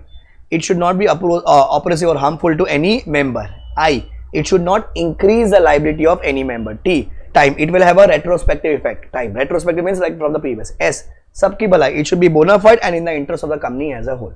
It should be bona fide and in the interest of a company as a whole. Sabki bhalai means it should be genuine and bona fide. Okay. It should be lawful. It should not be inconsistent. It should not increase any liability on member. It should not increase the liability of any member. It should not be oppressive on any member. T. Time. It will have a retrospective. S. Sabki bhalai. It should be bona fide and in the interest of a company as a whole. Okay. So section 13 is everywhere. 14 is AUVA alteration. 12.5 is when you change the ROC. 16 is rectification. Okay. Authentication of documents. So as per section 21, any DCP, documents contract proceeding, DCP, document contract proceeding, should be signed by the KMP or any officer duly authorized by the board. So any DCP, document contract proceeding, should be signed by the KMP or any officer authorized by the board. Okay, DCP. Question may DCP, document contract proceeding, section 21. Then 22. If they are talking about any negotiable instrument like bill of exchange, hundi, promissory note made on behalf of the company, should be deemed to be made if it is signed by any person acting under its authority, whether express or implied. So someone to whom you have given the authority. Okay, any person who is duly authorized, either express or either implied, either express or either implied, either express or either it is implied. Okay, third sign. So we have done DCP. DCP may sign who will do? So it is KMP or an officer duly authorized by the board. Sir, in case of bill of exchange, hundi, promissory note, who will do? By person acting under its authority, express or implied. Okay. Sir, if they are talking about deeds, partnership deed, any agreement, any deed, please make sure you understand this word deed. A company shall authorize any attorney to execute deed on company's behalf. Such authorization shall be done by either common seal, or if common seal is not there, by one director, one company secretary, or by two directors. Understand, three things are there. DCP would be signed by the person who is authorized or KMP. Bill of exchange promissory would be signed by person who is authorized. Deed would be signed by person by an attorney, and attorney ko authorization would be given. That authorization would be given to the attorney through common seal. If common seal is not there, then by one director, one CS. If CS is also not there, then by two directors. Cool? Important answer. Please take the question from the module. Towards the end you will find it. We have done in the class. In our question book it is covered already. People who have studied from other teacher, I am just telling to them. Sir, notice of alteration of Maha and Awa. Very simple section. So every alteration made in Maha should be noted in every copy issued thereafter. If there is a default in the company and the every officer shall be liable for 1000 rupees per every copy of Maha issued thereafter. So whenever you have changed the name or object or anything you have changed, please mention in that Maha if and you have issued the copy without those changes, without noting those changes, 1000 rupees ka penalty is there. Then copies of Maha to every member. Every company on requested by member and on payment of such fees will send copies of Maha agreement resolution, Maha agreement resolution within 7 days of request. So if I am a member, I want to see Reliance ka Maha agreement resolution. So I will request to the company on payment of such fees as may be prescribed. So company will give me within 7 days. If 7 days they have not given, then company you are liable. Company and every officer is liable for 1000 rupees per day subject to maximum 1 lakh. 1000 rupees per day subject to maximum 1 lakh. Here it was only 1000 rupees per copy. If you have issued a copy without alteration, 1000 rupees. If you have not issued a copy on their request, they have given the payment of 1000 rupees, maximum 1 lakh rupees. So I have written here 8911 page 2.51 module. 8911 page 2.51 of the module. Please do it. It is important question. One more chapter is done, guys. Maha is also done. 13 alteration, 14 alteration, 16 rectification. Okay. 15, 17 is these two, and 12.5 is your 16 is rectification. Yeah. 12.5 is your 12.5 is change within the change outside the local, change within the state, and ROC getting change. ROC getting change is 12.5. Cool, guys. Aim for a rank or 70 plus, whichever is earlier. Bye, guys. Take care. Hi, guys. Welcome to the class. So right now, what we are starting with a chapter called as Prospectus. 4 to 8 marks is the weightage. 4 marks you can expect as a descriptive, or 2-3 marks you can expect as a MCQ. 1 second. Now, so this is the index for the section numbers what we're gonna study. Let's quickly recall. First is what is public offer and private placement. It's a basic concept. As per section 23, a public company may issue securities to public through what all things? A prospectus or a private placement or a right issue or a bonus issue. Sir, in prospectus you can go for IPO, FPO, OFS. IPO is initial public offer, FPO is further public offer, OFS is offer for sale, So a public company may issue securities to public through prospectus, either through IPO, initial public offer, FPO, public further public offer, OFS, offer for sale, or through private placement or through right or bonus issue. However, a private company cannot go for a public issue. A private company cannot go for a public issue, but they can offer right shares to or bonus share with existing shareholder, or they can go for private placement, Okay. Then explain prospectus. What are the reports to be filed with prospectus and provisions for filing prospectus with ROC. So everything regarding basic of prospectus is written here. So prospectus means any document described as prospectus which includes shelf, red herring, any notice, any circular, any advertisement, or any document inviting offer from public for subscription or purchase of any securities. So you call it a shelf, you call it a red herring or notice or a circular or advertisement or any document which invite offer from the public for subscription or purchase of any security is called as prospectus. Then it should be filed with ROC before its publication. It should be signed by every person who is named in the prospectus as either the director or a proposed director or is duly authorized agent. Following document should be attached with prospectus. What all? Expert consent. It can come as a separate answer. Expert consent should be attached. Number 2, consent of the auditor, lawyer, attorney, broker, and copy of underwriting agreement. Copy of underwriting agreement. Sir, expert consent, if this report is included in the prospectus, consent of the auditor, lawyer, attorney, broker, copy of underwriting agreement. Okay, then prospectus shall be issued how many days? Within 90 days of filing a copy of the same to the ROC, either through a newspaper or by an advertisement. If there is a default in complying with any of the above provision, company you are liable for 50,000 to 3 lakh, and every person who is a party will be liable to 50,000 to 3 lakh. Same penalty. Same penalty. Then the prospectus shall state such information and set out such reports on financial information as may be specified by SEBI in consultation with CEG. So if they are asking you what reports should be attached, so it shall attach such reports on the financial information as may be specified by SEBI in consultation with CEG. The prospectus shall also contain a statement that the company has complied with SECRA, Securities Contract Regulation Act, SEBI Act, and Companies Act. Companies Act, SEBI Act, SECRA. On this point is a question 3 on the module page 3.45. Please do this. The answer is this line only. They are asking what report should be attached. Such reports on financial information as may be specified by SEBI in consultation with CEG. In consultation with CEG. So point number 6 is important because there is a question on module question number 3, page 3.45.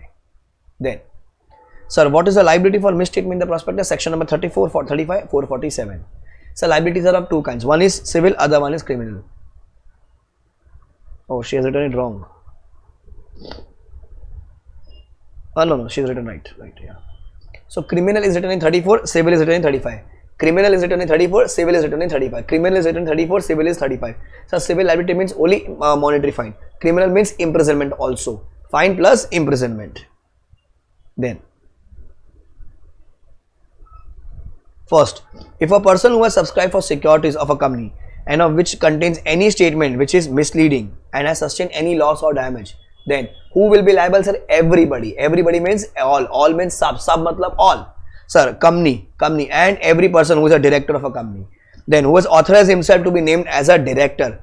Sir, who is a director of a company? Then authorized himself to be named as a director in the prospectus or promoter of a company, or who has authorized the prospectus or is an expert. Everybody, company, promoter, director, past director, present director, future director, expert, everybody shall be personally and unlimited liable to every person who has sustained such loss or damage.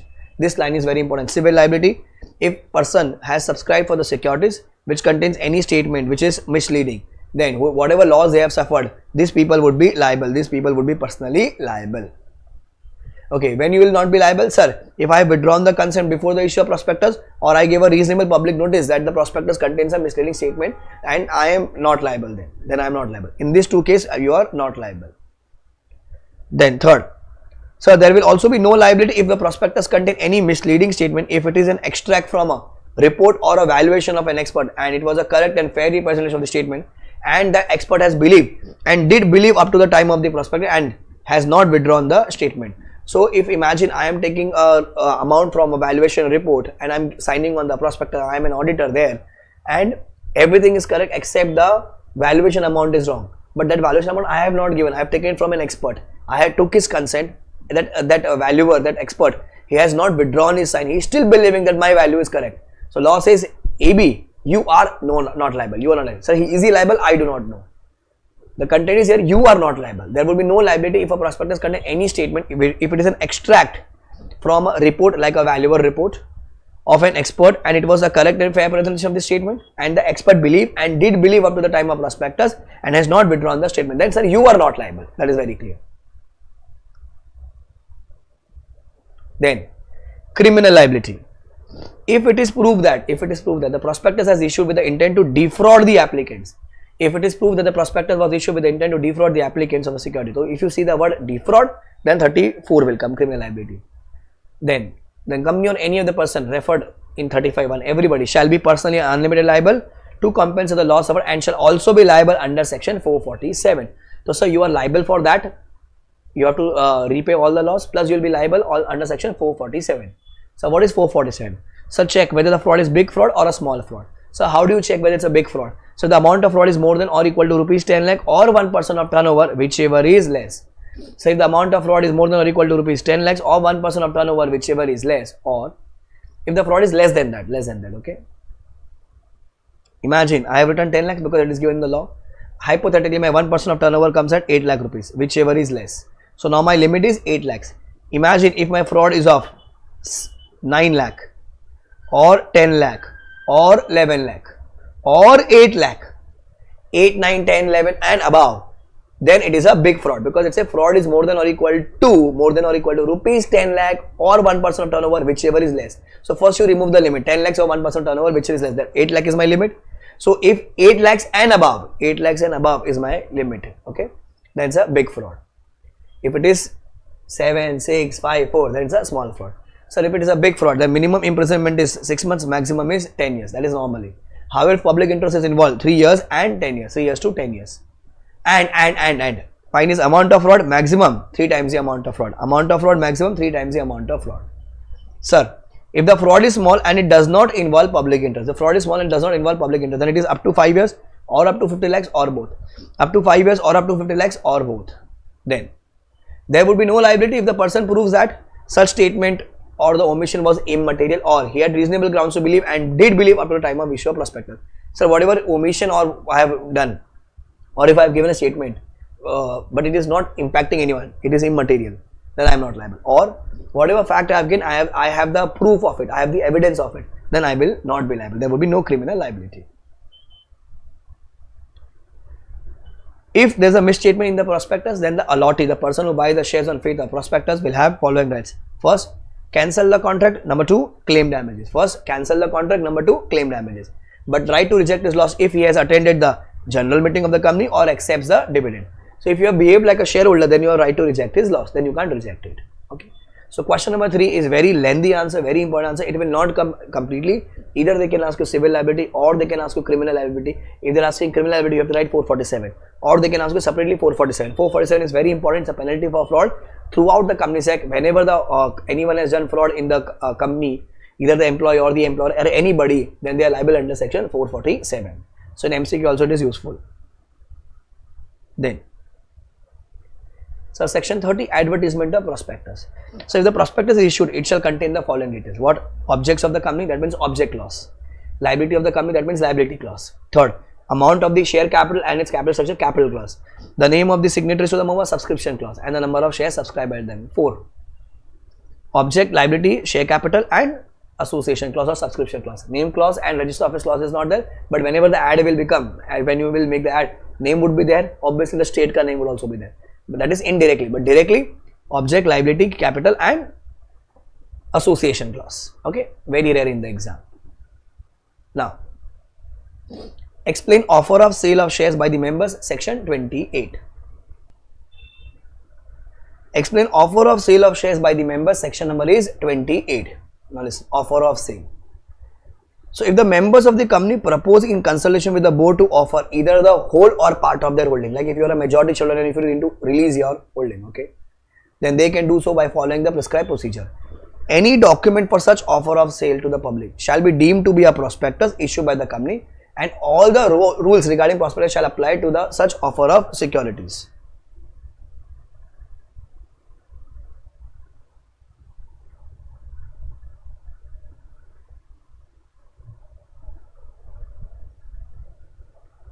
Then, the members, whether individuals or body corporates,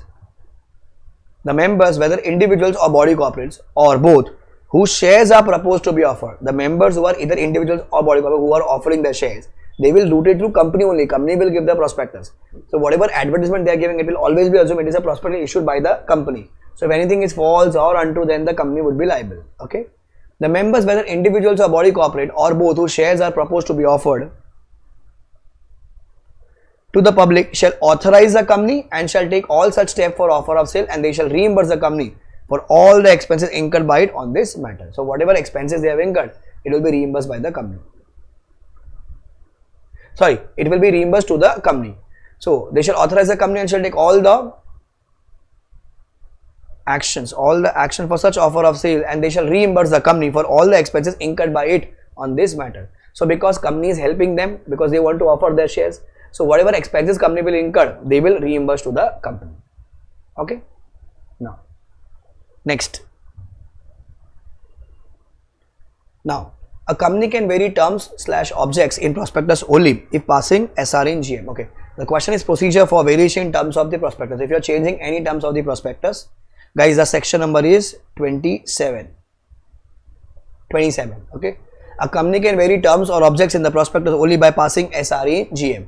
And the notice of such resolution should be published in 2 newspapers, one in English, another one is in regional language of the city where the registered office is situated. The money raised through prospectus cannot be used for buying, trading, or dealing in equity shares of any other listed company. So the money what you have taken through IPO, you cannot go for buying the shares of MRF or any other company. Okay, that is wrong.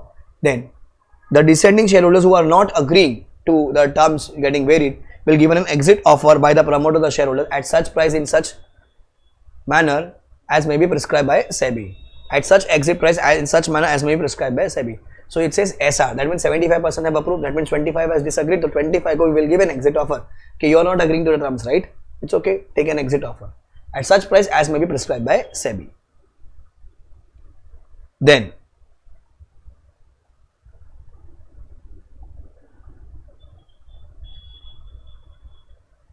abridged prospectus. Abridged means a small prospectus. It is a summarized form of the prospectus. Application form should be attached to the prospectus. Application form is not required if the shares are not given to the public or given to underwriters. If section 33 is contravened, penalty is 50,000 for each default. This is abridged prospectus, section number 33. Shelf.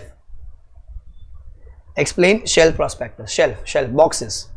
It is issued by company proposing a multiple issue of security. When you go for multiple issue of security, one shelf prospectus filed with the ROC, fresh prospectus for every issue is not required. Like it will have a validity of 1 year. If you are going for multiple issue, like at 10 rupee ka share I am offering, then 100 rupee ka share I will offer, then 1000 rupee ka share I will offer in 1 year. So law says whenever you are offering the securities, you have to issue prospectus. But law says why are you giving 3 prospectus? Give 1 prospectus. That 1 prospectus is called as shelf prospectus. Shelf prospectus has a validity of 1 year from the date of opening of the first offer of securities. Opening of the first offer of securities. If there is any change prior to the issue of second issue, the company will file IM. IM means what? Information memorandum to the ROC. Information memorandum to the ROC. The shelf prospectus and the information memorandum will make the final prospectus. Then third, red herring prospectus. What it is, guys? Red herring. So red herring means like I am afraid, I do not know what should be the size of the issue, what should be the price of the issue. So I will issue a prospectus containing everything. Everything means sub matlab sub, except 2 things, price and size. Then we will roll out a market survey. Market survey will be through information memorandum. On the basis of that, we will get the price and the size, and then we will file a final prospectus. So RHP is a draft prospectus which does not contain any detail regarding the price of the issue and size of the issue. Company will issue information memorandum in prior to the issue of prospectus in order to explore the demand for securities. Now at least 3 days prior, MCQ, at least 3 days prior, guys, at least 3 days prior to opening of offer, company will file RHP with the ROC.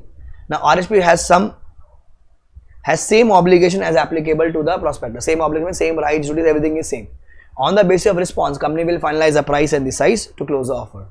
And after closure of offer, company will file the final prospectus with ROC. So if you do not know the price, if you do not know the size, you file RHP. Multiple issue is shelf, small is abridged. Then deemed. 25, 31, 32, 33. We call this as Dasra.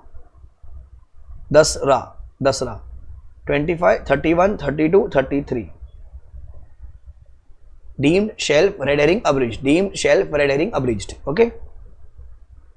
Earlier, what company used to do? Company used to issue shares to the issue house, and issue house will offer the same shares to the public by way of advertisement. So company used to give shares to the issue house. Issue house was a mediator, and that issue house used to offer same shares to the public through advertisement. So company has given shares to issue house, so prospectus is not required, because prospectus says whenever the company offering shares to public.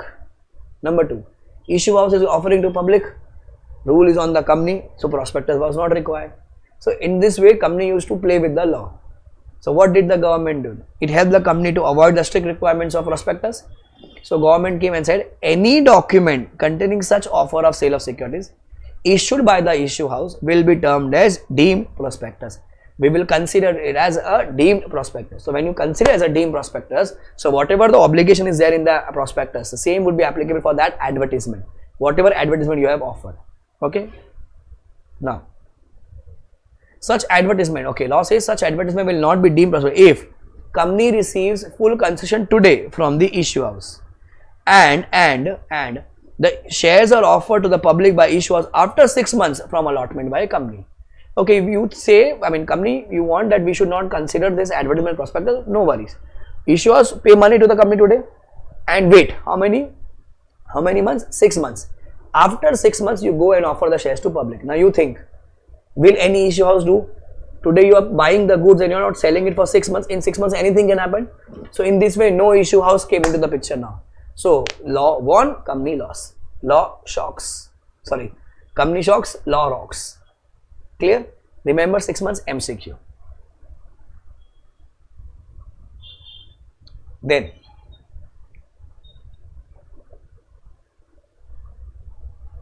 the next answer is private placement. Section number is what? 42. Section number is what? 42. Private placement. Very important. Lot of objectives. Any company, whether it's public or private, can offer shares to identified person by private placement. By private placement. Identified persons by private placement. This offer can be made to maximum 200 persons. Maximum 200 person in a financial year. 200% in a financial year, that is April to March. Maximum. Whether it's a public company or a private company. Okay. QIBs and employees under ESOP shall be excluded from 200. So that is in addition. QIBs will not be counted. ESOP employees will not be counted. This limit is applicable per security, that is 200 for each equity, debenture, preference shares. This limit is applicable per security, that is 200 for each equity, debenture, preference shares. The payment can be made either by check, DD or banking channels, but not by cash. Then, money raised cannot be used until shares are allotted and a return of allotment is filed with ROC. Whatever money you have raised to, to this private placement, you cannot use it until the shares are allotted and return of allotment is filed with ROC. Like we have income tax return, GST return, same way return of allotment. Then, no fresh invitation or offer can be made unless earlier offer is completed or that offer is withdrawn or abandoned by the company. No fresh invitation or offer can be made unless the earlier offer is completed or that offer is withdrawn or abandoned by the company. That means cancelled by the company. Okay, company can offer multiple offers of private placement in a financial year subject to the aggregate limit of 200% per security. 200% per security. 200 for equity, 200 for preference, 200 for debentures. This rule is applicable for each security. Clear? Like whatever is this, it is same for everything. Now, company shall allot the security within 60 days from the receipt of application money. If allotment is not done, company, you have to refund within 15 days from the expiry of 60 days. If it is not refunded within 15 days, then you will refund along with 12% simple interest from the expiry of 60th day. Like 61st day, say it is 12% simple interest. Okay, if you have allotted, company, you will file return of allotment to ROC within 15 days. If it is not filed, company, promoter, director liable up to 1000 rupees per day subject to maximum 25 lakh. Subject to maximum 25 lakh. If any provision is contravened of the entire section 42, company, promoter, director is liable for amount raised to private placement or 2 crore, whichever is less, and you have to refund the amount along with 12% interest within 30 days. So if anything is contravened, so your liability would be amount raised to private placement or 2 crore, whichever is less. This is the penalty, and you have to refund the amount with 12% interest within 30 days.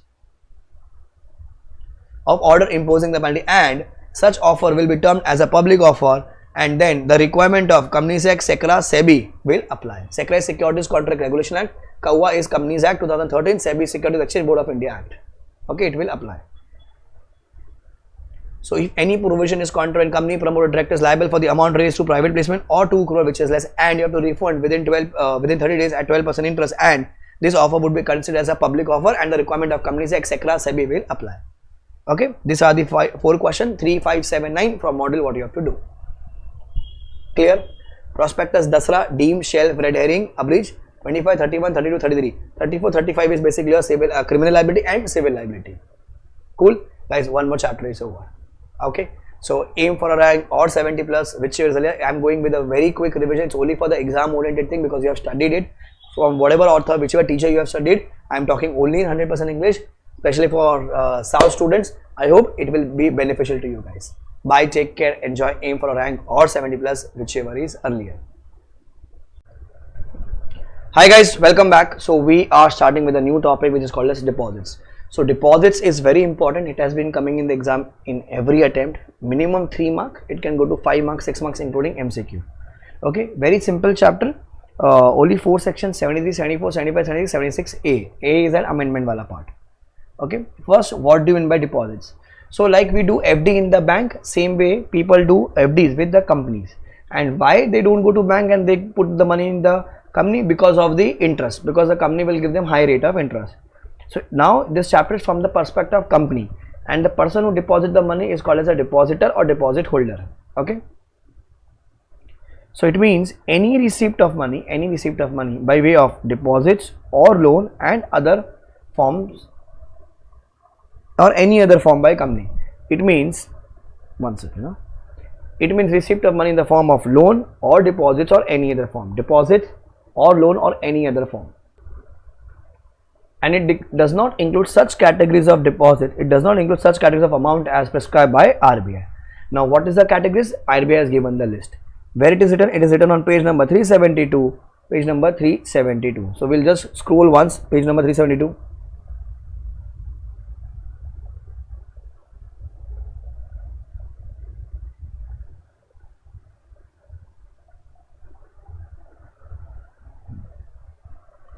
These are the list of exempted deposits. So people who do not have my book, you can find this in the module and deposit chapter on the starting page. People who have my book, page number 372. Sir, any amount received from CG or SG, any amount received from CG or SG or local authority or state authority or any other source. The company is receiving any amount, it is not a deposit from CG, SG. Any amount received by the company from foreign government, foreign institutional bank, multilateral financial institution, it is not a deposit. This will help you in MCQs to identify what are deposits, what are not deposits. Any amount received from any banking company, from a PFI bank, it's a loan, right? Financial institution, it's a loan. Any amount received against issue of commercial papers, it is again a kind of a loan. So A to E is very easy. F, any amount received by a company from another company giving money to another company. So if AB Limited is receiving from Reliance Industries, it is kind of a loan, it is not a deposit. So A to F is easy. A to F is easy. CGSG का money, local authority का money, foreign government का money, banking company का money, public financial institution का money, issue of commercial papers or any other form, and company to company. All this is kind of a loan. It is not a deposit. It is not a public deposits. Now, share application money or advance towards allotment of securities pending allotment, so long as such amount is appropriated against the amount due on allotment.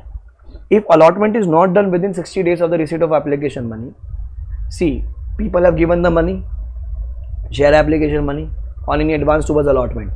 You have to do the allotment within 60 days from the receipt of application money. If you have not allotted the shares, you have to refund the money within 15 days after completion of 60 days, or else on 75th day it will be treated as deposits. It will be treated as deposits. So public has given the money for what? Share application.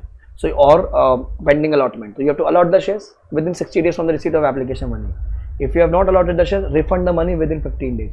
If you could not refund it, then from the expiry of 15 day, that is total 76th day, it will become deposits. Then loan from director. In case of a public company, loan can be taken from directors. In case of a private company, loan can be taken from director or his relative. In case of a public company, loan can be taken from directors. In case of a private company, loan can be taken from directors or his relative. However, a director of a company or a relative of a director of a private company from whom the money is received, they have to give at the time of giving the money that the amount is not being given out of the funds acquired by him or by borrowing or accepting from others. See, in public company, loan taken from director is not a deposit. In a private company, loan taken from director or the relatives is not a deposit. Okay, the director of a company or the relative of a director of a private company, in both the categories, like your also, your director and your relatives. So all the three people, all the three category of people, they will give it in writing that we are giving the money out of our funds. Our funds. We have not taken the money from public and given to you. So it would be like, if imagine AB Limited mein the director is AB or AB ka relative is there. Imagine my wife baby. So if I give money to AB Limited, or if my relative give in case of a private company ABP Limited, okay, then it is not a deposit. Provided these two people, okay, will give a declaration that they have not taken money from others and given to the company. Or else what will happen? Public has given money to the company, it will look like, for example, if public has given money, it is indirect moving of money. So boss, you have to give a declaration that this is not public and it is our money, only from my bank account, from my savings. Then, so GH is important, I is important, secured debentures. Same logic, any amount raised by the issue of bonds or debentures secured first charge on assets excluding intangible assets. Any amount raised by the issue of bonds or debentures secured first charge on the asset excluding intangible asset. So you can't take charge on intangible asset, provided it should not exceed the market value of such asset. It should not exceed the market value of such asset. Convertible bonds or debenture which are converted into shares within 10 years. And if public has taken money, given money for convertible bonds or debenture, it is also not deposits. If you have taken a loan on giving debentures which are secured on assets excluding intangible assets, and it covers the market value, then it is not a deposit. Else it is a deposit. Then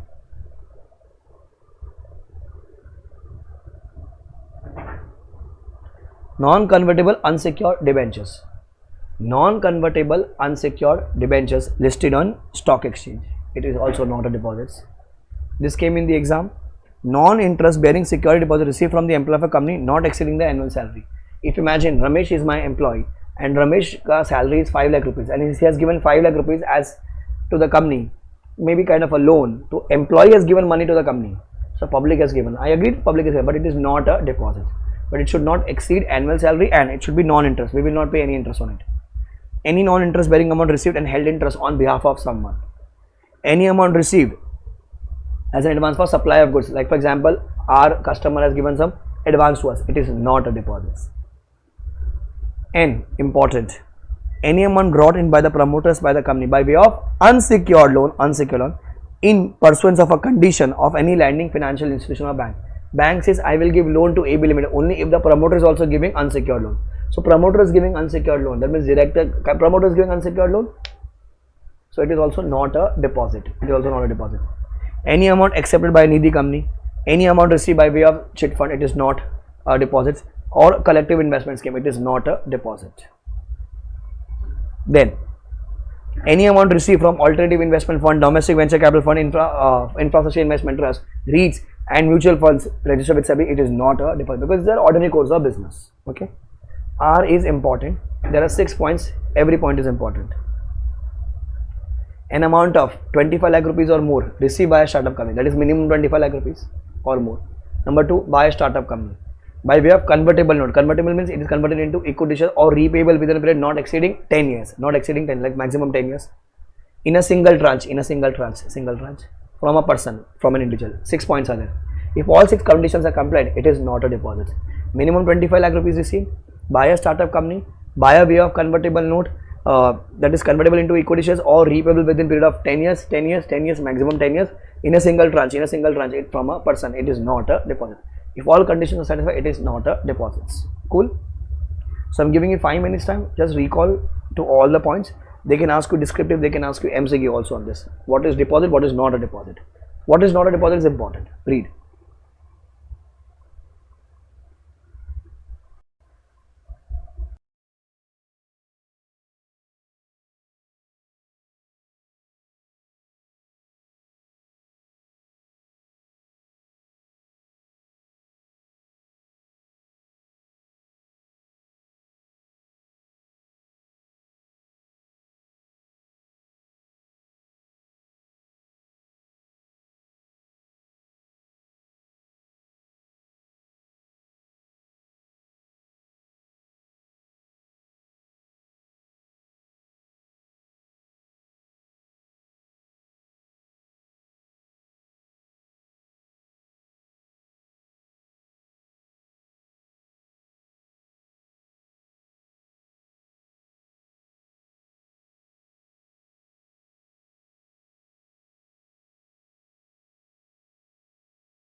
Done?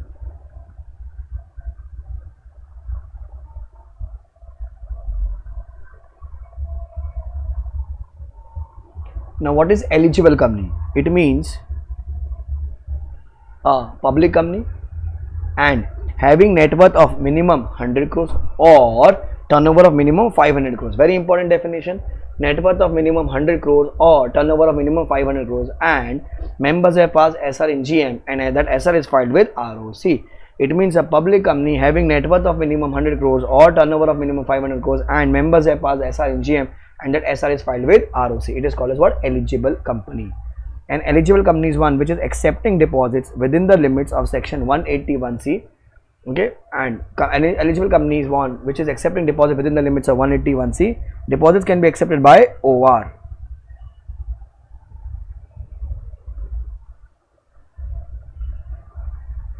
An eligible company which is accepting deposits within the limits of 181C, then they can accept by OR. By OR, it is OR, by OR. Generally, we say that SR should be passed. Okay, public company having minimum net worth of 100 crores or turnover of minimum 500 crores and members have passed SR in GM and that SR is filed with ROC. But if an eligible company is accepting deposits within the limits of 181C, what is 181C? It will come in CA final if any, if you reach till there. 181C and they can accept the deposit by OR. They can accept the deposits by OR.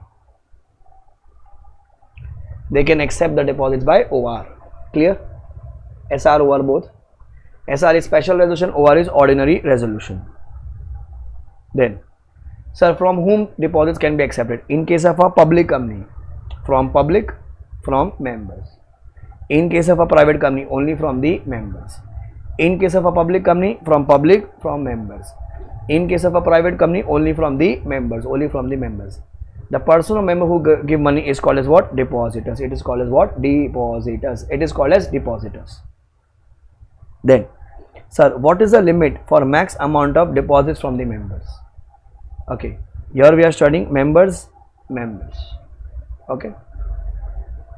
In case of an eligible company, what is an eligible company? Public company, net worth 100 and 500, net worth 100 crores or turnover 500 crores and they pass SR and that SR is filed with ROC. So, eligible company can accept from member, this point. Maximum 10% of paid up capital plus free reserve plus sec prime. Okay. Eligible company can accept from public how much? Max 25% paid up capital plus free reserve plus sec prime. Total is 35%. Total is 35, but the breakup is 10 and 25. 10 is from the member and 25 is public. It's maximum. You can't swap it. You can't swap it. Maximum 10, maximum 25 public. In case of eligible government company, there is no bifurcation as such from the member or public. It is maximum 35%. If that public company is a government company, you become at the percentage of 51%. Okay. So it is maximum 35% of paid up capital plus free reserve plus securities premium without breakup. That is without breakup. Sir, in case of a private company, so maximum 100% we can accept from of paid up capital plus free reserve plus securities premium. For IFSC private and IFSC public, IFSC means International Financial Service Center company, maximum 100% of capital free reserve plus sec prime and they have to file DPT3 to the ROC, DPT3 to the ROC and DPT3 to the ROC. Clear? So it is 10, 25, total 35. Here total 35, no breakup. Here 100%. So this is section 73. Deposits and money which is not a deposits. So everything is written in section number 73. Prohibition of acceptance of public deposits. Now, if you remember, we just did amount which is not deposits and there was a debenture wala question. That debenture wala question has come in the in RTP also. Let's do that question so that you will get confidence. I have done when I had solved this RTP on YouTube.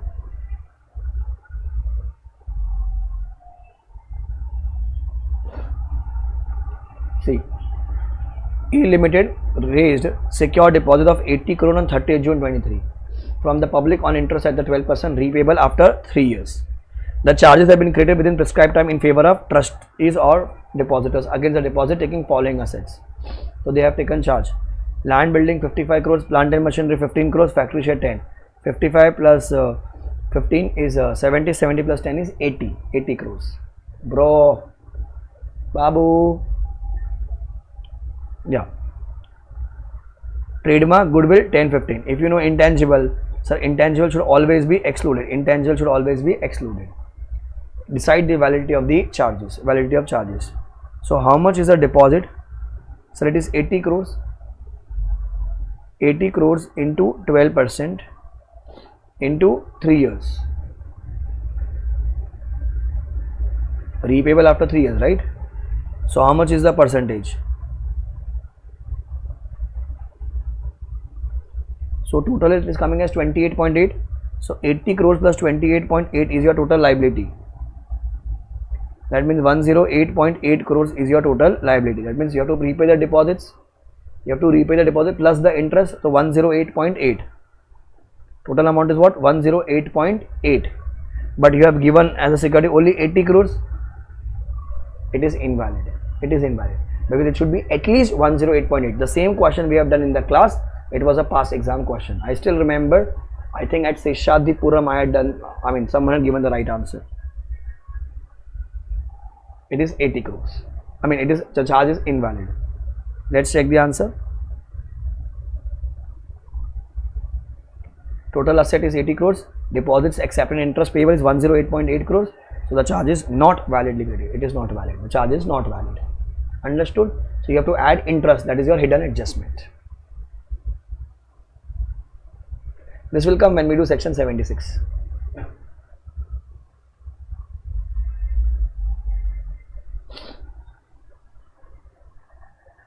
Remember this percentage, it may come in the exam as MCQ. 10, 25, 10 members, 25 public, total is 35.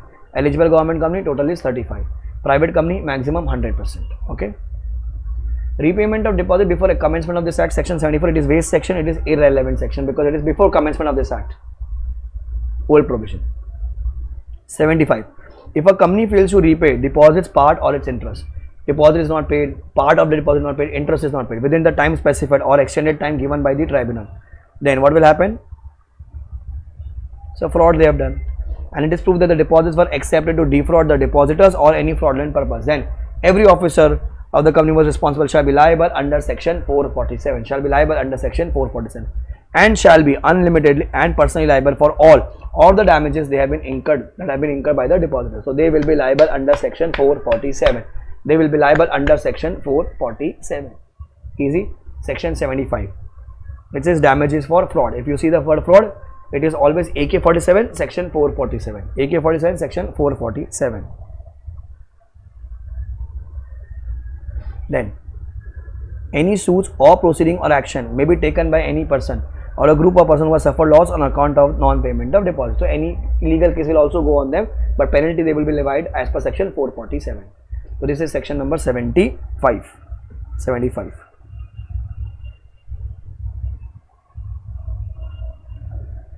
Next is 76A. 76A. Penalty for contravention under section 73 and 76. It says, if a company has accepted deposits in contravention of the condition mentioned in 73 and 76, or you have not repaid, either you have accepted wrong or you have not repaid, so there is a default in repayment of deposits or part or interest, then company will be liable for repayment of deposits plus penalty of 1 crore. Deposit you have to pay plus penalty of 1 crore or twice the amount of deposit subject to maximum 10 crore. Penalty of rupees 1 crore or twice the amount of deposit, whichever is less, subject to maximum 10 crore. Subject to maximum 10 crore. So rupees 1 crore or twice the amount of deposits, whichever is less, subject to maximum 10 crore. At the most penalty is 10 crores. Officer will be liable for imprisonment up to 7 years and 25 to 2 crore. Up to 7 years and 25 to 2 crores. Up to 7 years and 25 lakhs to 2 crores. So this is a penalty for contravention of 73 and 76. This is 76. It came as a new section. If you have accepted the deposit where you were not allowed, or you have accepted but you have not repaid, then company you are liable for, first you have to repay the deposit plus penalty of 1 crore or twice the amount of deposit, which is less, subject to max 10 crore, and officer will be liable for imprisonment up to 7 years and 25 lakhs to 2 crore. 25 lakhs to 2 crore. If it is proved that the officer of the company who is in default has contravened such provisions knowingly, willfully, with intention to deceive the shareholder, creditor, depositor, he will also be liable under section 447. This is just a mere repetition what we did in the earlier section. but this is written in section 76A. That was pure on fraud section 75. So it was introduced off late. 76A means it was an amendment ka part. Clear? Do this again. 76A is important MCQ because it is a late new section of late.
Done? Then what is the procedure for acceptance of deposit? Section number 73. It's a procedure very rare in the exam, but yeah, a lot of MCQs are there. It says a company is required to pass a resolution at general meeting for accepting deposits. If it is within the limit, it is OR. If it is above the limits of 180, it is SR. Company shall issue circular whether in English and vernacular language before accepting the deposits. Okay, a certificate of start order in form number DPT1. DPT1 means deposits should be attached, stating that a company has not defaulted in repayment and deposits in repayment of deposits in past. Repayment of deposits in past. Then the circular shall contain the following: what? The financial position, total number of depositors, then credit rating obtained, amount due towards previous deposits, and other particulars as prescribed. A fresh circular shall be issued every year for inviting deposits during that financial year. Company should file circular with ROC within 30 days before the date of issue of circular. So first you have to file with ROC before the issue of circular to the public. So it's very important. Circular should be issued. Form number DPT1. You have to take a certificate in form DPT1 should be attached to the that circular. Then company should deposit minimum 20%, MCQ, minimum 20% of the amount of deposits maturing during the following financial year. Whatever deposits will mature in the next year, you have to deposits minimum 20% of that. It shall be deposited in a separate bank, in a scheduled bank called as DARA account. DARA means deposits repayment reserve account. Deposit repayment reserve account. That means whatever deposit will get matured in 24, as I imagine 100 rupees, uska 20%, that's 20 rupees I will deposit in a scheduled bank called as DARA account. It should be deposited on or before 30th April each year. Before 30th April each year. It cannot be used for any other purpose except repayment of deposits. Cannot be used for any other purpose except repayment of deposits.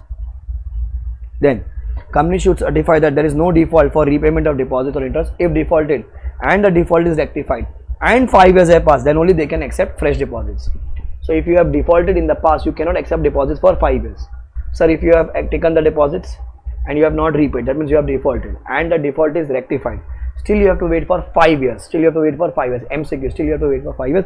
Then only you can accept deposits. Then only you can accept deposits. Okay. Company shall provide security for repayment of deposit, and for this they will create a charge on the asset. Charge wala point. If deposits are unsecured, all circular advertisement will state that it is an unsecured deposit. But if it's a secured deposit, they have to create a charge on the assets. If deposits are unpaid, the depositors can apply to the tribunal, and then tribunal will take a necessary action. Then the tribunal will take the necessary action. Babo.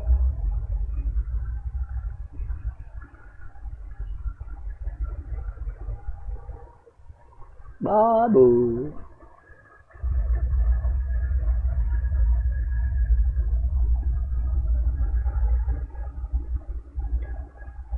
Then deposits can be accepted for minimum 6 months, maximum 36 months. Minimum 6 months, maximum 36 months. Minimum 6 months, maximum 36 means 3 years.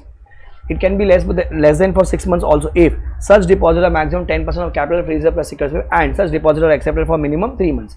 So below 6 also you can go, but at least for 3 months you have to go. But that deposit can be maximum 10%. So MCQ, minimum 6 months, maximum 36 months.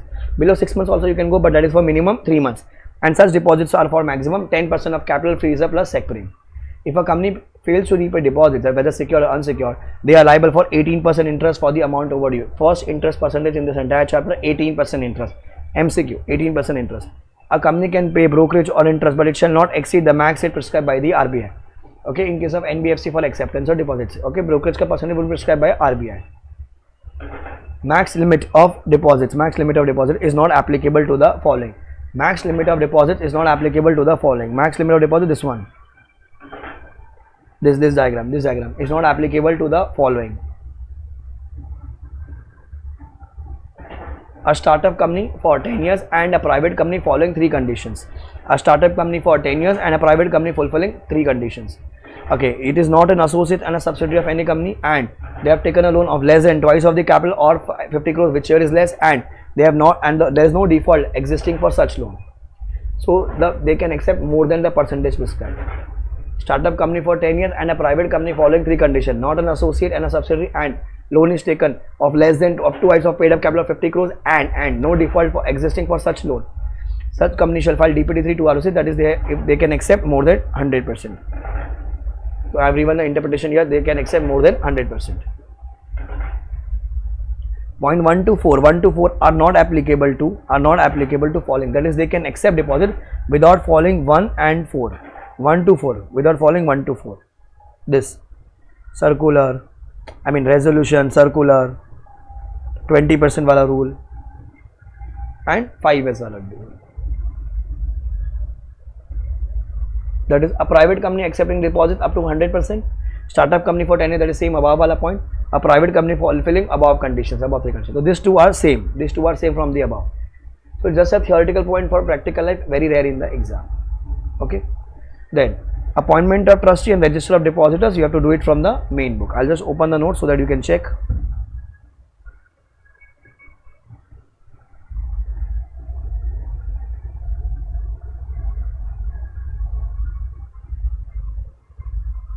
Appointment of trustee.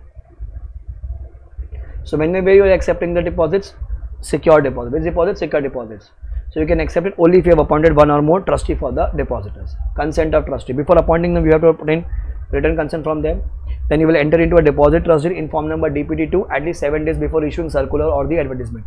So you will enter into a deposit trust deed in form number DPT2. Sir, following are not eligible to be the trustee. They can ask you this in the exam. A director or KMP or officer of an employee of the company or the holding company or the subsidiary company or the associate company or the depositor. These people cannot become the trustees. Person indebted to the company or the holding company or the associate company, chas company. Okay, you cannot be a depositor trustee. Person having any material pecuniary relationship with the company. Person who has given guarantee, or any person who is related to the person specified A. So these 5 people cannot become depositor trustee. Other than these people they can become. Removal. No trustee for deposit shall be removed from office after the issue of circular or advertisement before the expiry of term, except you can remove if all the directors present at the meeting. All the directors means 100% approval is required, and in case the company is required to have ID, at least 1 ID shall be present in such meeting. So 10 directors were there on the board, 7 directors have attended the meeting. That means all 7 directors should give the approval. 4 directors have given the approval, removal is invalid. So all the directors present at the meeting, all the directors present at the meeting. If you have 10 directors on the board but 7 are present at the meeting, so all 7 ka approval is required. If ID is applicable to you, one ID should also be present in such a meeting. Then register of depositors I have told you, can just read this, it is an RTP wala answer. RTP. Finish. Chapter is over.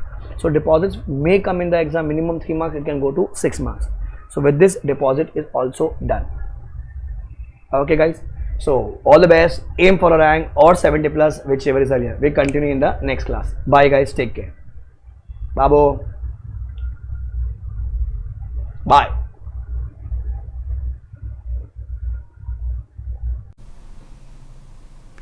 Hi guys, what's up? So today we are starting with a chapter called as meetings and general. So people who have studied from different teacher, you will find this chapter in the module as meetings, management and administration. In my book, we have noted as 2 units, meetings and general. So the section starts from 96 and it goes to 119. So it is 96 to 119. Okay, let's start with meetings concept. So guys, meetings are of 2 kinds. One is the member committee, other one is board committee. When we talk about board committee, it is basically board of directors committee. You will find this content in CA final. Now when you talk about members committee, sir, it is basically general meeting. So it is annual general meeting or extraordinary general meeting, either annual general meeting or extraordinary general meeting. Now question number 1 says section 96 to 99, it says annual general meeting. Sir, annual general meeting, it is about first annual general meeting. So first annual general meeting means the company is incorporated and the first general meeting they will have, it is called first AGM. Okay, it should be held within 9 months from the close of the first financial year. Within 9 months from the close of the first financial year. That means during the year, whenever you have incorporated, in April, in June, in October, in November, in December, and whenever you have incorporated, it says within 9 months from the close of the first financial year. So go to 31st March. From there you will count within 9 months. That is till 31st December. So 31st December is your due date. ROC cannot give any extension. If 31st December like you have not conducted the meeting, you have contravened section 96. You have contravened section 96. Sir, subsequent AGM, there are 3 conditions. It should be conducted every year. Number 2, max gap between 2 AGM. Max gap between 2 AGM can be 15 months. And max gap between year ending and date of ensuing AGM, upcoming AGM, can be 6 months. Every year, max gap between 2 AGMs can be 15 months and max gap between year ending and date of ensuing AGM can be 6 months. ROC can however give 3 months extension. If the question is silent, never ever assume that ROC has given the extension. Never ever assume. Now as per section 97, if there is a default in calling AGM, what will happen? The tribunal will come into the picture on an application by any member of the company will call the AGM and give such directions as the tribunal may deem fit. So as per section 97, what will happen? If the company has not conducted the AGM, the tribunal will call the AGM. Now the direction will also include that one member or in person or a proxy shall be a valid quorum. Tribunal is the godfather. He will say okay, if it is attended by one person is not coming, proxy is coming, still it will be a valid quorum. A general meeting held as above shall be deemed to be the AGM of the company. It will be assumed it is an AGM of the company. 96 was the provision, 97 was the tribunal ka power. 98 EGM. If it is EGM, okay. If a general meeting cannot be held due to any reason, the tribunal will either suo moto or an application by a director or a member shall call the EGM and give same answer and give such directions as the tribunal may deem fit. The direction will also include that one member in person or proxy may constitute a valid quorum. So same point for EGM also. A general meeting held as above shall be deemed to be the EGM of the company. So tribunal in both the cases, if AGM is not called, tribunal will call it. If EGM is not called, tribunal can call it. Okay, and it will be assumed that it is the AGM or EGM. So 96, 97, 98, 99 is your penalty. If 96, 97, 98 is contravened, then company and the officer will be liable for up to 1 lakh, important penalty, up to 1 lakh and 5,000 rupees per day till the default continues, and 5,000 rupees per day till the default continues, up to 1 lakh rupees and 5,000 rupees per day till the default continues. And few important provision. AGM should be held during the business hours, that is 9 AM to 6 PM. This is our business hours. In MCQ they can ask you. It should be held within business hours, that is 9 AM to 6 PM. If AGM can be held, AGM can be held on any day other than national holiday. 26 January, 15th August, 2nd October. 2nd October, 2nd October. AGM can be on any day other than national holiday. What is a national holiday? A national holiday means a national holiday which has been declared as a national holiday by central government. Now it can be held either at the register office or any other place in the same city, town, village. AGM should be held at the register office or any other place in the same city, town or village.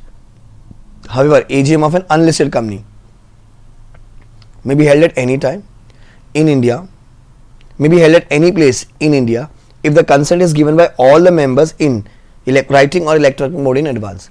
Generally, AGM should be held. When? Sir, AGM should be held on any day other than a national holiday, and it can be held either at the register office or any other place in the same city, town, village. This is the AGM ka provision. But for unlisted company, AGM can be held anywhere in India, provided consent is given by all members. All members means 100% approval. So it can come in MCQ. The word is unlisted, unlisted company. Now sir, EGM, section number is 100. So 96, 97, 98, 99 is all on AGM. 100 is EGM. It can be called by the board or by the members or by the tribunal. It can be called by the board or the members or tribunal. Sir, what about the members? In case of a company having share capital, how many members can request? Members holding minimum 1/10 of paid up share capital. Members holding minimum 1/10 of paid up share capital.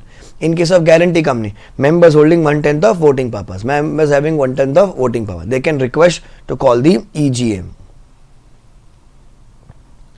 Okay. If members have requested to the board that please call the EGM, they will call the EGM within 21 days of the request. Within 21 days of the request. At the most, they can call up to 45 days. So within 21 days up to 45 days. If it is not called or not held, then members will themselves hold the meeting within 3 months from the date of request. Within 3 months of date of request means effectively it is 45 days only. Generally, they will be giving to the board a request, please call the EGM. Board will call within 21 days. Conduct the meeting within total 45 days. If they have not called or they have not held the EGM, then members will have a power to call the EGM themselves within 3 months from the date of request. So 3 months from the date of request means effectively it is 45, because first 45 you will wait that board will call. Right? Now, if you members have called the EGM, any reasonable expenses incurred by requisitionist shall be reimbursed to them by the company. So if imagine board have not called, so you will conduct the meeting. Imagine at Taj Hotel you have conducted the meeting. So whatever expenses is there, you can reimburse by the company. I mean, you can take the reimbursement from the company, and the company shall deduct the same from the remuneration payable to the director who has defaulted in calling the EGM.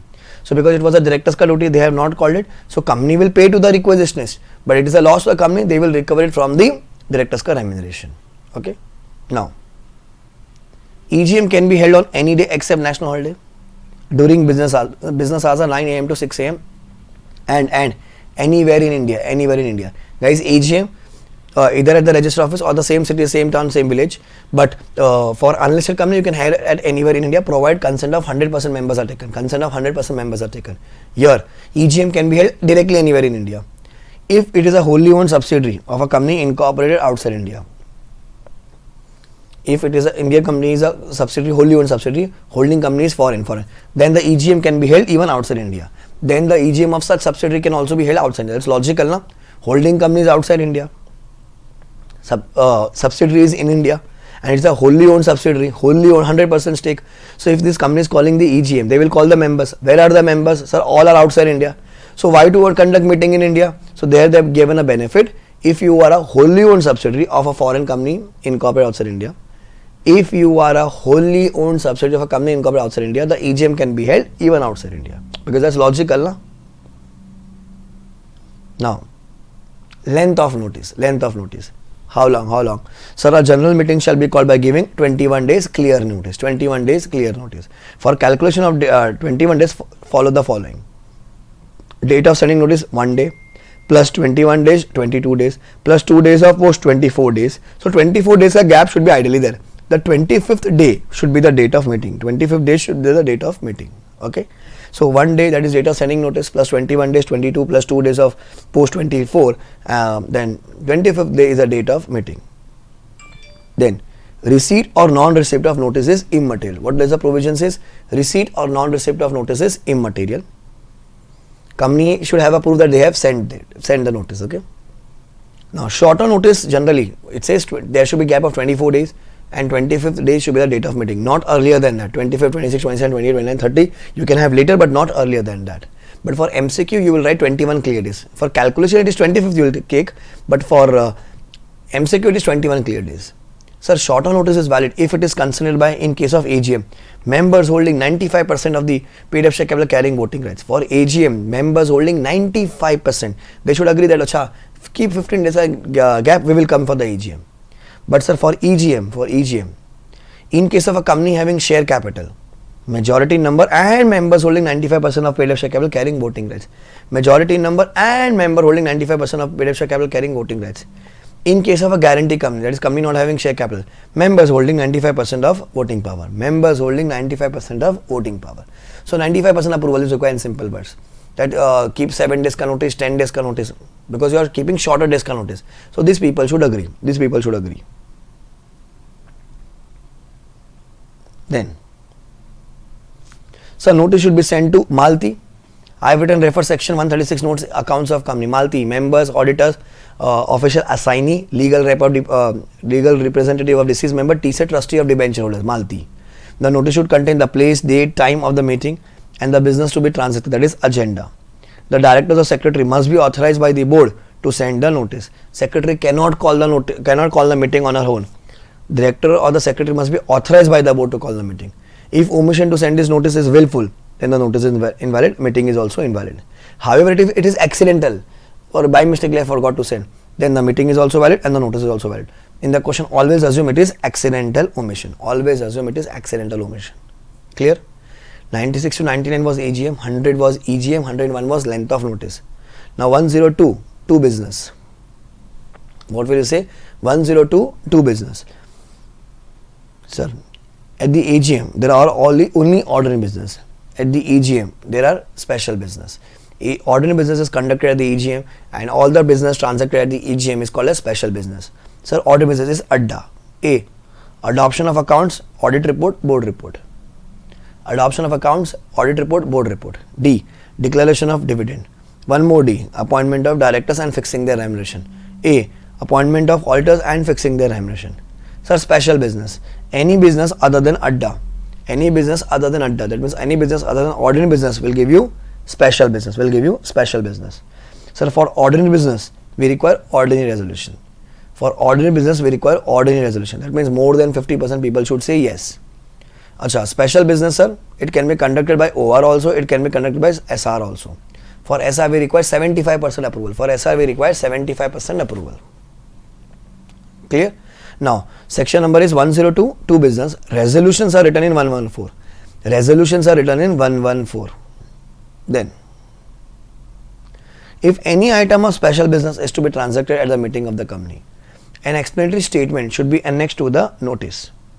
It shall disclose the interest of every promoter, director, manager and KMP. That explanatory statement should contain everything, including the interest of the director, promoter, manager, KMP. KMP means key managerial person in the other company, and if it is more than 2% of the paid up share capital of that other company. Sir, interest means what? If someone has bought shares of how much? More than 2% in another company, that should be disclosed. So it says AB Limited is buying a machinery with Baby Limited. So for that we require SR in SR. So SR will be heading, we will be passing at EGM. If AB plus other director is holding more than 2% in Baby Limited, if AB plus other director is holding more than 2% in Baby Limited, then AB would be called as interested director. AB would be also called, another director would also be called what? Interested director, more than 2%. Cool? In case of non-disclosure or insufficient disclosure, it has come in the exam. What is the penalty? What are the provisions? In case of non-disclosure, insufficient disclosure, what will happen? The directors, manager, promoters, KMP shall be liable for penalty. So what should be disclosed? This came as an exam question. Following shall be disclosed in the notice. The nature of concern or interest, financial or otherwise, of every director, KMP, manager and the relatives, or any other information or facts that may enable the member to understand the meaning, scope and implication of the items of business to take decision thereon.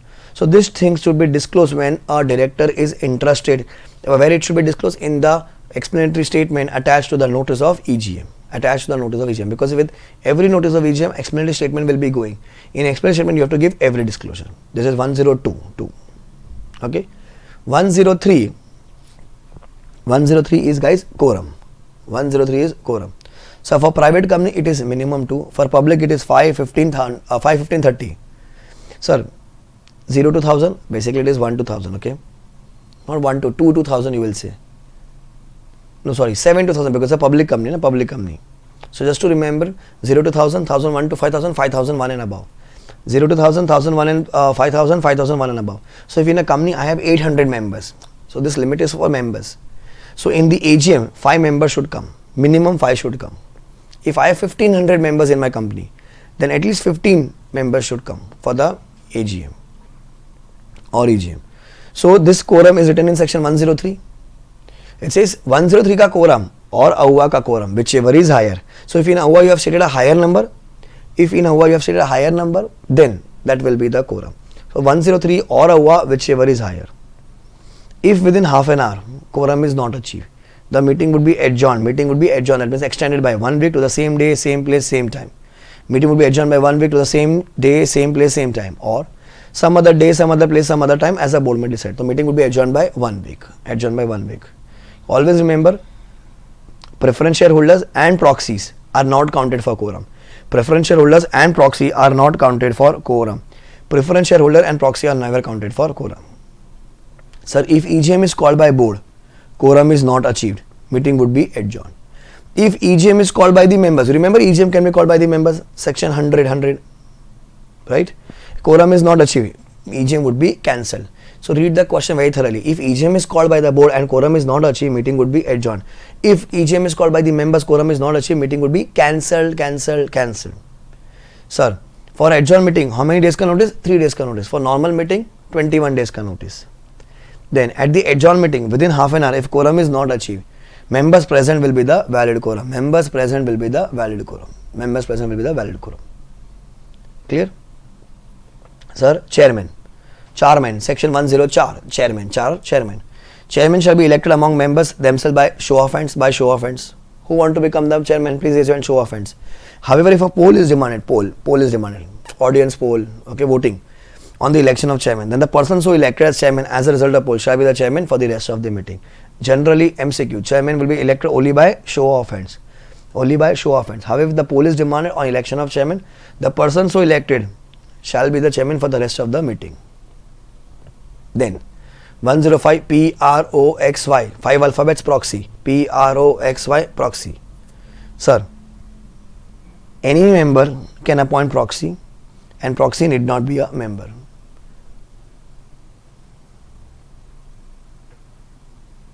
Any member can appoint proxy and the proxy need not be a member. Proxy can be outsider. Anybody can appoint proxy. Like if I am not attending Reliance ka meeting, so I will send someone else in my place. That someone else is called as proxy.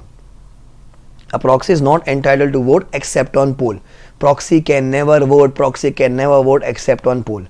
An individual can be appointed as proxy on behalf of maximum 50%. So imagine Rahul is there. So I will say Rahul can be appointed on behalf of 50%. Okay, subject to the holding of maximum 10% of share capital carrying voting rights. So he can be appointed on behalf of 50 people. Their maximum holding can be 10% of the total share capital carrying voting rights. By such 50 persons. Okay. Proxy form shall be deposited maximum 48 hours before the meeting. Proxy form shall be deposited maximum 48 hours before the meeting. Proxy can be changed by the member subject to the time limit of 48 hours. So you can change the proxy subject to the time limit of 48 hours. And the latest proxy will supersede the earlier proxy. Also, proxy form can be done subject to following conditions. 3 days notice should be given to the company. Minimum 3 days ka notice. Then it shall commence. The inspection shall commence 24 hours before the start of the meeting till the conclusion of the meeting. It shall commence 24 hours before the start of the meeting till the conclusion of the meeting and should be inspected during business hours. So minimum 3 days ka notice. Inspection should start 24 hours before the meeting till the conclusion of the meeting and it can be done only during business hours. Then Section 112. A body corporate, a president of India, governor of state. Body corporate means company, LLP, president of India, governor of state can appoint a person as a representative on their behalf and to vote at the meeting. Such representative will be counted for quorum as number of persons he represents. So section C, If an individual is sending someone else, he is called as proxy. Proxy can never be count for quorum and he can never vote. But if a body corporate, President of India, Governor of State is sending someone else, that person would be called as representative and he will be counted for quorum and because he will vote. Now imagine Rahul has been sent by President of India, Maharashtra government and Karnataka government. So Rahul is representing 3 people, so Rahul will be counted for 3.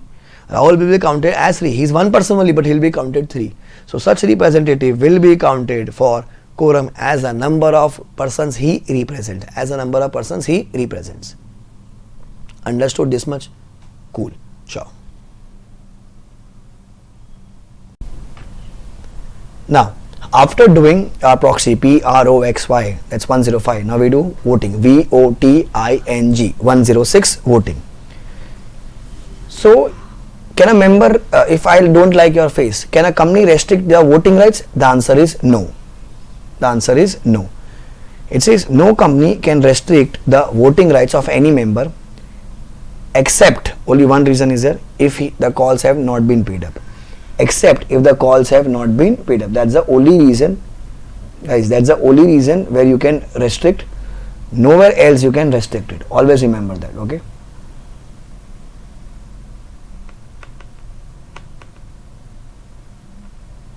Now, voting. How do you vote? By show of hands. That's just next section 107.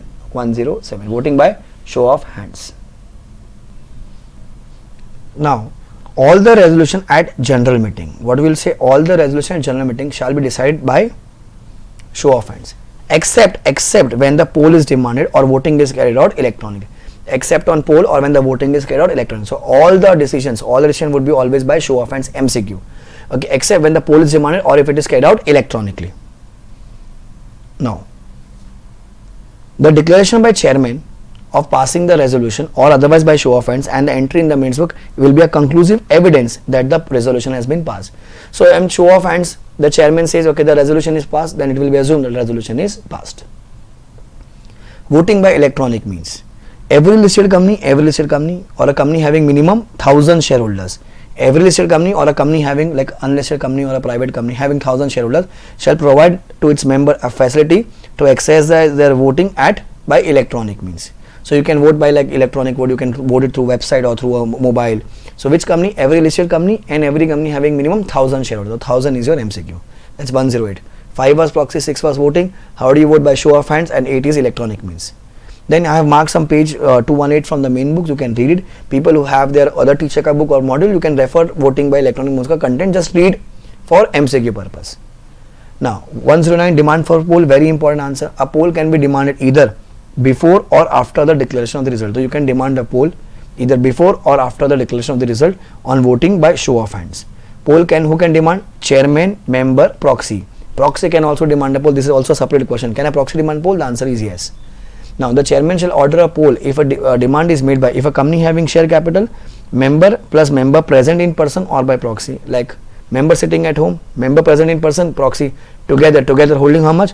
1/10 of the voting power on the resolution, or the aggregate sum of which 5 lakh have been paid up, In case of guarantee company, member sitting at home, member in person, member by proxy holding 1/10 of the voting power on resolution.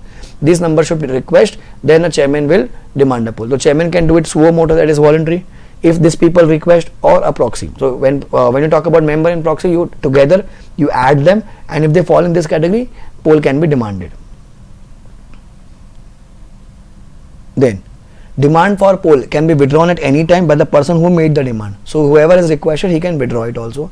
A poll for adjournment of the meeting and on election of chairman must be taken immediately.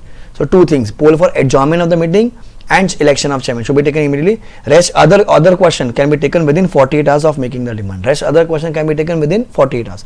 These two has to be taken immediately. Then resolution by postal ballot. How do you do it? By sending it through post. OPC other companies having members up to 200 are not required to transact any business through postal ballot.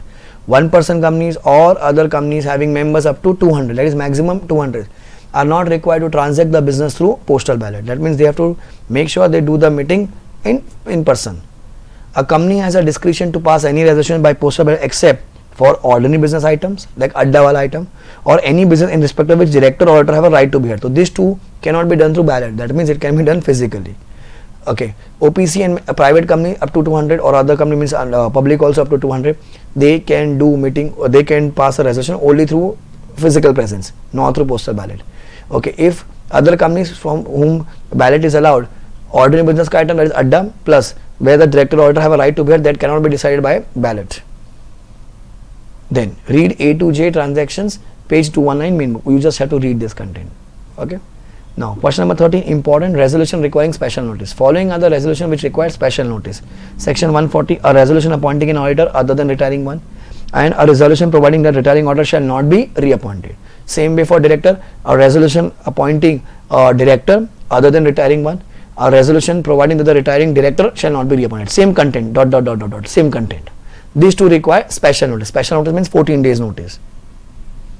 The request for special notice shall be given to the company by members holding minimum 1/10 of voting, minimum 1% of voting power, or holding shares of which maximum 5 lakh have been paid up, 1% or holding shares of max 5 lakh have been paid up.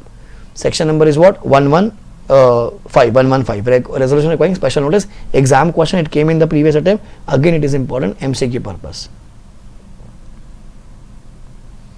Then, resolution at the adjourned meeting. I had called the meeting on 20th September. I have adjourned on 27th September. Okay. Now, the resolution was passed on 27th September. So the question is, the effective date will be from 20th, that is original meeting, or 27th, the adjourned meeting. It will be from 27th, the adjourned meeting. If a resolution is passed at the adjourned meeting, it shall be treated, that is effective from the date on the date it was actually passed, and not on any earlier date, from the date on which it was actually passed. Okay. MCQ. Resolutions and agreements to be filed with ROC, section number is 117. It says a copy of every resolution, any agreement, explanatory statement under 102 shall be filed with ROC within 30 days of passing such resolution or making such agreement. A copy of every resolution for altering the articles shall be added, embodiments included in every copy of the articles issued thereafter. If it is not filed, then there is a penalty. You can ignore. Company 10,000, 100 per day, maximum 2 lakh. 10,000 per day, 10,000, 100 rupees per day for the officer, maximum 50,000. You can ignore this section, irrelevant.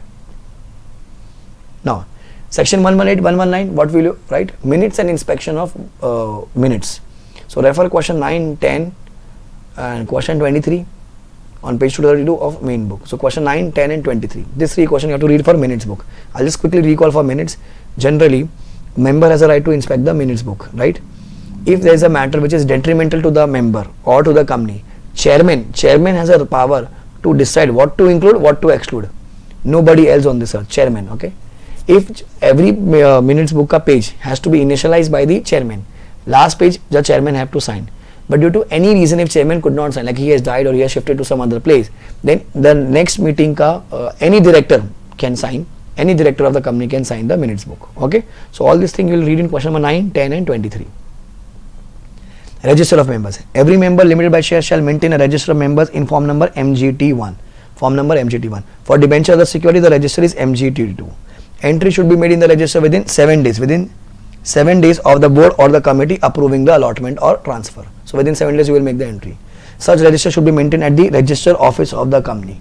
However, it can also be kept at some other place, that is in India, provided where more than 1/10 of total members enter in the register reside, provided a special resolution in GM is passed. So imagine in Bihar, if my more than 1/10 of the members reside, so I can keep the register there also, provided we have passed what? Special resolution. All the changes should be regarding the status of members shall be updated in the register. If the number of members is minimum 50, then the maintenance of index is mandatory. MCQ. If the number of members is minimum 50, then the maintenance of index is mandatory. A company, if authorized by articles, can keep a part of the register outside India, okay, containing the names and particulars of members, debenture holders, security holders, beneficial owners residing outside India. The company shall transmit to the register office in India a copy of the entry in the foreign register within how many days? Within 15 days after the entry is made. Like I can keep a foreign register, and foreign register, whenever the entry is made, it will pass on to the register office in India within 15 days. And that register shall be deemed to be a part of main register. It will be just part of that register. Main register is here only. If the register is not maintained as above, company 3 lakh penalty, officer 50,000. Company 3 lakh, officer 50,000. possible, remember, or else you can ignore. Then annual return. Sir, what is annual return? Every company shall prepare annual return in form number MGT7 and file it with the ROC within 60 days, from the date of AGM. Very important, 60 days, within 60 days from the date of AGM. However, the AGM is not held, it should be filed within 60 days from the date on which AGM should have been held, that is 30th September. Then annual return shall be signed by the director and a CS. If no CS, then a CS in practice. Every listed company shall certify the annual return in form number MGT8 by another CS in practice. Okay. Copy of annual return shall be placed on the website and the web link shall be given in the annual report. If it is not filed within 60 days, then company 10,000, 100 rupees per day, max 2 lakh. Officer 10,000, 100 rupees per day, maximum 50,000. If CS in practice certify the annual return without the conformity of the requirements of 92, then he is liable for 2 lakh rupees. So CS ka penalty is 2 lakh rupees. All the records and registers shall be preserved for 8 years. MCQ. Except register of members in India and foreign register shall be preserved permanently. So register of members in India and foreign register shall be preserved permanently. Rest all the register throughout the Companies Act will be preserved for 8 years. 8 years, 8 years, 8 years. Finish. So we are done with meeting also. One more chapter finished. Cool. Bye guys. Take care, enjoy and aim for a rank or 70 plus, whichever is earlier. Cool. Bye guys. Take care.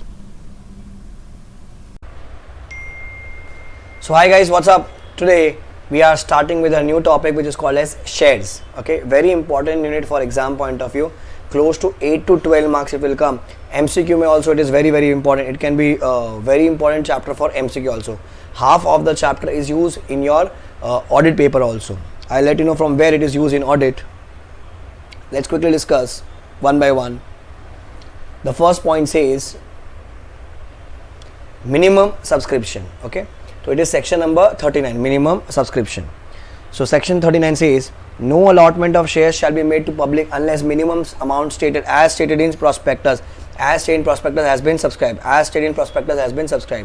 The application money on every security shall be minimum 5%. That's your MCQ. It should be minimum 5% of the nominal value of the security. The application money should be minimum 5% of the nominal value of the security or such percentage as may be prescribed by SEBI. Right now it is minimum 5%.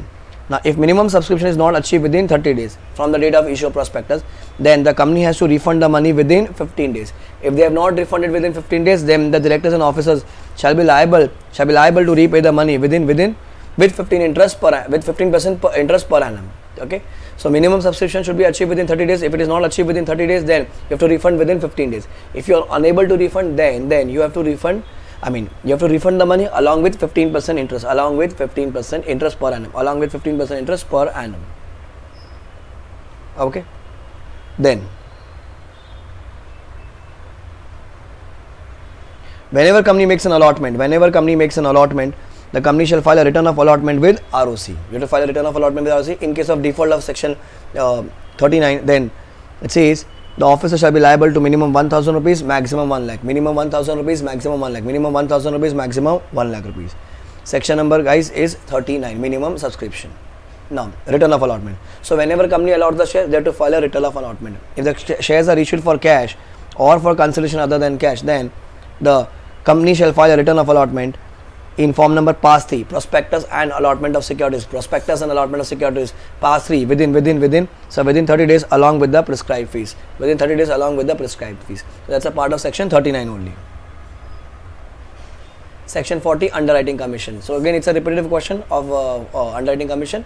So meaning, in an underwriting contract, the underwriters guarantee the minimum subscription for which they are paid a commission, which is called as what? Underwriting commission. Now, it can be paid only for the shares or debentures which are offered to public. Only for the shares or debentures which are offered to public. A. It should be authorized by AUA. R. In case of shares, the maximum rate is 5% or AUA rate, prescribed AUA rate, whichever is less. For debenture, it is 2.5% or AUA, whichever is less.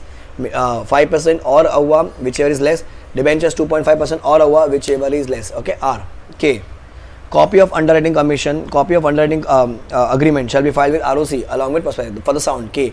Copy of underwriting agreement shall be filed with ROC along with prospectus. E. Eligibility. Sir, underwriters will be paid even if single share or debenture is not subscribed by them. That means if it is a oversubscription, So underwriter will not take any share, but still they will get the commission because they had taken a risk when the company was having a problem. Okay. Now it can be paid out of P&L also as well as share capital also. So again MCQ, it can be paid out of P&L also as well as share capital also. G.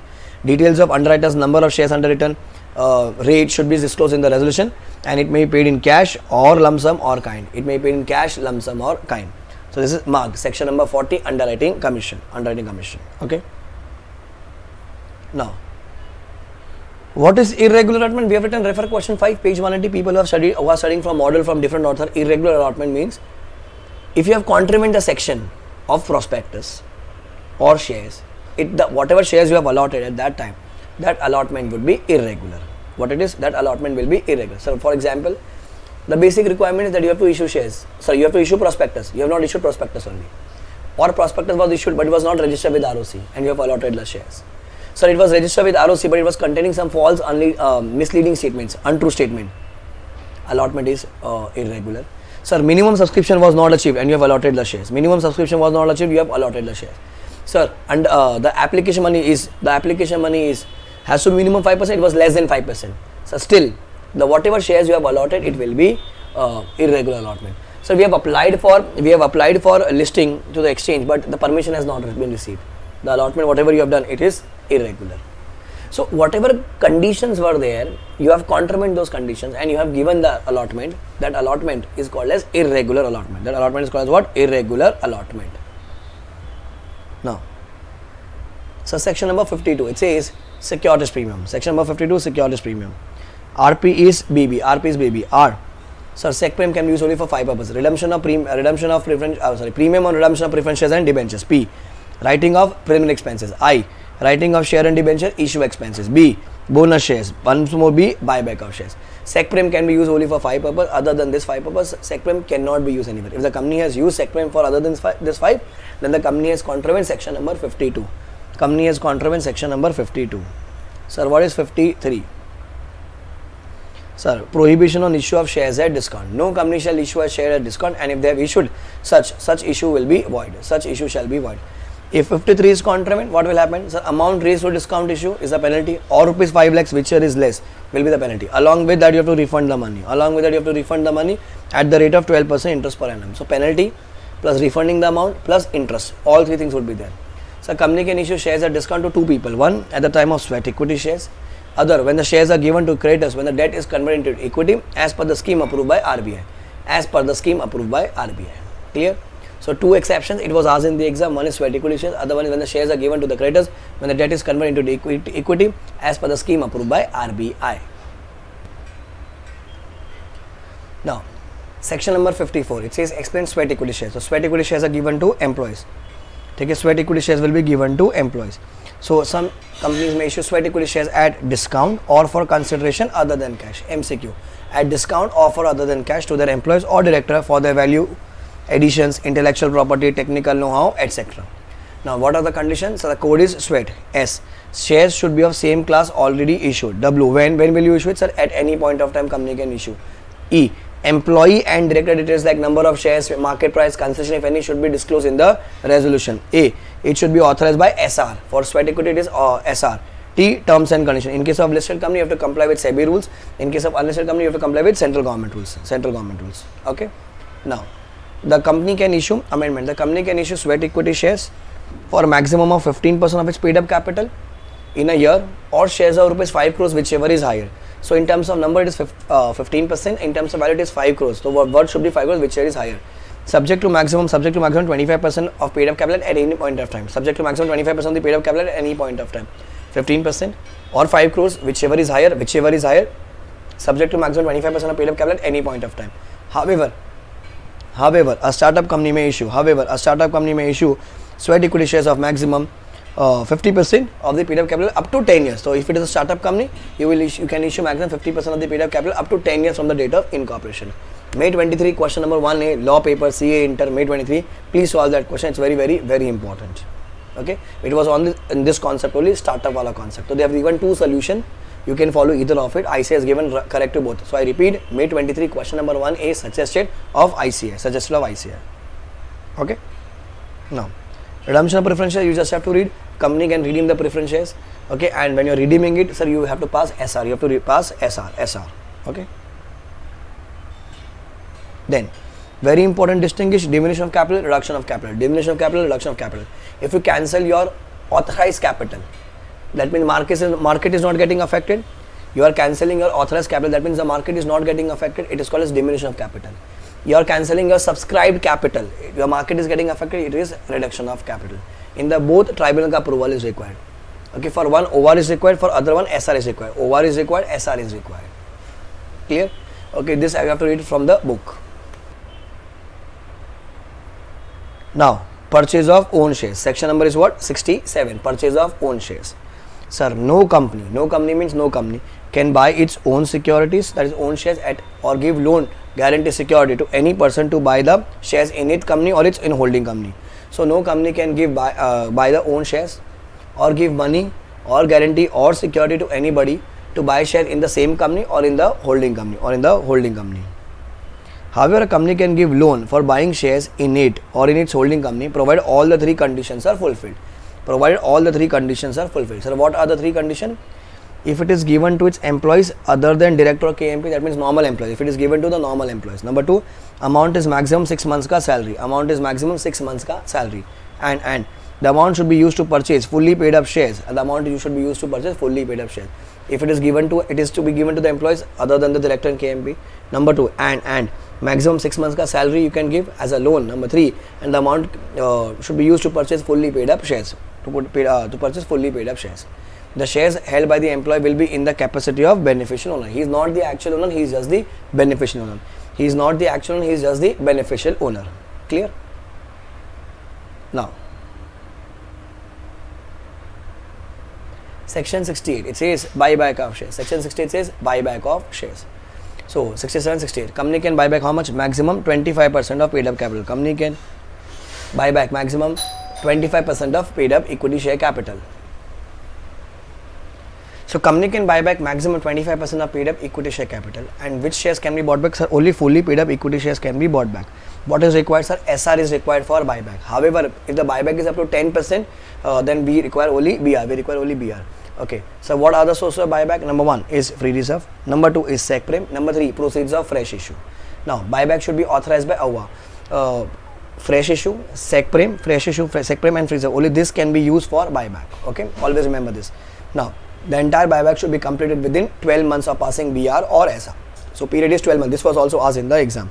The company is prohibited from issuing same class of shares for the next 6 months. The company is prohibited from issuing same class of shares for the next 6 months. Post buyback, the debt equity ratio should be 2:1. Post buyback, the debt equity ratio should be 2:1. Now, as per section 69, if a company buy back the shares out of free reserves or out of sec prem, an amount equal to the nominal value, like the face value of the share, should be transferred to CRR, and the money in CRR can be used only for one purpose, that is only for issuing fully paid up bonus shares. Then, as per section 70, following is a prohibition for buyback. Okay, very important answer. This can be asked separately. Number 1, through any subsidiary company, including its own subsidiary, you can't buy back. Through investment or group of investment company, you can't buy back. If the company has default repayment of deposits, interest, redemption of debentures, preference shares, payment of dividend, the loan ka interest or loan amount, then you can't buy back. This prohibition would be lifted if the default has been rectified and the period of 3 years have elapsed, after the rectification of such default. That means this prohibition is lifted if the company has rectified the default and over a period of 3 years is passed after the rectification of such default. Okay, if company has default in filing annual return or dividend contraventions or penalty for failure to pay dividend and FS, still you can't do buyback. If section 68, section 70 is contravent, company liable for 1 lakh to 3 lakh, officer 1 to 3 lakh. So 68, 69, 70. 68 is on a buyback, 69 is on CRR, 70 is on prohibition of buyback. All three are important. 67 is purchase of own shares. Last answer, right issue. If a company goes for public offer, the shares should be first offered to existing shareholders only by a notice. Okay, the notice should contain all the particulars, that is number of shares offered, time, and time, that is minimum 15 days, maximum 30 days. Minimum 15 days, maximum 30 days. 15 days can be reduced, but at least 7 days are required. At least they should revert back within 7 days. With the minimum, it has to be 7 days. The above right is given only to equity shareholders, and not to preference shareholders. If you remember, right of renunciation, you can sell that right. Right of renunciation is available to existing shareholders. However, issue can be offered to outsiders if SR is passed by the shareholder, OR is passed and CJ ka approval is taken. Okay, if it is declined by the existing shareholders, conversion of debenture into shares and reissue of forfeited share. In this case, you can directly offer to outsiders, not going to the existing shareholders. Then, last answer is issue of bonus shares. We have written refer question 31, page 190. Very simple. Company will offer bonus shares only to existing shareholders. Whatever bonus shares they are offering, it has to be fully paid up. Existing shareholding should also be fully paid up. Okay, money will come from free reserve, okay, and SecPrem and CRR. If the company has defaulted in repayment of loan to the bank or public ka money or deposits or employee ka dues, you can't go for bonus shares. If company says bonus shares can be issued in lieu of dividend, the answer is incorrect. Dividend is different, bonus shares are different. Section number 63, bonus shares. Cool. So it was a very important unit. Small things, days and provisions are very important. Buyback, remember, purchase of own shares, remember, and that startup wala question, sweat equity share wala, from question number 1A, May 23 suggest. Please do that thoroughly. It's very important. Cool. So guys, with this we finish our entire marathon. I know I was late, but I had promised that I'll give it. I'm very sorry for that. I could not record it due to some reasons, but I've given my best to you guys. Please do all these chapters what we have done thoroughly. Handwritten notes are available. Okay, handwritten notes are available in the Telegram group, or you can visit my website www.letslearnindia.in. From there you can get it. Number 2, okay, for general clauses as interpretation of statutes, and negotiable to some extent. At least for this chapters, I know it's very dry chapter. Do past questions thoroughly. Past question ka sheet also, exam question ka sheet also have circulated in the Telegram group. You can find there. Okay, and I will be uploading it. Today it's not uploaded. I'll be uploading it on letslearnindia.in. You can download it from there also, the past questions. When you do the past question, just do that question thoroughly. You will clear for sure. You will clear. Okay, so go to www.letslearnindia.in. In that free resources, in that you will find this handwritten notes also. Plus you will find it the past questions of general clauses and interpretation also. In case you can't go to the website, you can download from the Telegram group, our Telegram group. Okay. I hope I get to see you in CA final, because in CA final I'll be teaching you audit, as law is not there now. So I'll be teaching you audit, because I teach both the subject for law and audit for inter and final. I hope I get to see you in class. People will be having a CA final very soon. You can buy recorded lectures, live lectures, pen drive lectures, whatever you are comfortable. Cool. So connect with me on YouTube, Instagram, Telegram, wherever you want. I'll be there to help you. All the best guys. Aim for a rank or 70 plus, whichever is earlier. Do like the video, comment and share with your friends so the maximum people take the benefit of this video, and let's meet in CA final. Okay, bye guys, take care, enjoy.